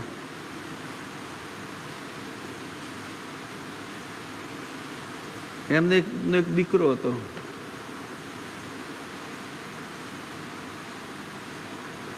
હવે કંઈ ફરવા લઈને ગયા હશે મેળામાં, કારણ કે પહેલાં તો લોકો મેળામાં જ ભૂલા પડતા હતા ને. હવે મેળા થતા ને એટલે ભૂલા પડવાનો પ્રશ્ન જે જાતે મેળામાં જ ભૂલા પડે. ભૂલો પડી ગયો.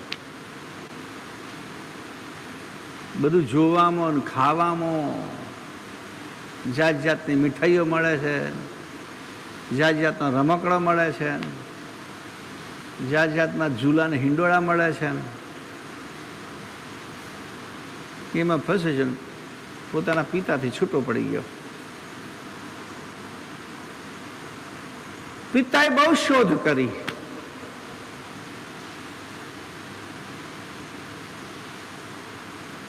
પણ મળ્યો નહીં.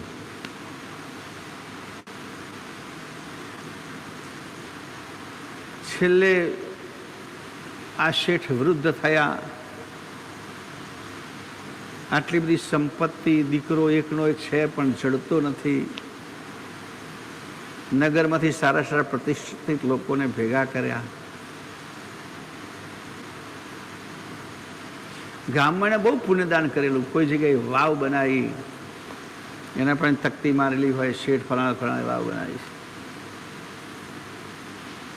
કોઈ જગ્યાએ ધર્મશાળા બનાવી, ધર્મશાળા પર તકતી મારી કે આ શેઠે ધર્મશાળા બનાવી છે. કોઈ જગ્યાએ પાણીના હવાડા બનાવ્યા, પશુઓને પાણી પીવા માટે, એમાં તકતી મારી કે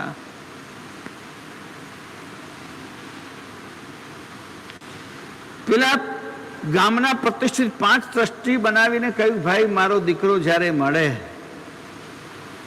ત્યારે અમારી સંપત્તિ એને તમે સોંપજો, ત્યાં સુધી તમે બધા વહીવટ કરો.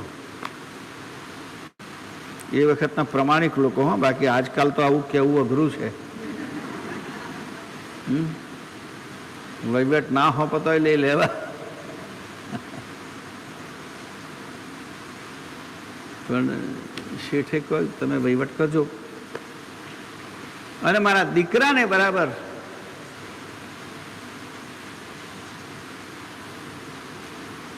કેટલા બધા પ્રમાણિક લોકો વિચાર તો કરો. ન તો કોઈ પોતાના સગાન બહાર કાઢી મૂકે ને ક્યાંક તું દીકરો થઈને આવી જજે, પંચ તો હું જ છું, મારે નિર્ણય કરવાનો છે.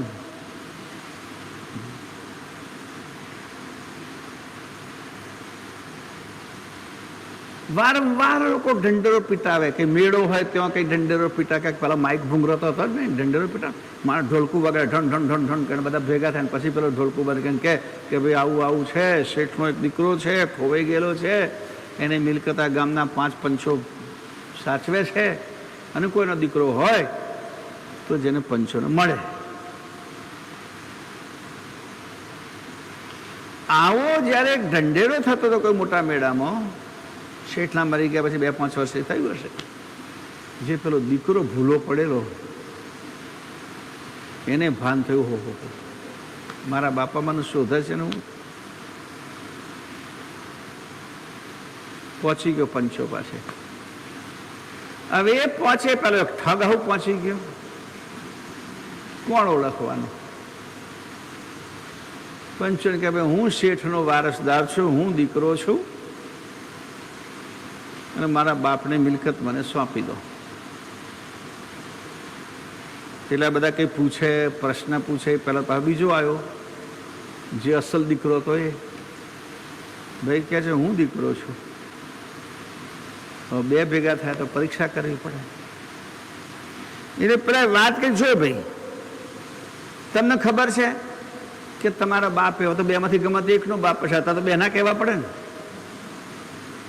આ ગામમાં એ દાનની તકતીઓ મારેલી છે.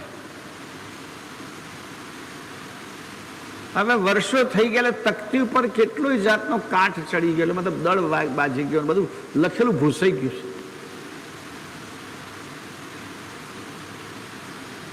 તમે એને સાફ કરો.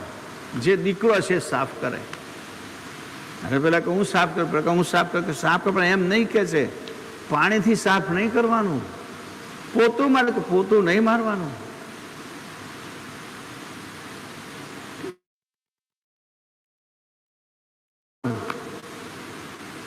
તો કે સાફ કરો, ત્યાં કે ત્યાં જઈને ઉભા રહેવાનું અને એના પર પેશાબની ધાર કરીને સાફ કરવાનું. બાથરૂમ કરવાનું તમારે. જાઓ કે છે. નીકળી ગયા. એક જણે 2-3 તકતીઓ સાફ કરી, એક સાફ કર્યા વગર આવ્યો. પેલે કે ભાઈ ત્યાં હતા કે ના, મારા બાપનું નામ હોય એના પર કે હું પેશાબ ના કરું, ભલે મારી મિલકત ના મળી હોય તો ના મળે. પેલા તો ધોઈ નાખ્યું. પંચોએ નક્કી કર્યું આ હાચો દીકરો છે કે પોતાના બાપના માથા ઉપર પેશાબ ના કરે. પેલા દંડો મારીને કાઢી મૂકે. તો એ પ્રમાણે આવું છે. ભૂલો પડ્યો, પણ કર્તાના નીતિને બધાએ બાથરૂમ કર્યું કે જ્યાં કરતા કે એસી તેસી આપણે ભાવ એમ કરો. પોતાના પિતા તરીકેનો હક, પુત્ર તરીકેનો હક ગુમાવી દીધો. કારણ કે ભૂલી ગયા છે કે મારા બાપ છે, મારા પિતા છે, એમણે મને સૃષ્ટિમાં મોકલ્યો છે. એટલે સૃષ્ટિમાં આવ્યા પછી એને સૃષ્ટિનું અવલોકન કરવું જોઈતું હતું. કોઈ વસ્તુનું તમે સારી રીતે અવલોકન કરો તો તમને અહોભાવ જાગે. સારી વસ્તુ હોય તો, ખરાબ વસ્તુ એમાં ખામી દેખાય. પણ સર્જનારી સૃષ્ટિ બનાવી છે, એમાં કોઈને ક્યાંય ખામી દેખાય તેમ નથી.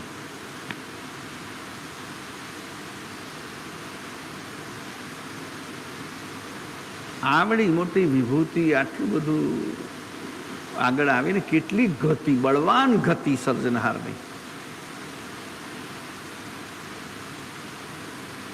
કે જેમણે પ્રથમથી જે બનાવ્યું છે તેવું તેવું જ છે. એમાં કશું નવું કરવાની જરૂર જ નથી. એ સગવડ માટે એમની બનેલી વસ્તુમાંથી કંઈક બનાવીએ તો ફેરફાર કરવો પડે. જુઓ, બધું બદલાય છે. જુદું જુદું બદલાય છે. કપડો ક્યાં એક પ્રકારનો ચાલે છે, બરાબર છે? 500 હાથ વરસ થાય ને કંઈક નવું લાવો. આ છોકરો મારો વાળ કાપવા વાળો તમે જુઓ ને,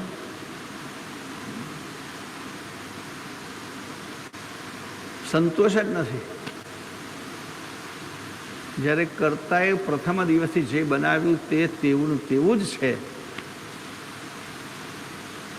અંતે અવિરતપણે ચાલ્યા કરે છે.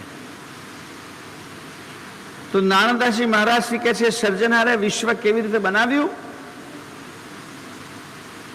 અને એમાં અંશ આવીને શું કર્યું, એની શું દશા થવી જોઈતી ને શું થયું. બને ને પેલા ગામડામાં ઘણી વખત મા બાપ પોતાના બાળકોને ભણવા શહેરમાં મોકલે, એટલે સજ્જન પુત્ર તો સરસ ભણી ગણીને આવે, અને કુપાત્ર હોય તો બાપના પાસે પૈસા મગાવે, ફી મગાવે, બધું જલસા કરીને પાછો આવે.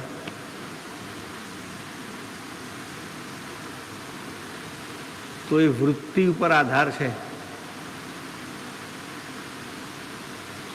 જો કોઈ પોતાના મા બાપનો આદર કરે, સત્કાર કરે અને મા બાપની કિંમત સમજાય તો મા બાપની સંપત્તિનો સદુપયોગ કરે, દુરુપયોગ ના કરે. અને જે કુપાત્ર અને પોતાના મા બાપ કશું એને પડી જ નથી હોતી, એટલે તમામ એનાથી જૂઠું બોલીને જ એ સંપત્તિનો દુરુપયોગ કરે. તો એ વાત અહીંયા નાનદાસજી મહારાજશ્રી આપણને આ 36મા અક્ષરમાં બતાવે છે. આખા અંગની વાત મોટી મોટી મેં તમને કહી દીધી. હવે છોટી છોટી વાતો કરીશું. ચોપાઈ પ્રમાણે થોડી થોડી વાતો બરાબર છે. સારાંશ બધો કહી દીધો.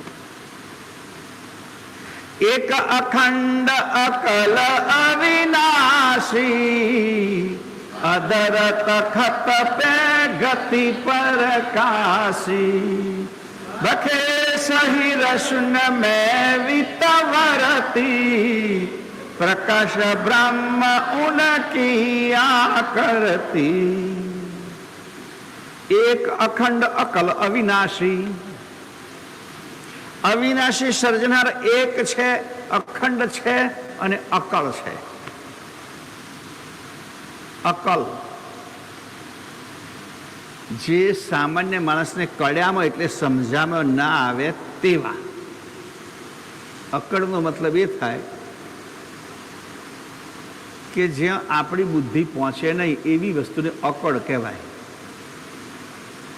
કળી ના શકો એવું. કળવું એટલે સમજવું. તો એમની ગતિ અકળ છે. આપણા સમાજ ક્ષેત્ર, આપણી સમજ ક્ષેત્રની બહાર છે. તો એવા અકળ અવિનાશી અધર તખત પે ગતિ પ્રકાશી. અધર તખત ઉપર રહીને એમણે પોતાની ગતિનો પ્રકાશ કર્યો છે, અથવા એમની ગતિ પ્રકાશી ફેલાઈ.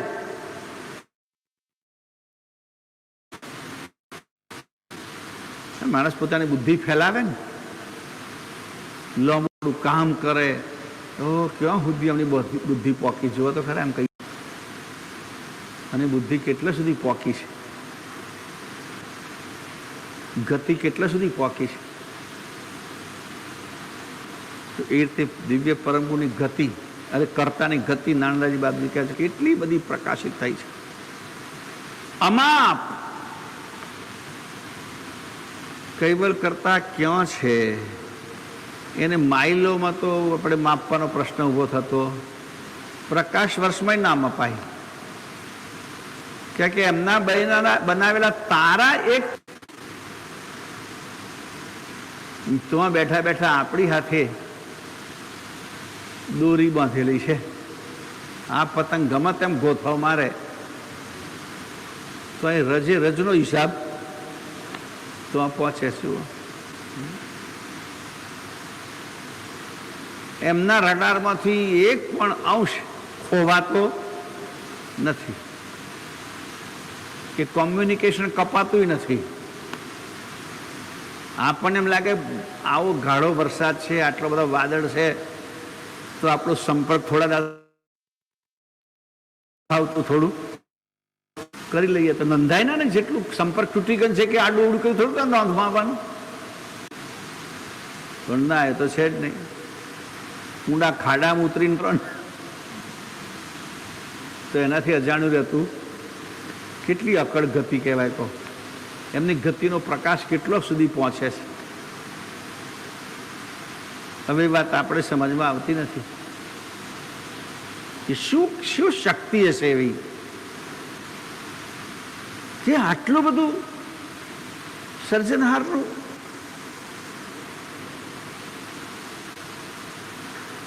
નેટવર્ક આપણી ભાષામાં કહીએ તો પહોંચેલું છે. આ નેટે ખૂબ દાડો છૂટી જાય, એક દાડો આખો અડધો દાડો એમને એમ ગયો. હે એમ બધું એક સેકન્ડ એક પડવારે નેટવર્ક નથી તૂટતું. જો આ કઈ જાતનો ફાઈબર છે કે શું છે, બ્રોડબેન્ડ છે કે શોર્ટ બેન્ડ છે કે. અને આમને તો પાછો 2, 4, 5, 10 ઇન્સ્ટ્રુમેન્ટ લાગે પેલો ઢીલો પડી જાય. આ તો કેટલા અરબો ખરબો એ હોટસ્પોટ કેટલું પાવરફુલ છે કે અરબો ખરબો અંશ એમની વૃત્તિ સાથે એકાકાર બનેલા છે અને એ એકાકાર બન્યા છે બધાની સાથે. આપણને તો ખબર નથી, પણ એમની એકતા અલંગ સલંગ એક તાસ આશ કહું જાણીને મર્મ એવા કરતા છે. ભખે સહીર શૂન્ય મેં વિત્ત વર્તી, એમની જે વિત્ત રૂપી વૃત્તિ છે, સહીર વિત્ત જે કહો તે શૂન્યમાં બિરાજમાન છે. પોતે એકલા શૂન્યમાં બિરાજમાન છે. એમનું સંપૂર્ણ સહીર, એમનું સામર્થ્ય, પ્રકાશ બ્રહ્મ ઉનકી આકૃતિ. પણ પ્રકાશ રૂપી બ્રહ્મ એ એમની જ એક પ્રકારની આકૃતિ, એટલે એક પ્રકારનું જેને આપણે તેજ કહેવાય, આખી સૃષ્ટિમાં વ્યાપેલું છે. એક જગ્યાએ સર્જનહાર એકદેશી સ્વરૂપે બિરાજમાન છે અને એમનું તેજ પ્રકાશ સ્વરૂપે, બ્રહ્મ સ્વરૂપે સમગ્ર વિશ્વમાં વ્યાપક. સમગ્ર વિશ્વમાં ના કહેવાય, આખા બ્રહ્માંડમાં. કારણ કે વિશ્વ તો આપણે પૃથ્વીને જ વિશ્વ કહીને બેઠા છે. ઘણી વખત તો વિશ્વના કેટલા દેશો એમ કહીએ તો આપણે પૃથ્વી પર છે એટલા જ ગણાઈએ ને. એ સિવાય બીજી કોઈ આકાશગંગામાં આવી પૃથ્વીઓ છે શું ખબર? વિજ્ઞાન તો એમ કહે છે કે આ એક આકાશગંગામાં આપણું ગ્રહ મંડળ છે. તો આપણે તો વિશ્વ એક આકાશગંગામાં આવેલો એક ગ્રહ પૃથ્વી, અને પૃથ્વી પર વસતી દુનિયા, એને આપણે વિશ્વ કહીએ છીએ. પણ સૃષ્ટિની વાત આવે તે તો વિશાળ. એક આકાશગંગાના ગ્રહોનું વર્ણન કરીએ તો કેટલું થાય છે, અને કેટલા ગ્રહો છે આપણા કરતા મોટા મોટા. હજુ શોધે છે બધા ત્યાં જીવ સૃષ્ટિ છે કે નહીં એમ, પણ હશે તો એ એના સ્વરૂપમાં હશે.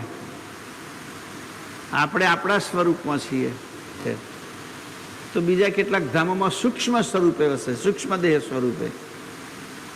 કેટલી જગ્યાએ કારણ દેહ સ્વરૂપે વસે છે. આપણું આધ્યાત્મિક જ્ઞાન આવું કે છે. તો સ્થૂળ દેહ વાળા કારણ દેહને ના જોઈ શકે કે ના સમજી શકે એવા સર્જનહાર એમણે સૃષ્ટિ કઈ રીતે પેદા કરી. તો પહેલું તો વૃત્તિ, વિત્ત, પ્રકાશ, બ્રહ્મ પ્રકાશ ફેલાયો સર્જનહારનો સમગ્ર વિશ્વમાં, સમગ્ર સૃષ્ટિમાં, સમગ્ર બ્રહ્માંડમાં. બ્રહ્માંડ, અંડ શબ્દ વાપરે. બ્રહ્માંડ, અંડ એટલે ઈંડું. જેટલા ગ્રહો છે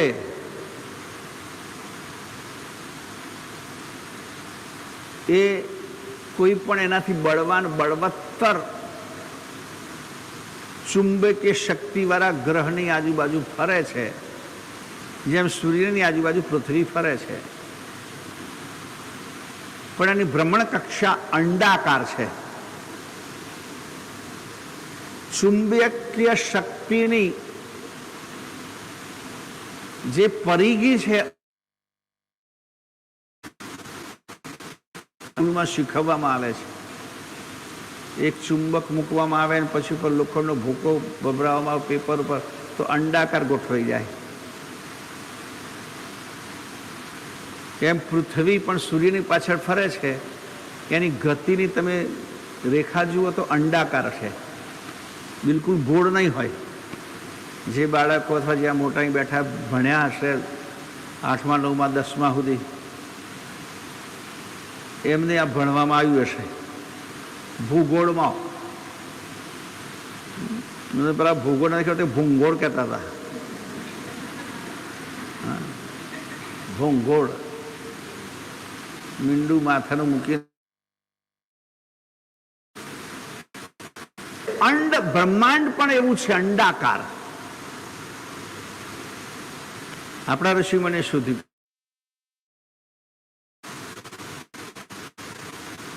એટલે ઈંડ શબ્દ પણ વાપરે છે. ઈંડ એટલે ઈંડું.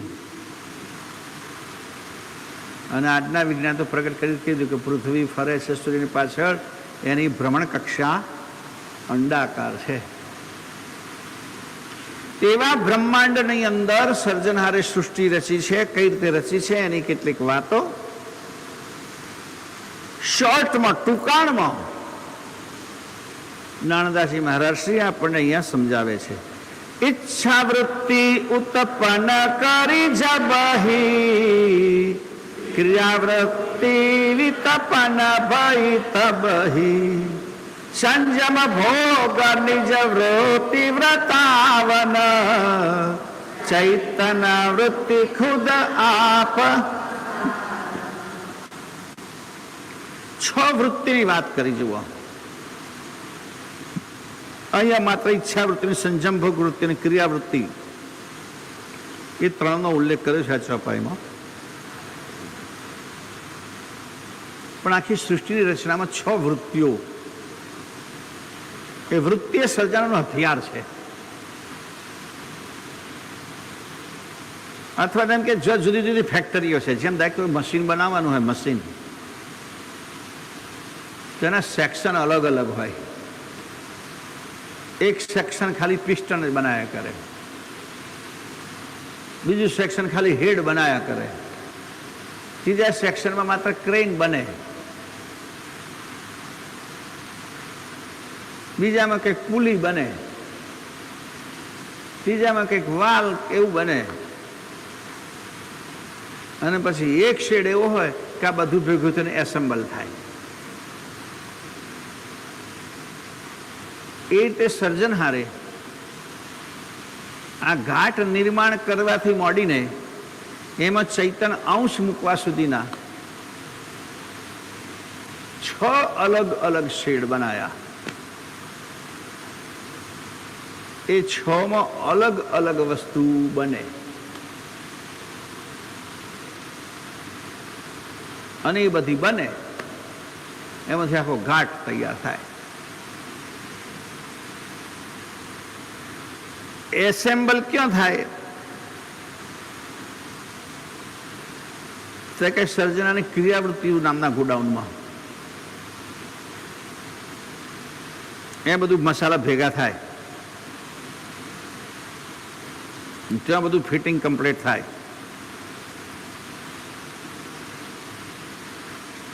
તે 6 વૃત્તિની વાત અહીંયા ચોપાઈમાં જે કરી છે એ પ્રમાણે પહેલી ઈચ્છા વૃત્તિની વાત કરી, પછી ક્રિયાવૃત્તિ, સંજમભોગ વૃત્તિ અને ચૈતન વૃત્તિ એટલે અંશ વૃત્તિ. ચૈતન વૃત્તિનો મતલબ થાય અંશ વૃત્તિ. પહેલા પ્રકાશની વાત આવી. સૌથી પહેલા પ્રકાશ બ્રહ્મ વૃત્તિ.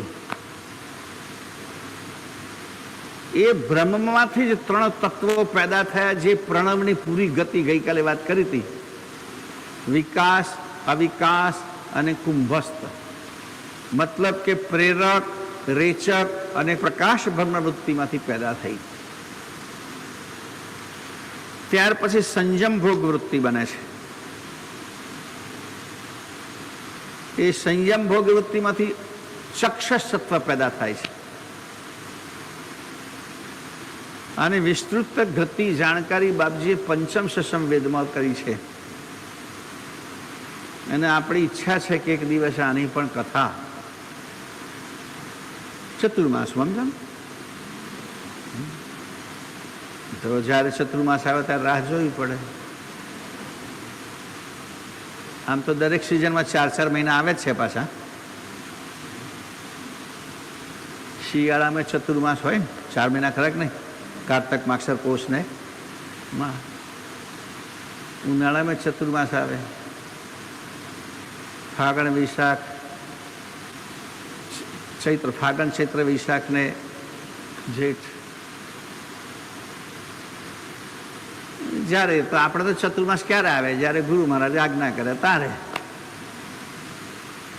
બાપજી કે ચલ બેટા ચढ़ જા, તો ચढ़ जाने का. हाँ, सुना दे तो सुना देने का. કે એમની ઈચ્છા વગર ને એમની આજ્ઞા વગર તો કંઈ થાય એવું નહીં. કે આપણે 10 વાગ્યા પહેલાં ઊંઘી જનારા માણસ, તમે જુઓ છો કથામાં બગાસો આવે છે, બેરી બેરી બંધ રાખાવું છું ને તો ખુલી જાય. એમ તમે આટલા જ જોવો તો વાંધો નહીં, પણ બીજા હજારો જોવે. એટલે ગુરુ મહારાજની આજ્ઞા તો અનંગ જ્ઞાન કાળ. દરેક પદાર્થની 3 ગતિ છે.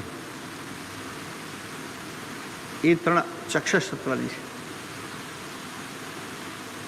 ઉગવું, મોટું થવું અને સુકાઈ જવું, નાશ થવો. આ દરેક ઘાટની અંદર આ સ્થિતિ જોવા મળે છે. આપણા શરીરમાં વૃત્તિઓનો પણ આ વાસ્તુ જોવા મળે છે.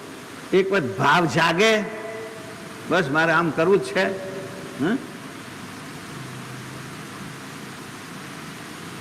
પછી ભાવનું પરિણામ આવે અને પછી છેલ્લે માથે શું કરવામાં પડ્યા હતા. એ છેલ્લું કાળ ચક્ષસત્વ. બધામાં આ સ્થિતિ આવે. એટલે સંયમ ભોગ વૃત્તિના 3 તત્વો છે. ત્યાર પછી અહીંયા ચોપાઈમાં બતાવી છે ઈચ્છા વૃત્તિ. ઈચ્છા વૃત્તિમાંથી સર્જનારે 72 તત્વો બનાયા. સમજી લો, 72 તત્વો ઈચ્છા વૃત્તિમાંથી બન્યા.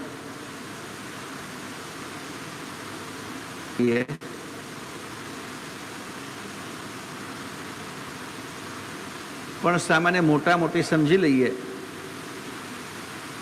તો પહેલા મુખ્ય 6 તત્વો પેદા થાય છે. ઈચ્છા વૃત્તિના 2 મુખ્ય તત્વો 6, 3 ગણ ને 3 ગુણ. 3 ગણ અને 3 ગુણ.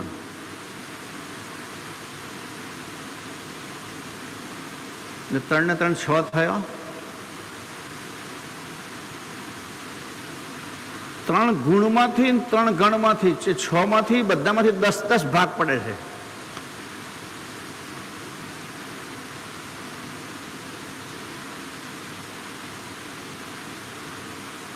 એટલે 10-10 ભાગ એટલે 60 અને 6 આમ 2 તત્વો 66 થયો.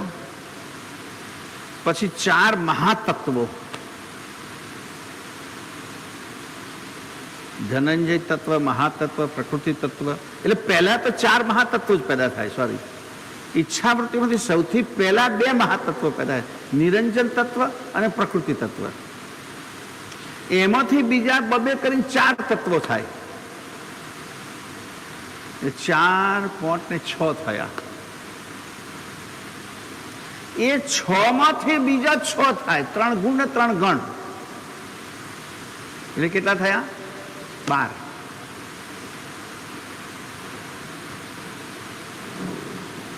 ત્રણ ગુણ ને 3 ગણ. 3 ગુણ કયા? તો રજોગુણ, સતોગુણ ને તમોગુણ. આ ત્રણેયમાંથી 10-10 એટલે 30 થયા. 3 ગણ, અચંત ગણ, સ્વકાશ ગણ ને અહંકાર ગણ. એમાંથી 10-10 થયા એટલે 60. એ 12 + 60 એટલે 72. આ પ્રમાણે 72 તત્વો ઈચ્છા વૃત્તિમાંથી પેદા થયા. એટલે મસાલો તૈયાર થઈ ગયો. પછી નાનદાજી બાપજી લખે છે, ઈચ્છા વૃત્તિ થી ક્રિયાવૃત્તિ. બીજી ચપામાં બીજી લીટી સંજમ પ્રવૃત્તિ અહીંયા લખ્યું છે બાપજી, પણ પહેલી સંજમ પ્રવૃત્તિ આવે, પછી ઈચ્છા વૃત્તિ આવે, પછી ક્રિયાવૃત્તિ આવે. એ ક્રિયાવૃત્તિ શું કરે? બધું મિક્સ કરીને મસાલો બને. તો જેમ માતા ઈચ્છા વૃત્તિ એટલે સીઝન. હોળી પછી ઘઉં ભરી લીધા, મરચું અડદર ભરી લીધું,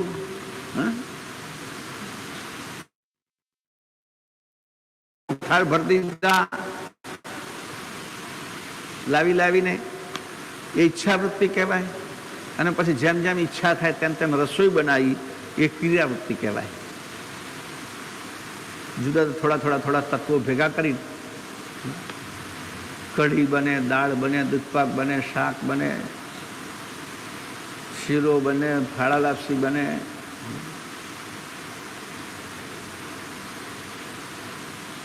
આ કામ ક્રિયાવૃત્તિથી થયું. ક્રિયા એટલે ક્રિયા કરવી ને, જે એક્ટિવિટી કરે ને આપણે ક્રિયા કહેવાય. તો ક્રિયાવૃત્તિ દ્વારા ઉલટ સુલટ અલગ અલગ, કોઈકમાં આ વધારે છે તો કોઈકમાં પેલું વધારે છે. તો એવું દાળ બનાવો તો એમાં માત્ર આટલું જ ખાંડ કે ગોળ નખાય. જ્યારે દૂધપાક બનાવો તો વધારે ખાંડ નાખવી પડે, ગોળ નાખવો પડે. કોઈકમાં કંઈક વધારે, કોઈકમાં કંઈક વધારે. જળ તત્વમાં ચાલનાર જાનવરોમાં જળ તત્વ વધારે મૂક્યું, બીજા ઓછો મૂક્યો. પૃથ્વી પર ચાલનાર પ્રાણી અથવા ઘાટમાં પૃથ્વી તત્વ વધારે મૂક્યું, બીજા ઓછો મૂક્યો. હવામાં ઉડનાર પક્ષીઓમાં વાયુ તત્વ વધારે મૂક્યું, બીજા તત્વ ઓછો મૂક્યો. દૂર ઊંચે સુધી આકાશમાં જઈને ત્યાં તો સ્થિર થઈ શકે એવા પક્ષીઓ માટે આકાશ તત્વ વધારે મૂક્યું, બીજા ઓછો મૂક્યો. બાપજી તો ત્યાં સુધી અગ્નિ તત્વમાં રહે એવાય ઘાટ બનાયા અને વિજ્ઞાને સિદ્ધ કર્યું. કેટલી જગ્યાએ જ્યારે જ્વાળામુખી ફાટે તો કેટલા લોકોમાં સંશોધન કે એમાંથી ઉડી ઉડીને કેટલાક નાના નાના જીવાણુ પણ નીકળતા હતા, પણ બહાર આવે અને ખતમ થાય. કારણ કે એટલી ગરમીથી ઓછી ગરમી ના રહી શકે, તો એમાં અગ્નિ તત્વ વિશેષ મૂક્યું. એમ અલગ અલગ પછી દેવોના શરીરો બનાયા. એટલે સ્થૂળ દેહમાં 5 પ્રકાર, સૂક્ષ્મ દેહમાં કંઈક બીજા તત્વો મૂક્યા, કારણમાં કંઈક બીજા તત્વો મૂક્યા. એમાં બધું મિશ્રણ કરીને 84 લાખ પ્રકારના ઘાટ બનાવ્યા સર્જનહારે. એ 84 લાખ ઘાટ બન્યા પછી નાનદાજી બાપજી કહે છે, ચૈતન વૃત્તિ ખુદ આપ પસારન. ત્યાર પછી આમ તો બીજી જે ચૈતન વૃત્તિ, એ વૃત્તિનું નામ બનાવ્યું છે સજીર્ણ વૃત્તિ. એક સજીર્ણ વૃત્તિ બનાવી, જે વૃત્તિ દ્વારા પ્રણવના પોષણથી જે નાના નાના બીજક બનાવ્યા હતા, અંકુર બનાવ્યા હતા, એ પૂર્ણ ઘાટ બની ગયા. સંપૂર્ણ શરીરનો આકાર થઈ ગયો એમનો. પહેલા તો માત્ર અંકુર જ બનાવ્યા હતા. એ અંકુરનો વિકાસ થાય તારે, જેમ એક કોઈ પણ બીજ જુઓ તમે, તેના માથા પર નાનો અંકુર હોય, અને અંકુર જો ખવાઈ જાય કે ખરાબ થઈ જાય તો એ બીજ ઉગતું નથી. અંકુર ખરાબ તો બીજ ઉગે નહીં. પણ એ નાનું સરખું અંકુર એકલું લઈને તમે કોઈ જગ્યાએ મૂકો તો મોટું થઈ જાય. અને અંકુરમાં જ બધા ગુણધર્મો આવી જાય એના. નાના અંકુરના વિજ્ઞાની ભાષાવાળા કે આંખ, બર્ડ, આઈ બર્ડ. કોઈ છોડ ઉપર કોઈકની નાની આંખ લઈને ચોંટાડો અને પછી ડાળી શરૂ થાય એટલે પેલાના બધા ગુણ એમાં આવી જાય. તમામ ગુણ, એમ ગુણ ઉંમર બધું જ કલમની પદ્ધતિ એમાંથી બની છે ને. તો એ બધા અંકુરો પૂર્ણ ઘાટ સ્વરૂપ પામ્યા, તનવૃત્તિ કહેવાય ને. ઘાટ સંપૂર્ણ વિકાસ પામ્યા, પણ પછી આગળ એકલો ઘાટ કશું ના કરી શકે, તો હાલી ચાલી ના શકે. તો પછી શું કર્યું કરતા એ આગળની ચોપાઈમાં નાનદાજી બાપજી સમજાવે છે. પ્રેરક અંશ વૃત્તિ જબ કિએ હું, વિવિધ વિલાસ હાસ અનુભવું, ખટ વૃત્તિ કરતા પસરાત જબહી, ઉત્પન્ન વિશ્વ વિગત ગતિ તબહી. પસારત જબહી. પ્રેરક અંશવૃત્તિ જબી કિયેહુ. ત્યાર પછી સર્જનારાએ પૂર્ણ રીતે વિકસિત થયેલા ઘાટોને હાલતા ચાલતા કરવા, રમતા ભમતા કરવા માટે પોતાનામાંથી ચૈતન અંશવૃત્તિ પેદા કરી. એને અંશવૃત્તિ દ્વારા સર્જનારે પોતાનામાંથી અસંખ્ય અંશો ઉત્પન્ન કર્યા, જે પોતાના જેવા. બીજા બધા તત્વો બ્રહ્મમાંથી બ્રહ્મ ભૂમિકામાં પેદા કર્યા. અંશ પોતાનામાંથી પેદા કર્યો, પોતાનો અંશ મૂક્યો. અને એટલે બીજા બધા તત્વો નાશવંત, જડ, ચેતના રહિત, પણ અંશ શાશ્વત અને ચેતના વાળો.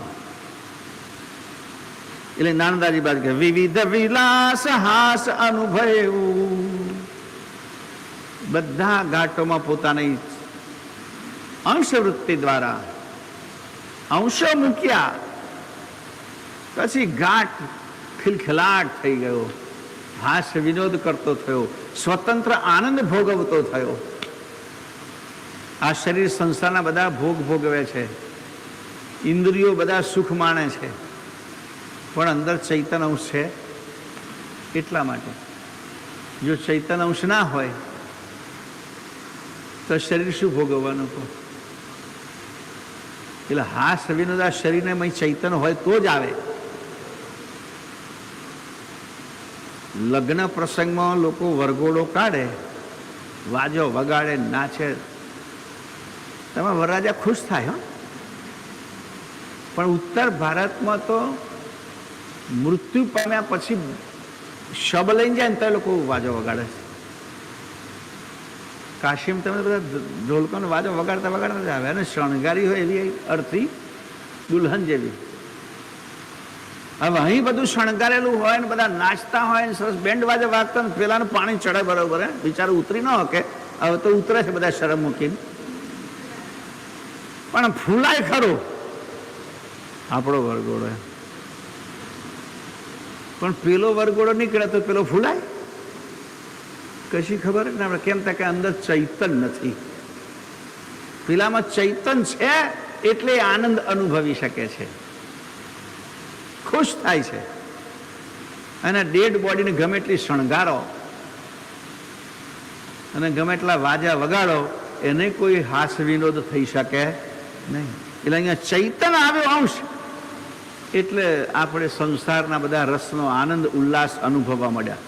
ખટવૃત્તિ કરતા પસારત જબહી. આ પ્રમાણે કરતા ખટવૃત્તિનો પસારો કર્યો. ઉત્પન્ન વિશ્વ વિગત ગતિ તબહી. ત્યારે વિગતવાર પૂરેપૂરું વિશ્વ ઉત્પન્ન થયું. વિગતવાર દરેકને વિગત હોય ને ભાઈ, ગાંઠ બને, ગર્ભમાં મોટો થાય, પછી જન્મે, પછી બાળક સ્વરૂપે થાય, પછી યુવાન બને, પ્રૌઢ બને, આમ વિગતવાર ક્રમશઃ. ઝાડ બને, ઝાડ રોપો, મોટું થાય, ફૂલ આવે, ફળ આવે, ક્રમશઃ. એક્સિડેન્ટલી એવું થાય, પેલા ફૂલ રહી જાય ને પેલું ફળ આવી ગયા, પછી શાંતિથી ફળ ઘરી ગયા, પછી ફૂલ આવે. ના, એવું નહીં. વિગતવાર આ સૃષ્ટિનો વિકાસ સર્જનહાની ખટવૃત્તિઓ દ્વારા થયો. નાણદાજી બાપજી કહે છે.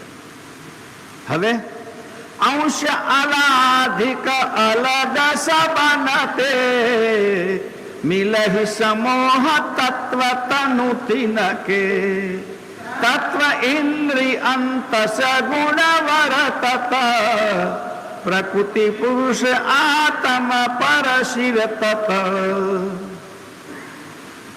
આનંદ તો કરવા લાગ્યો, પણ અંશ અલાધિક અલગ સબનતે.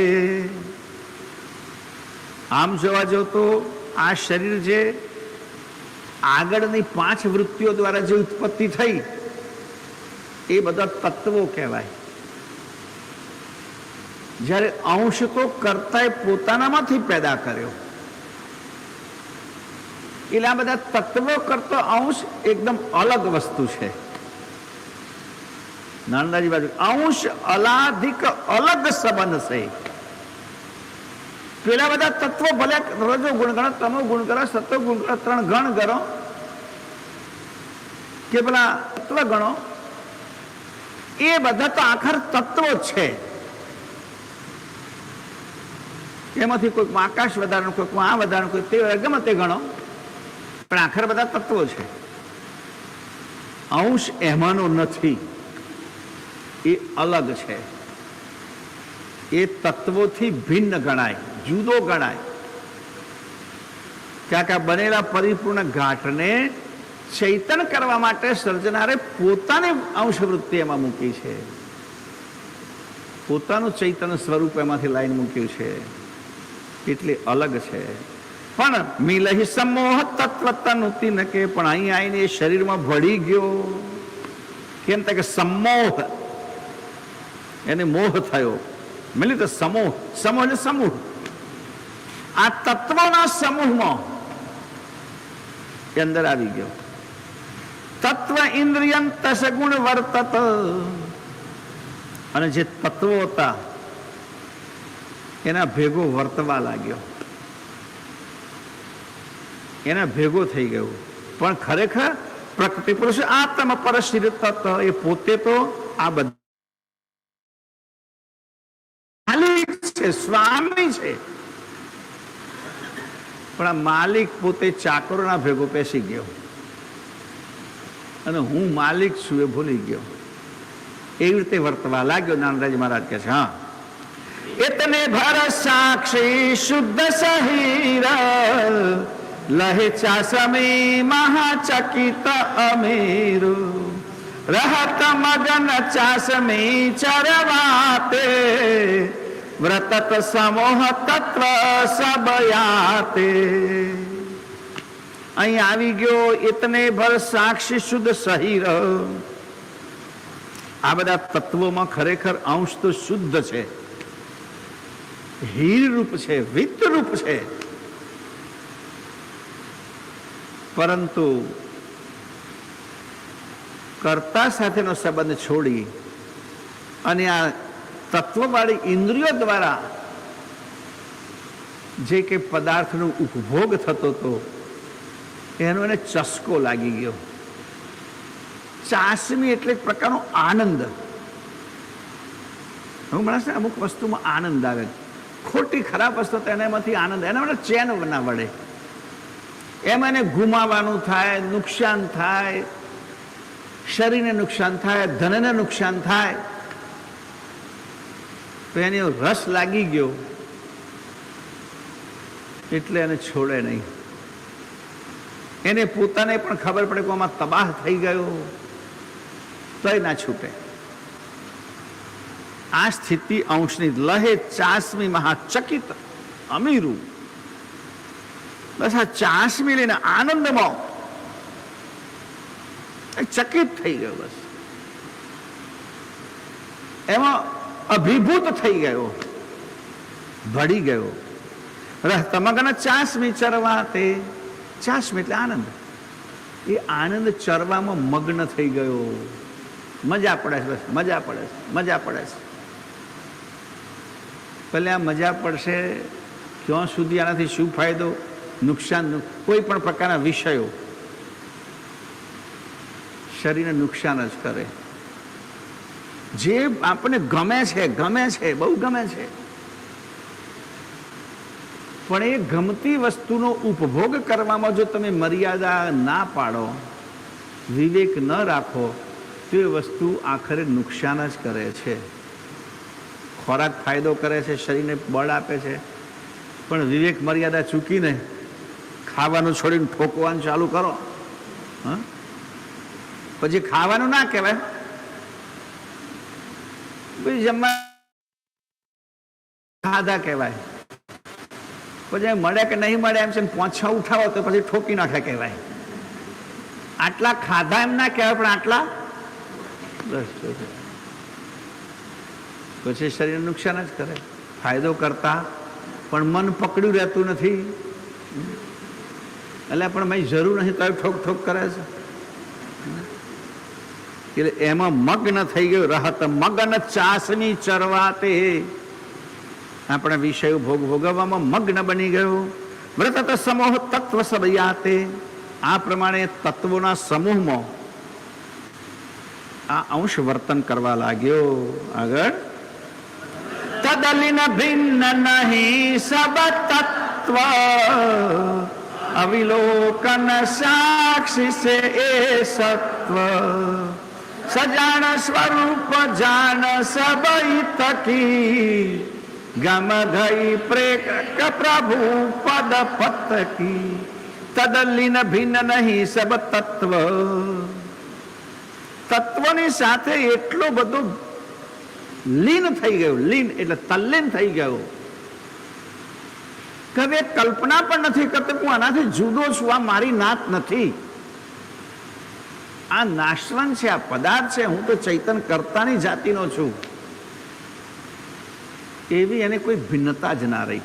તત્વ લીન ભિન્ન નહીં સબ તત્વ, એવો તદવત થઈ ગયો, એવો લીન થઈ ગયો કે હું ચૈતન છું, બાકીનું બધું જળ છે, એવો ભેદ એને દેખાવા ના લાગ્યો. બધું એકરૂપ જ લાગ્યું. અવિલોકન સાક્ષી છે એ સત્વ, એને એ અવિલોકન ના કરી શક્યો કે હું સત્વ રૂપે છું, હું આ બધાનો માલિક છું, આ બધાના ઉપર નિગરાની કરનારો છું. એ વસ્તુ ભૂલી ગયો. સજાણ સ્વરૂપ જાણ સબ ઇતકી, અહીંની બધી જાણ ખરી, શરીરની બધી જાણ ખરી, પદાર્થની જાણ ખરી, પણ પેલી જાણ ગમ ગઈ પ્રેરક પ્રભુપદ પતકી, પ્રભુપદ પતની જાણ જતી રહી. અહીં બધી જાણ આમ થશે ને આવું બધું, સત્તા મેળવવાથી, ધન મેળવવાથી આવું બધું, એ બધું જ્ઞાન વધી ગયું. પદાર્થનું જ્ઞાન વધી ગયું, તત્વનું જ્ઞાન વધી ગયું, પણ તત્વાતીત હું કર્તાનો અંશ છું, એ બધું પ્રભુ પતિ તરીકેની જે જાણ હતી, ગમ હતી, એ ખોવાઈ ગઈ. તબ હેરાન હકીકત અંશ અનંત અંશી પદ પતિ એકા, સંત સુગળ એ વિવેકા. તબ હેરાન હકીકત હી ભયવું. પછી તો હેરાન થઈ ગયા આપણે. જે હકીકત હતી બધી નાશ પામી, એટલે હેરાન થયા, દુઃખી થયા. કેમ કે સર્જનહાર શિર વિસર ગયું. આપણા માથા ઉપર સર્જનહાર છે અને આપણે સર્જનાના અંશ છીએ, એ વાત વિસરી જતો પછી હેરાન થવા માંડ્યા. આપણે બધા દુઃખી થવા માંડ્યા, જન્મ મરણમાં પડ્યા. અંશ અનંત અંશી, અને જે કહીશું કે અનંત અંશો છે. આ શરીરો જેટલા છે આ સૃષ્ટિમાં, એક તો 84 લાખ પ્રકારના ગાંઠ, અને એક એક ગાંઠમાં અસંખ્ય શરીર, એ દરેકમાં ચૈતન્ય અંશ બિરાજમાન છે. એટલે અસંખ્ય અંશ, અનંત અંશ, અને બધાનો પતિ અંશી પદ એક. અંશ અનંત અને તમામ અંશોનો સર્જનહાર માત્ર એક જ. આ વાત સંસારના બધા જીવો પાસે રહી નહીં. નાણંદાજી બાપજી કહે છે, સંત સુગળ સમજત એ વિવેકા. ફરી સુગળ શબ્દ આવ્યો પાછો, ધ્યાન રાખજો. સુગળ સંતો અને સુગળ, પહેલા પણ આ જ શબ્દ હતો, સંત સુગળ શબ્દ છોડે જતો. સુગળ સંત લોકો વિવેકપૂર્વક આ વસ્તુ સમજે છે કે આ તમામ શરીરમાં દેખાય છે બધા એક જ કર્તાના અંશ છે, એક જ કર્તા, એક જ માલિક. અને એ માલિકને મળવા માટેનો આપણે પુરુષાર્થ કરવો જોઈએ. ગમ કોક વિરલા પુરુષો પાસે રહી, બાકી બધાની પાસેથી નાશ પામી. સોઈ સત્સંગી સદા સરજન કે, પ્રિય પ્રભુ પ્રભુ પ્રિય જીનું મન કે. સોઈ સત્સંગી સદા સર્જન કે, અને જેને આ સમજ છે કે આપણા બધાના એક જ અંશી છે, એક જ કર્તા છે, એક જ સર્જનહાર છે, એવી જેને સમજ પ્રાપ્ત થઈ, એમણે કર્તા સાથે સત્સંગ કર્યો, એટલે જોડાણ કર્યું, જોડાયા. અને જે કર્તાની ભક્તિમાં જોડાયા, પ્રિય પ્રભુ પ્રભુ પ્રિય જીનું મન કે, એવા લોકોના મનથી કરતા પ્રિય છે અને એવા જનોને કરતા પ્રિય છે અને કરતાને એ પ્રિય છે. બે વાતમાં પ્રિય પ્રભુ અને પ્રભુ પ્રિયજીનું મન કે જેમને ભગવાન પ્રિય છે ભગવાનને તે જ પ્રિય છે. પરમ ગુરુ પણ એમ કહે છે કે મને તમે પ્રિય છો પણ તમને હું એવો પ્રિય લાગવો જોઈએ. તો જેને પરમ ગુરુ પ્રિય લાગે એવા જીવોને પરમ ગુરુને પણ જીવો પ્રિય લાગે. આ સુગઢ સંતની કથા છે. આગળ યહાં અંશ જેનું વંશયિતા શિર સત સરજન જાણ ઉભય કો અનુભવ જીનું સદા હંમેશા સતત માન. યહાં અંશ જેનું વંશયિત, અહીંયા વિશ્વમાં દુનિયામાં જેટલા અંશો છે એ બધા એ કૈવલ કરતાની વંશના છે. શિર સતસર જન જાણ, અને બધાના ઉપર બધાના મસ્તક ઉપર એક જ સર્જનહાર છે. અલગ અલગ ઈશ્વરો નથી. જો પરમગુના પાયાના સિદ્ધાંતમાં અમે એક વાત કહી કે તો એક ઈશ્વરવાદ, સર્જનહાર એક જ છે, અલગ અલગ નથી. કે ભાગીદારીમાં પાર્ટનરશીપમાં કંપની ચાલે છે એવું નથી. 5-6 પાર્ટનર ભેગા ને તારે સેલ્સ કરવાનું, તારે મટીરિયલ ખરીદવાનું, તારે મેનેજમેન્ટ, એવું પણ નથી. એક જ સર્જનહારે આ સૃષ્ટિ બનાવી છે. ઉભય કો અનુભવ ચિહ્નું, આ બંને વાતનો જેને અનુભવ થાય. કયો? એક તો સૃષ્ટિમાં જેટલા બધા ઘાટ છે બધામાં એક જ કર્તાના અંશ છે. યહાં અંશ જીનું વંશ ઈત, અહીંયા જેટલા અંશો છે એક જ વંશના છે અને બધાના માથા પર એક જ સર્જનહાર છે. આવો અનુભવ જેને હતો સદા હંમેશા સતમાન, એને તમે હંમેશા એ જ અનુભવને સત્ય માનજો. બીજું બધું ખોટું છે. એક જ સર્જનહાર ને આપણે બધા એક જ સર્જના અંશો છીએ. આ સાચામાં સાચી માન્યતા છે. નાનદાજી બાપજી કહે છે જે જાણ માણ કે કારણે કરો પરમ ગુરુ ખોજ, મિલત સુખ સંપત લહે બિન મિલે દુઃખ શિર બોજ. આવી ગતિ પ્રાપ્ત કરવી હોય, આ સમજનો અનુભવ મેળવવો હોય કે બધા જ ઘાટમાં એક જ કર્તાના અંશ છે અને તમામ અંશોના એક જ સર્જનહાર છે, એવી સમજ દ્રઢ કરવી હોય એ જ સાચો સંત કહેવાય, એ જ સુગઢ કહેવાય. અને એવી સમજ બધાએ મેળવવી હોય તો કરો પરમ ગુરુ ખોજ. આ જડીબુટ્ટી, આ સમજ પરમ ગુરુ જ આપી શકે એમ છે. માટે પરમ ગુરુની શોધ કરો. આ તો જેમને નથી જડ્યા એમના માટે, આપણને તો મળી ગયા છે. અને પછી મિલત સુખ સંપત લહે, જો તમને પરમ ગુરુ મળશે તો સુખ અને સંપત્તિ પ્રાપ્ત થશે. અને જેમને નહીં મળે બિન મિલે દુઃખ શિર બોજ, એ દુઃખી થશે ને એમના માથા પર એક બોજો આવશે. કયો બોજો? બેંકનો, જન્મ મરણનો. એમના માથા ઉપર જન્મ મરણનો બોજો રહેશે. જ્યાં સુધી પરમ ગુરુ નહીં મળે ત્યાં સુધી જન્મ મરણનો બોજો હટવાનો નથી. અંશ આપ નિજ પતિપદ ગુરુ દીક્ષા મે દર્શંત, કુબેર સુખદાયક નારાયણ શરણ મતંત. અંશ આપને જ પતિપદ, આ દરેક શરીરમાં એક સરખા કર્તાના અંશો છે અને એમના પતિ એક સર્જનહાર છે. આવી સમજ ક્યાં મળશે? તો ગુરુ દીક્ષા મેં દર્શન, પરમ ગુરુને દીક્ષા મળશે, પરમ ગુરુનો ઉપદેશ મળશે, એમને જ આ વસ્તુ સમજાશે, બાકી સમજ પડશે નહીં. શ્રીમત કુબેર સુખદાયક, એટલા માટે નારણદાસજી મહારાજ કહે છે નારાયણ શરણ મતંત, બધા મતોના અંતરૂપી આ પરમ ગુરુનું શરણ છે. કંઈ આવશે ત્યારે બીજા બધાનો અંત થઈ જશે.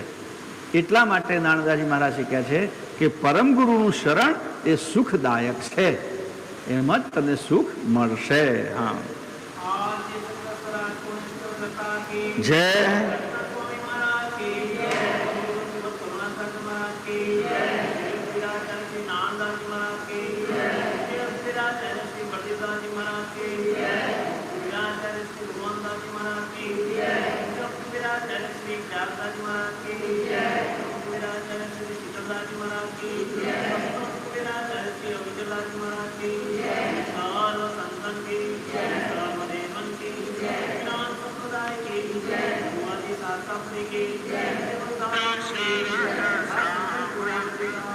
સત કેવલ સાહેબ, સત કેવલ સાહેબ, સત કેવલ સાહેબ, સત કેવલ સાહેબ.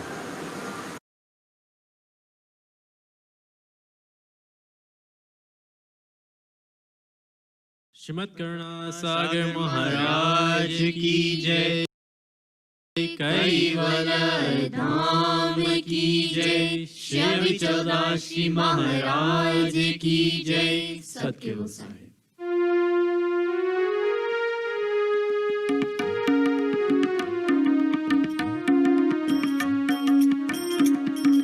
महर करे मोहि दीजिए सेवा समरण ध्यान, यश गावाय अनुभव गति, करुपति परम विलान.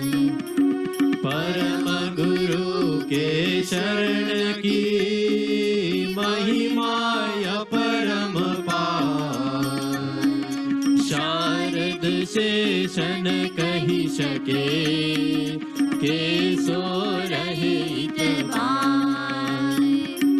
पार पार जाको नहीं, गुण गति दधि समतो,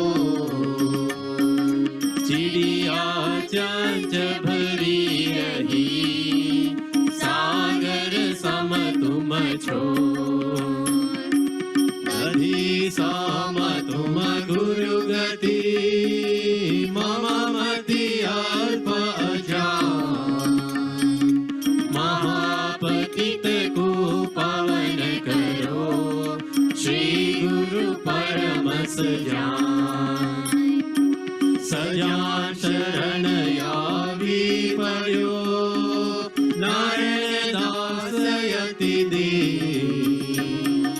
प्रौढ़ परम गुरु जान के, गही शरण रयो लोली. अखिलानंद सुख शरण के, मानते ही संत सजान. नारायण दास शरणागत, जयो दृढ़ देहि तन मान. गुरु महिमा मुख से पढ़े, प्रात समय करे पार.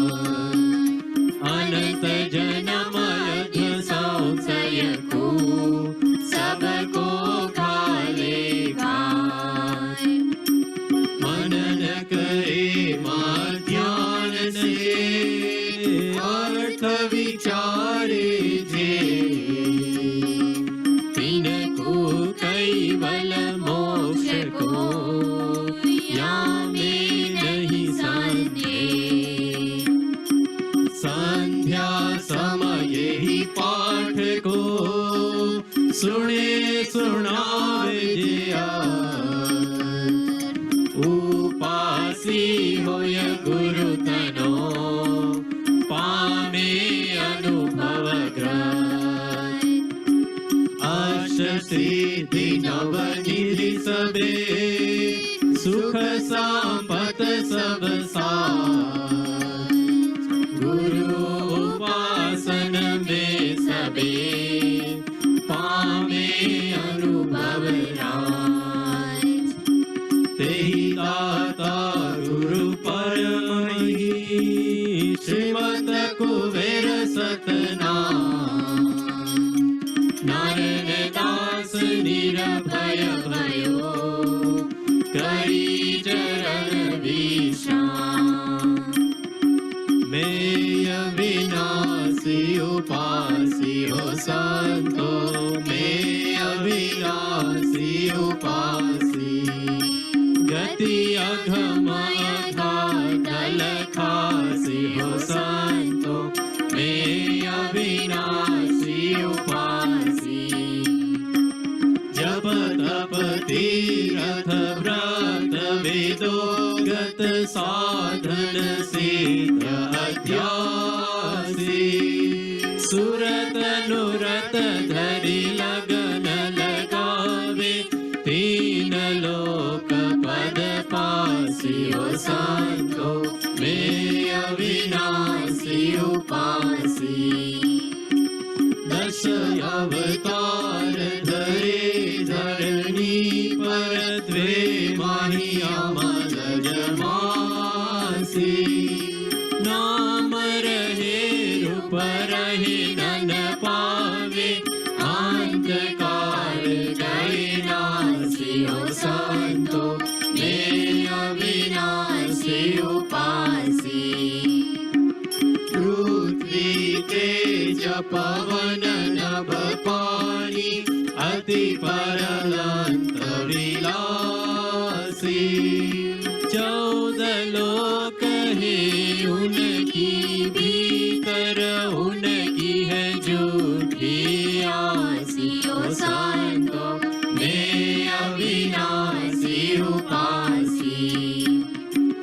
हाड़ मांस रगलो हनि चर्म, ये सीना देह हमासी।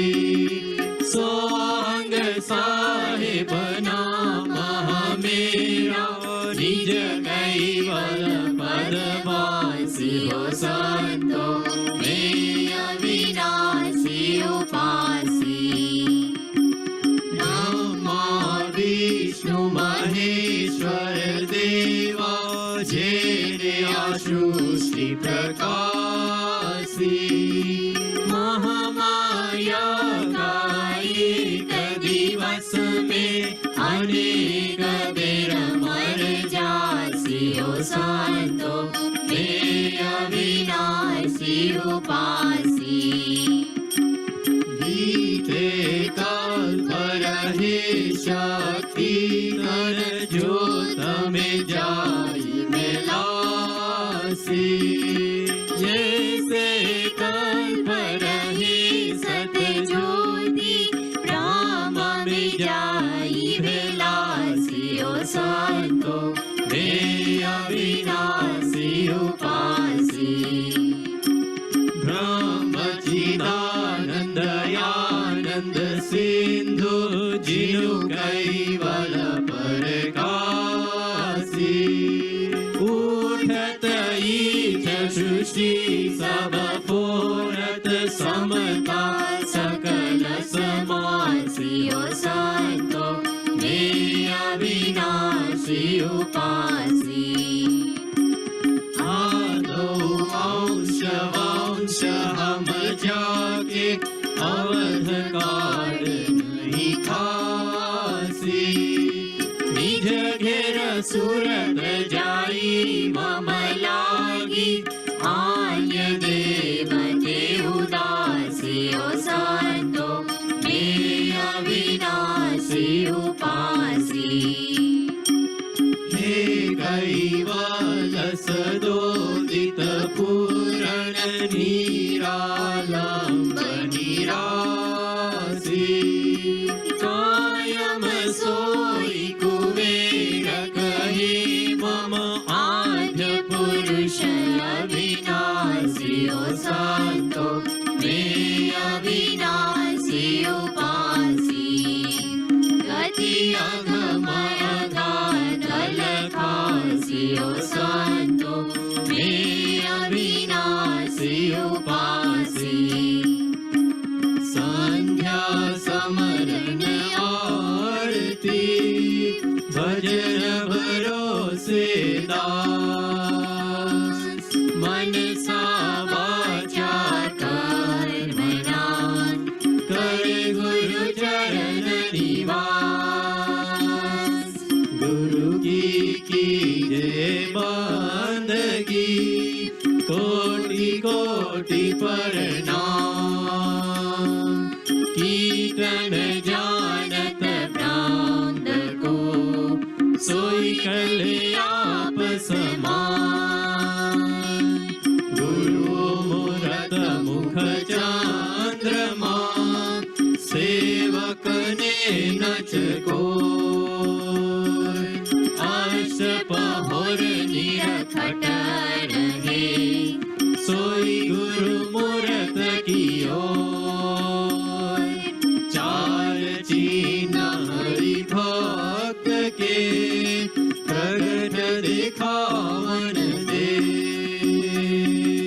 दया क्षमा और दीनता पर दुख को हर ले धनवंता जुग में घना रूप रंग मन मोर कहे कुबेर ने मीना मन मेरू की खोट मन मेरू जब ही मिले आत्म तत्व विचार तन मन सौंपी दीजिए माँ के शरण मुझाए तन मन सौंपी शीश को रहो सदा लोली कहे कुबेर अंतर नहीं जैसे जड़ मामी ज्ञानहीन कामाठ को संग करे जन को कहे कुबेरा तो मिले तेर पीवन की तो ज्ञानहीन यहाँ सदगुरु जो कोई शरणे जाए कहे कुबेर कर दे कहे जीव परम पद पाए शुद्धि को समझे नहीं कथे बादलो ज्ञान अल तो चढ़ी नायांगने कुबेर चक्र निपान सूरी नर मुनि जन देवता ब्रह्मा विष्णु महेश कहे कुबेर गौलो करो जेठी चक्र आवेश खटनवने दस अष्टभ्यो चारु वेद चरास व्यास बलो मन शासनो पीवत जगत उपास रामचंद्र वशिष्ठ को करतापन गुरु की 14 लोक भागे गए गुरु आगे आदि कहो वशिष्ठ क्या दिया करता को उपदेश ये अंदेशा शर्मने सुनो कहो संदेश पिता बुंद शिर गर्व के जो न रहे जन को कहे राजा के राय कही खरा अजान्या दो ऐसे कैवल अंश के जीव ईश्वर अवतार कही कुबेर सतगुरु बिना कोई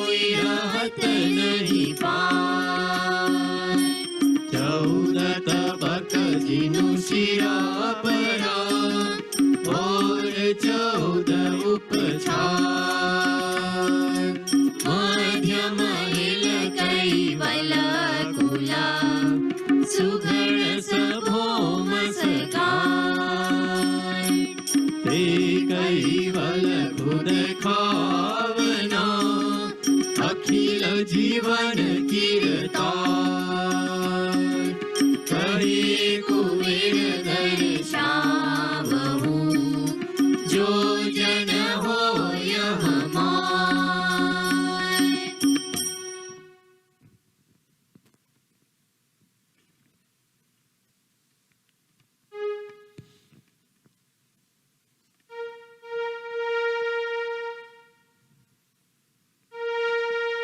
पहली आरती प्रेम हुलासा अनंत कोटि जागृत विलासा आरती करत निगम हरिदासा हरि हरि अगम अगोचर अविगत वासा दूसरी आरती धीरध मूरत की देव सकल दिव्य मंगल मूरत की आरती करत निगम हरिदासा हरि हरि अगम अगोचर अविगत वासा तीसरी आरती सकल सुमंत की ब्रह्मा विष्णु महेश्वर पद की आरती करत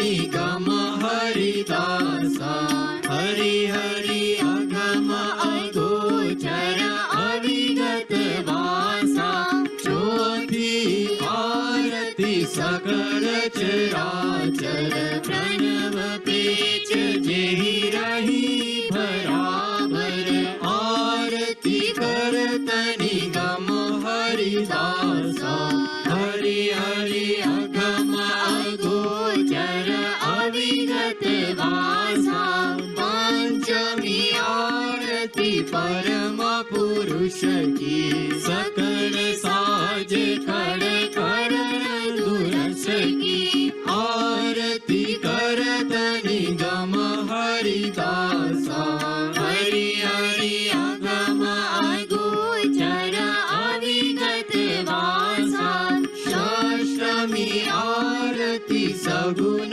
मूरत की मज गज व्याघ्र वैराह समंत की आरती करत निगम हरिदासा हरि हरि अगम अगोचर अविगत वासा सप्तमी आरती सरल शक्त की व्यापक वित चर अचर जात की आरती करत निगम हरिदासा हरि हरि अगम अगोचर अविगत वासा अष्टमी आरती अंजन आरती परम पुरुष विकास करस की आरती करत निगम हरिदासा हरि हरि अगम अगोचर अविगत वासा नवमी आरती नवनिध सिद्ध की सकल श्रेष्ठ रथ पूरित सानिध की आरती करत निगम हरिदासा हरि हरि अगम अगोचर अविगत वासा दशमी आरती आद्य पुरुष की शेख चेवत पति परम रस की आरती करत निगम हरिदासा हरि हरि अगम अगोचर अविगत वासा जाहि परंतो अंतु नहीं कोकित निज कैवल कारण विनोदित आरती करत निगम हरिदासा हरि हरि अगम अगोचर अविगत वासा जिनके शुद्ध संकल्प में अखिल लोक उपजाए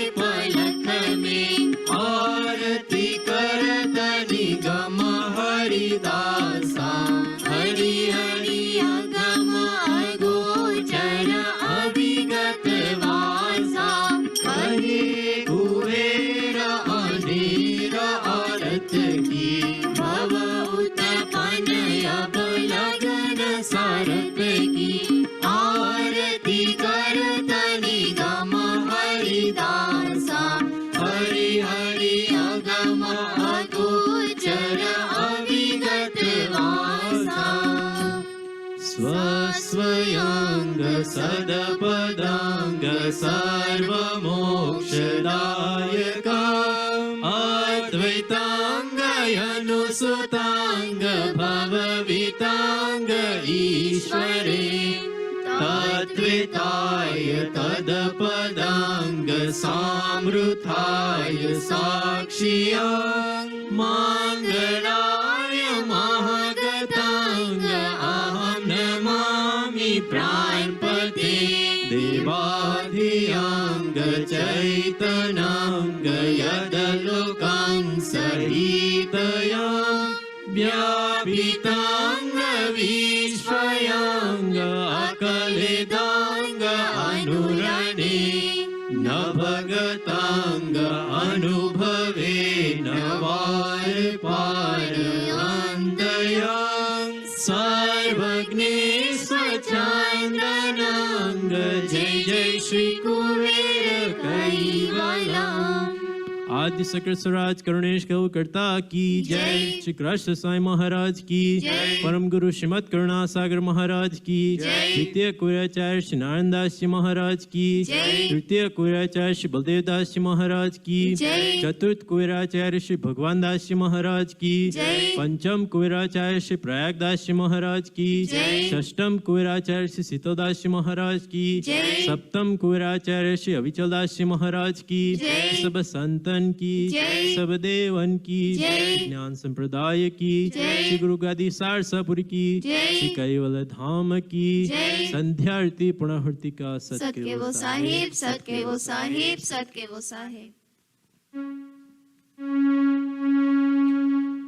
कोढ़े सुख से जय श्री महाराज करुणा सागर कोटि सुख से जय श्री महाराज संतन के सुख नायक लायक नायक सजन स्वेराज शोभा सुंदर अति अनुपम षोडश चिन्ह धरे साज कोटि सुख से जय श्री महाराज करुणा सागर राज कोटि सुख से जय श्री महाराज कला खट दश विभूति पूरण परम गुरु जगता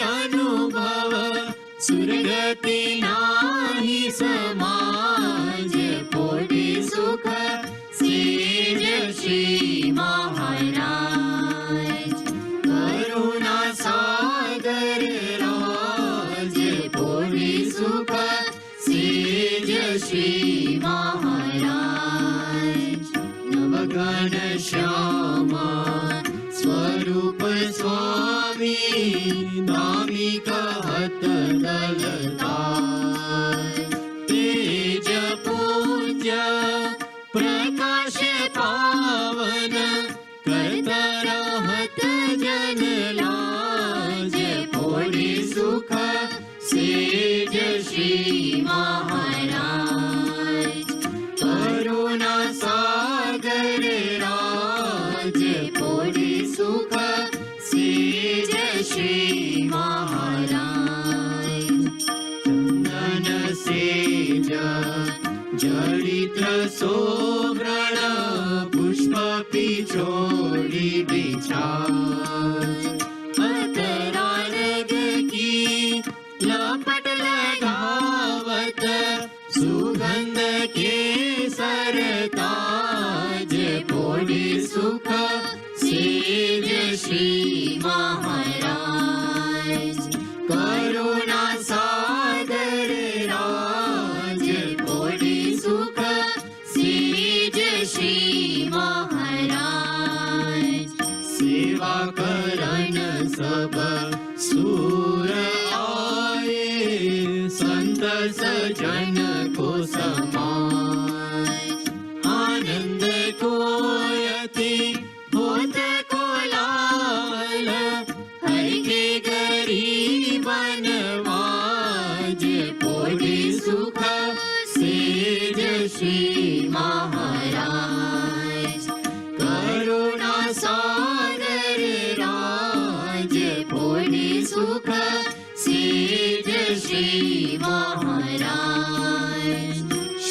संत कुबेर सब दास को दल देखी उच्चारे आवाज नारायण दास आस पद रज की पूरे पूरन काज पूरी सुख सेज श्री महाराज करुणा सागर राज पूरी सुख सेज श्री महाराज।